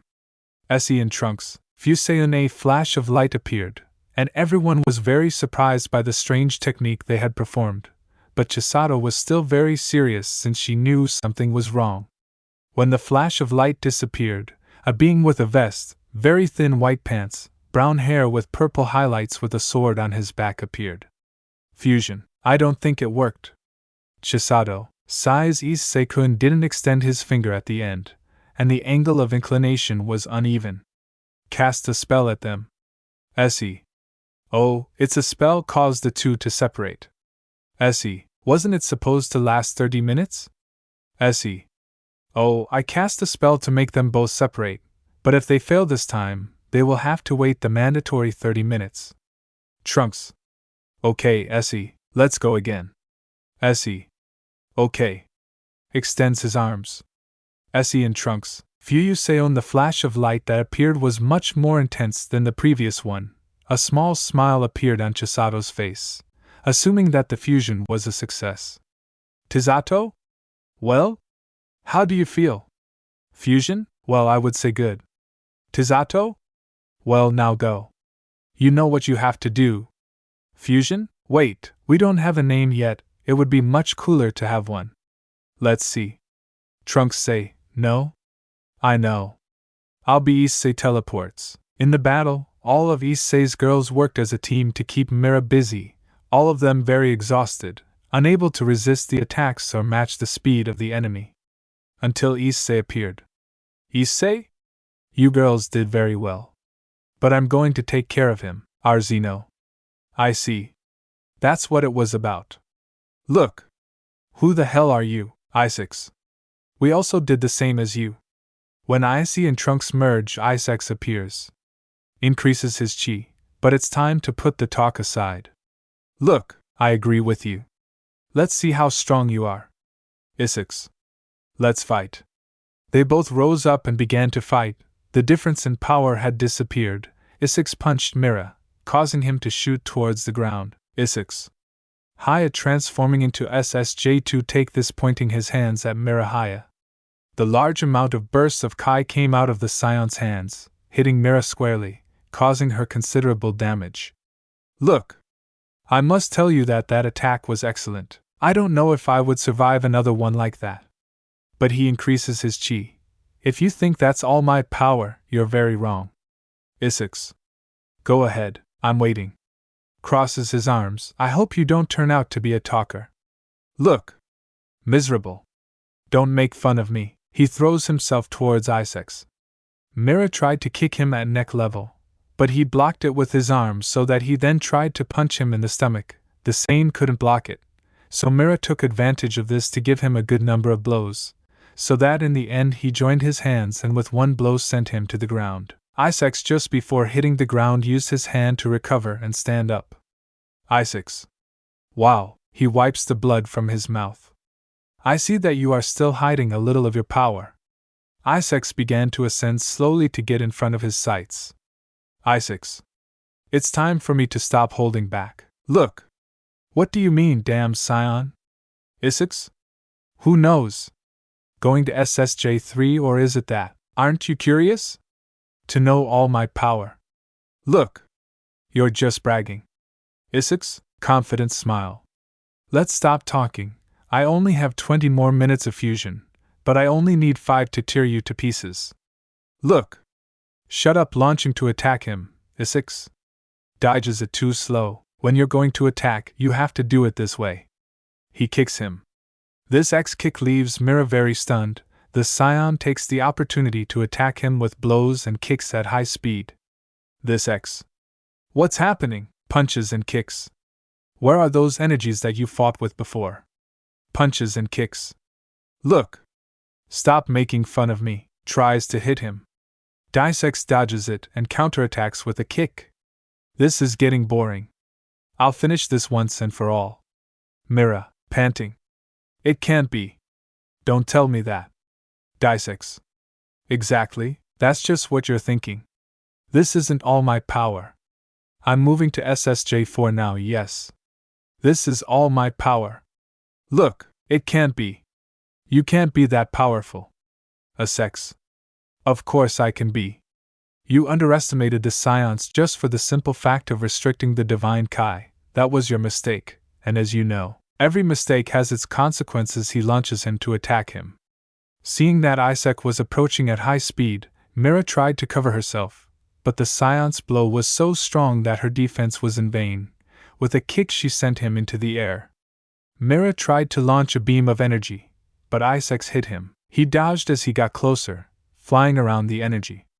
Issei threw a punch, and Mira also did the same. The clash of fists caused the ground to crack and break, but due to the difference in powers, Mira was left in a bad position in such a confrontation. Issei took the opportunity to increase his Kai and launch himself back towards Mira. Issei's hand was wrapped in a red aura and he began to beat Mira. Without letting him react, he continued attacking him without stopping. The Saiyan punched him in the stomach, making him spit out blood. Very exhausted, he remained motionless. Issei stepped back and began to charge energy. Issei places his hands in front.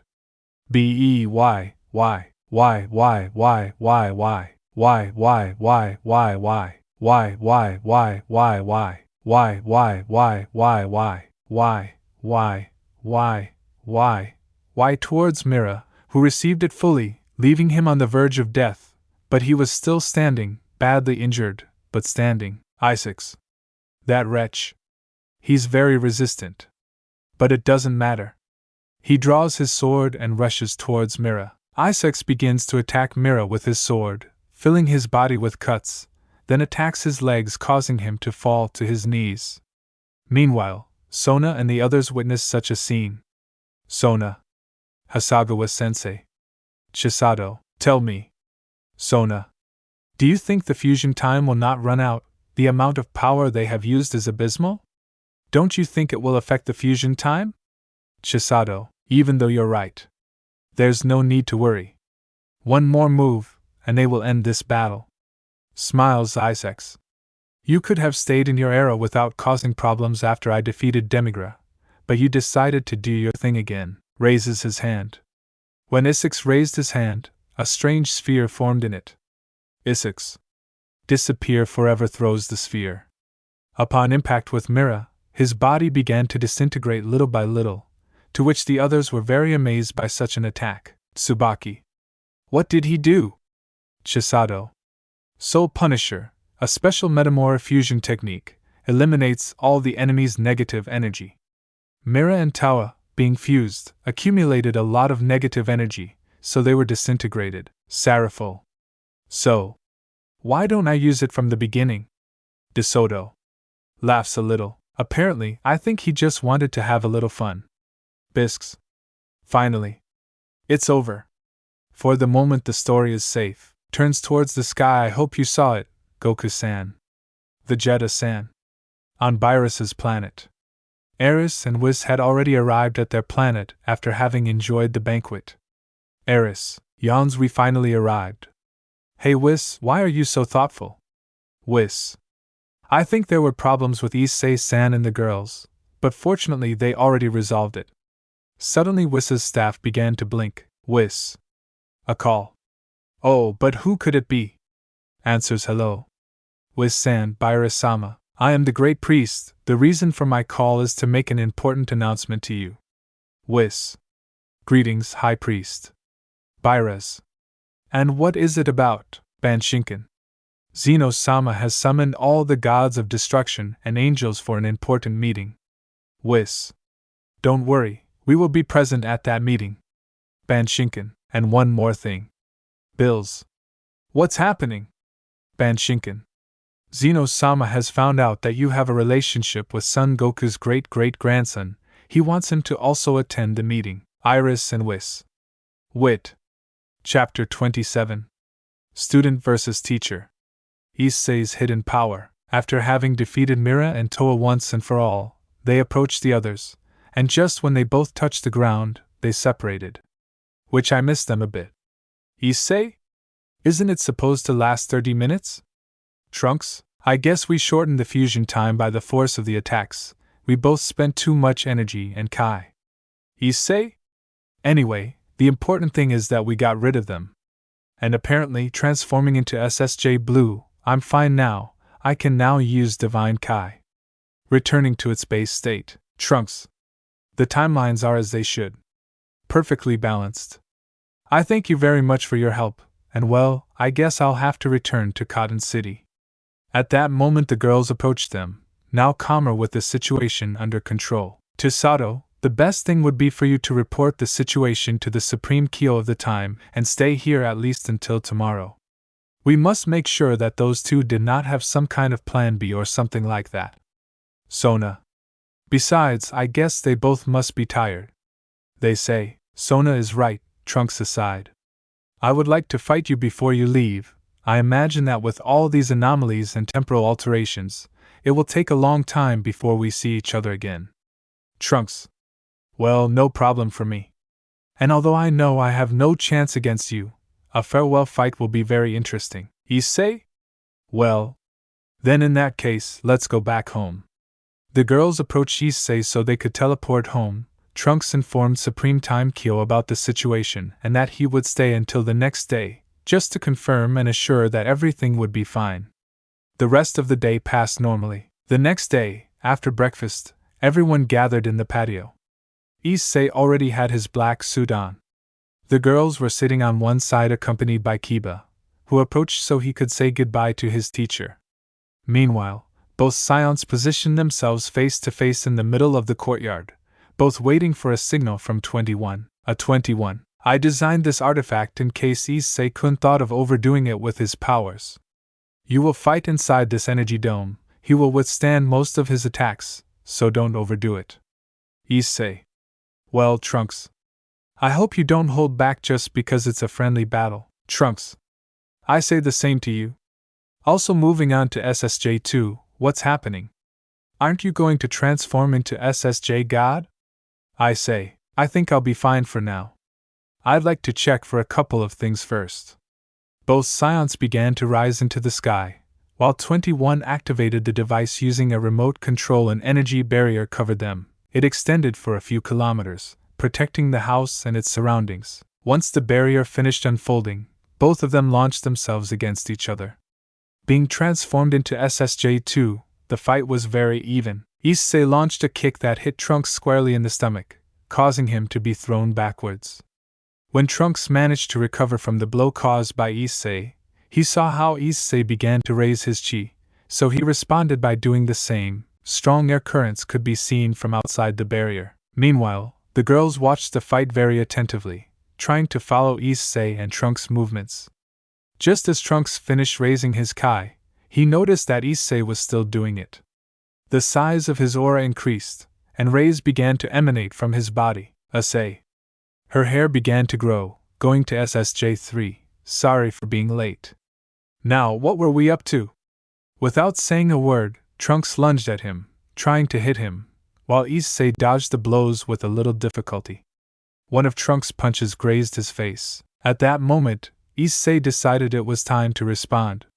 He began to land a couple of blows and then caught Trunks' punches in their tracks, which caused a struggle between the two.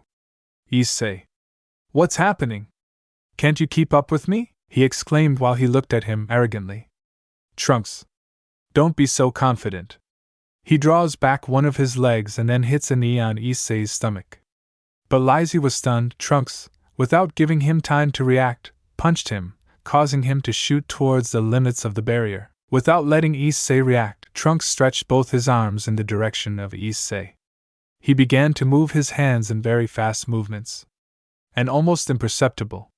Issei managed to react, but it was too late. The future Saiyan formed a triangle with his hands and launched a powerful attack towards Issei, creating a large explosion and a screen of smoke. Fortunately, Issei managed to get his arms back in time. Trunks' attack caused some damage to his suit, and he had some minor burns on his arms. The smoke cleared, and just as Issei looked up, he saw Trunks with his sword drawn lunging directly at him. Noticing how he approached, Issei returned to his base state. He closed his eyes, and when he opened them they were red. The aura he emanated intensified and became Super Saiyan God.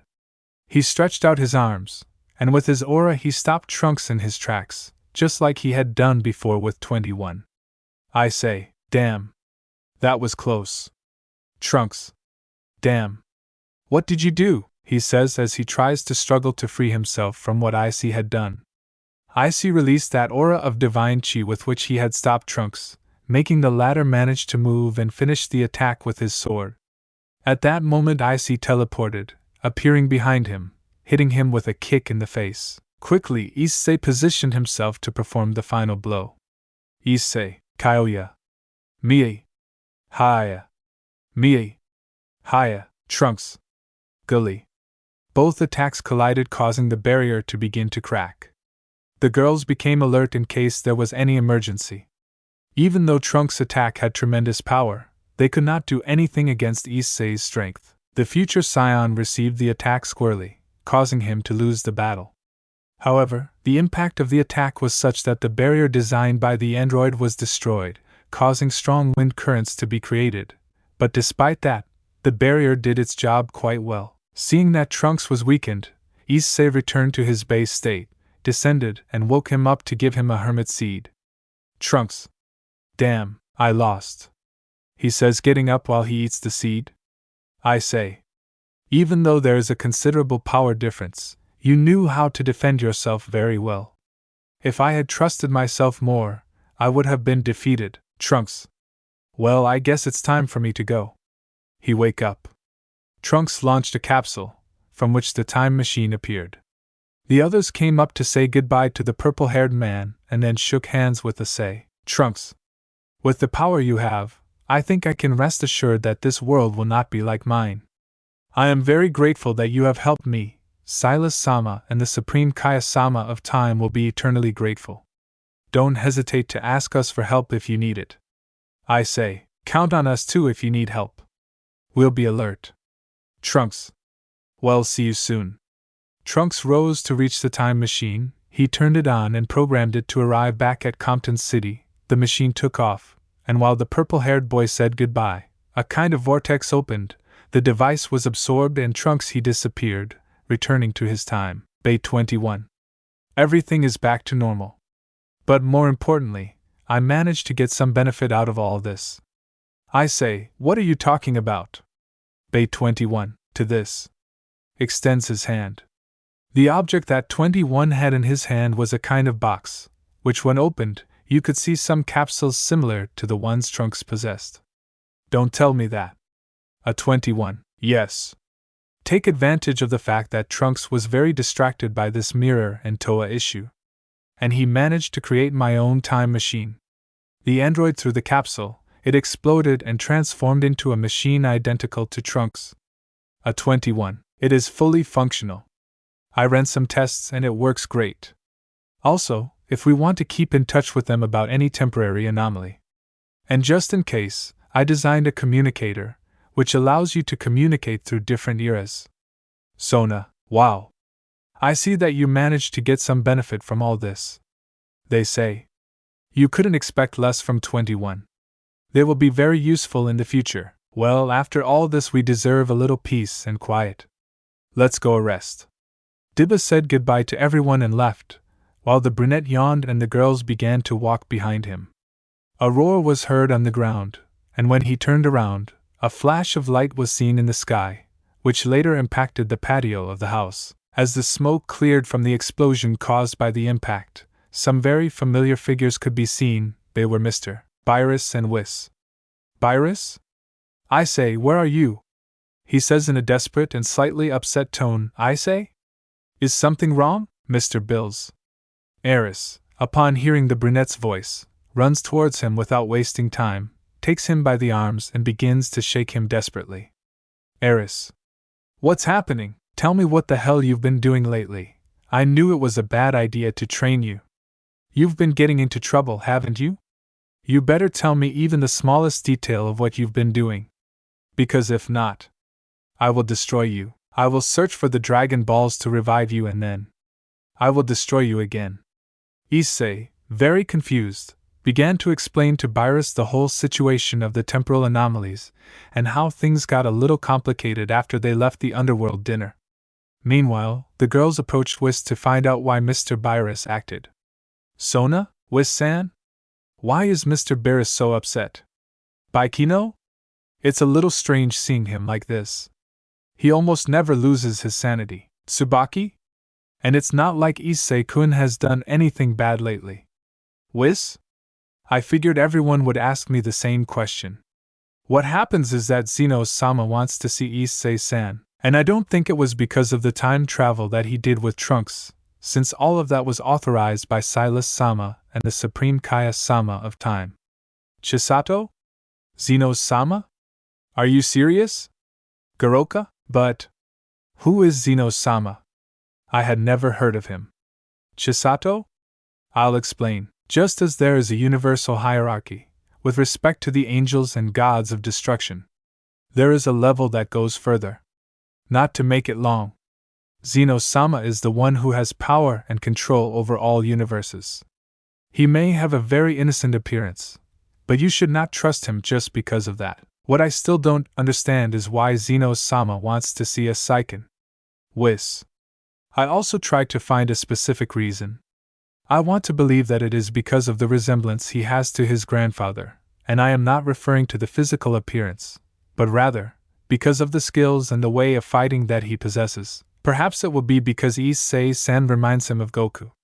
Saint. While Whis and the girls tried to find a reason why Zeno-sama wanted to see the brunette, Issei continued explaining to Barris about the temporary problem that happened recently. Issei. And that's what happened. Iris. Are you sure, Issei? Totally. I haven't done anything other than help the Supreme Kaya-sama of time. Eris. Well, I guess you're not as dumb as your grandfather. The fact is that Zeno-sama wants to see you. And don't ask me why, I don't know either. But I need you to listen to me carefully. I say, I'm listening to you, Mr. Pierce. You don't have to get upset. Pierce. We are going to a very important meeting.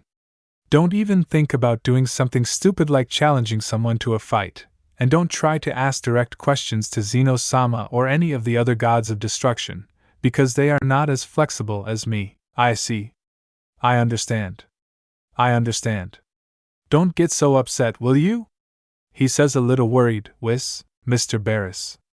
Issei-san is right. You shouldn't be so alarmed. Virus? Well, in that case, we have to leave now. Whis? Well, everyone get together. Girls, you too. There is no problem if you accompany us. They all approached Whis, put his hand on his shoulder, and in the blink of an eye they were traveling through space. After a while, they arrived at Virus's planet, which I miss for the girls and I see. I see. We weren't supposed to go to the meeting with Zeno-sama and the other gods of destruction, Whis. Well, turns out the meeting is in about 1 hour. Chisato. Then why did you go with Issei-kun so early, Whis? Well, it's all due to Mr. Virus's nervousness. He thought that things could go wrong and that he wouldn't find Issei-san. That's why he went to look for it in advance. Eris, you don't need to explain everything. Whis? He says a little annoyed. Now we just have to wait. I see, so? He stands in a fighting pose in front of Beers. Let's fight a little. You promised, didn't you? Eris? Well, I think I can make it up to you for putting so much pressure on you when I went to look for you, but that doesn't mean I'm going to be dismayed. I say. Don't worry. Ever since I started training with Mr. Whis, I always had the hope of fighting with you. Whis. Sigh, every day I see that they look more alike. Just thinking about fighting. Whatever, girls. How about we enjoy delicious snacks while the two of them fight? They all nodded and left the place together with Whis. The angel, with his staff, made a table appear, on which he sat down with the girls, beginning to taste with them sandwiches that they had saved from previous times. Meanwhile, Barris was with his hands behind him waiting for the brunette to make his first move. I say? Well, here I go. Suddenly transforms into SSJ Rose 2, Barris. Wow. I see you're going all in from the beginning. I see you're not a fool after all. I say, I would like to ask you please not to hold back. It would be disrespectful to both of us if we hold back and hide our true strength. Eris? Well, I'm waiting for you. Remember that we don't have much time. Without saying another word, Issei launched himself at great speed towards Barris, trying to land a direct hit. Barris just extended his hand, stopping the attack in its tracks. Barris? Wow. I see your punches are pretty good. But unfortunately for you, your transformations are simple multipliers of the Super Saiyan God, so unfortunately for you, not enough to reach me. But the simple gust of air, he made his seize shoot backwards, the Saiyan recovered quickly, and without wasting time, he launched himself towards Barris, trying to kick him. However, the God of Destruction kept him under control. Issei. Big Bang Kamehameha. The attack caused Barris's planet to vibrate a little. Even though the attack was very powerful, Barris simply kicked the attack upwards, creating a large explosion in the sky. The God of Destruction looked with some amazement at the remains of Issei's attack. At that moment, the Saiyan took the opportunity to teleport behind him and tried to land a blow. Despite having been close to hitting him, Barris managed to recover, blocking all the blows that Issei tried to give him, the great speed of both of them making his movements almost imperceptible. From one moment to the next, he kicked Issei in the stomach, causing him to shoot towards the pond on Barris's planet. Bro Whis. Issei see you and she says very worried. Sona. I knew it was a bad idea. She says about to get up to help Issei. Whis. Don't worry. Takes a sip of his tea even though the attack was very strong, he is fine. He's not out of combat yet. After a few seconds, Issei came out of the water, at great speed, landing on the edge of the pond. She could see a little blood on her lips which she cleaned with her hand. You could see a little surprise on Barris's face. Barris? I didn't expect you to still be standing after that hit. And good. Do you want to continue? Issei just smiled arrogantly and closed his eyes. From one moment to the next, he opened his eyes suddenly, his pink aura combined with the red color. Issei had combined the Kaioken with the SS Geros too. This gesture bothered Mr. Barris a little, especially because of the cocky way in which the Saiyan showed himself, so the roles were reversed. Now it was Barris who launched himself towards Issei. The Saiyan had been favored by the increase in power of the Kaioken since he managed to block Barris's attacks, but even so, he did it with many complications. To Sato. That state Seiken is in. He must end this quickly, he is wasting too much energy. Besides, we don't know if Mr. Barris is fighting seriously. Whis. Well, he's still playing with it. But Mr. Barris should get serious. The worst that could happen would be that Mr. Barris loses his peace of mind due to an attack by Issei-san. Everyone watched each other's movements attentively until Issei managed to excellently dodge Mr. Barris's blow. Without hesitation, the Saiyan dealt a good blow to the God of Destruction. Issei. I did. Whisper Iris. Takes Issei's hand and starts squeezing it, don't want to be too clever. Barris hits Issei back, causing him to be completely taken aback, being surpassed in speed and strength. The brunette is losing, taking a beating from Barris. With enormous force, he was thrown to the ground so that later the God of Destruction ended with a gigantic ball of energy. The attack left a large crater, a screen of smoke and massive destruction of the site. When the smoke cleared, everyone was shocked to see that Issei was gone. The Mahimi final. The loud roar made Barris turn towards the sky, and Issei with torn clothes could be seen who had already launched his attack towards him. Barris extended his arm towards Issei, creating a purple energy sphere, which contained Hawkeye energy, and threw it causing it to collide with Issei's final Kamehameha. The sphere completely absorbed Issei's attack,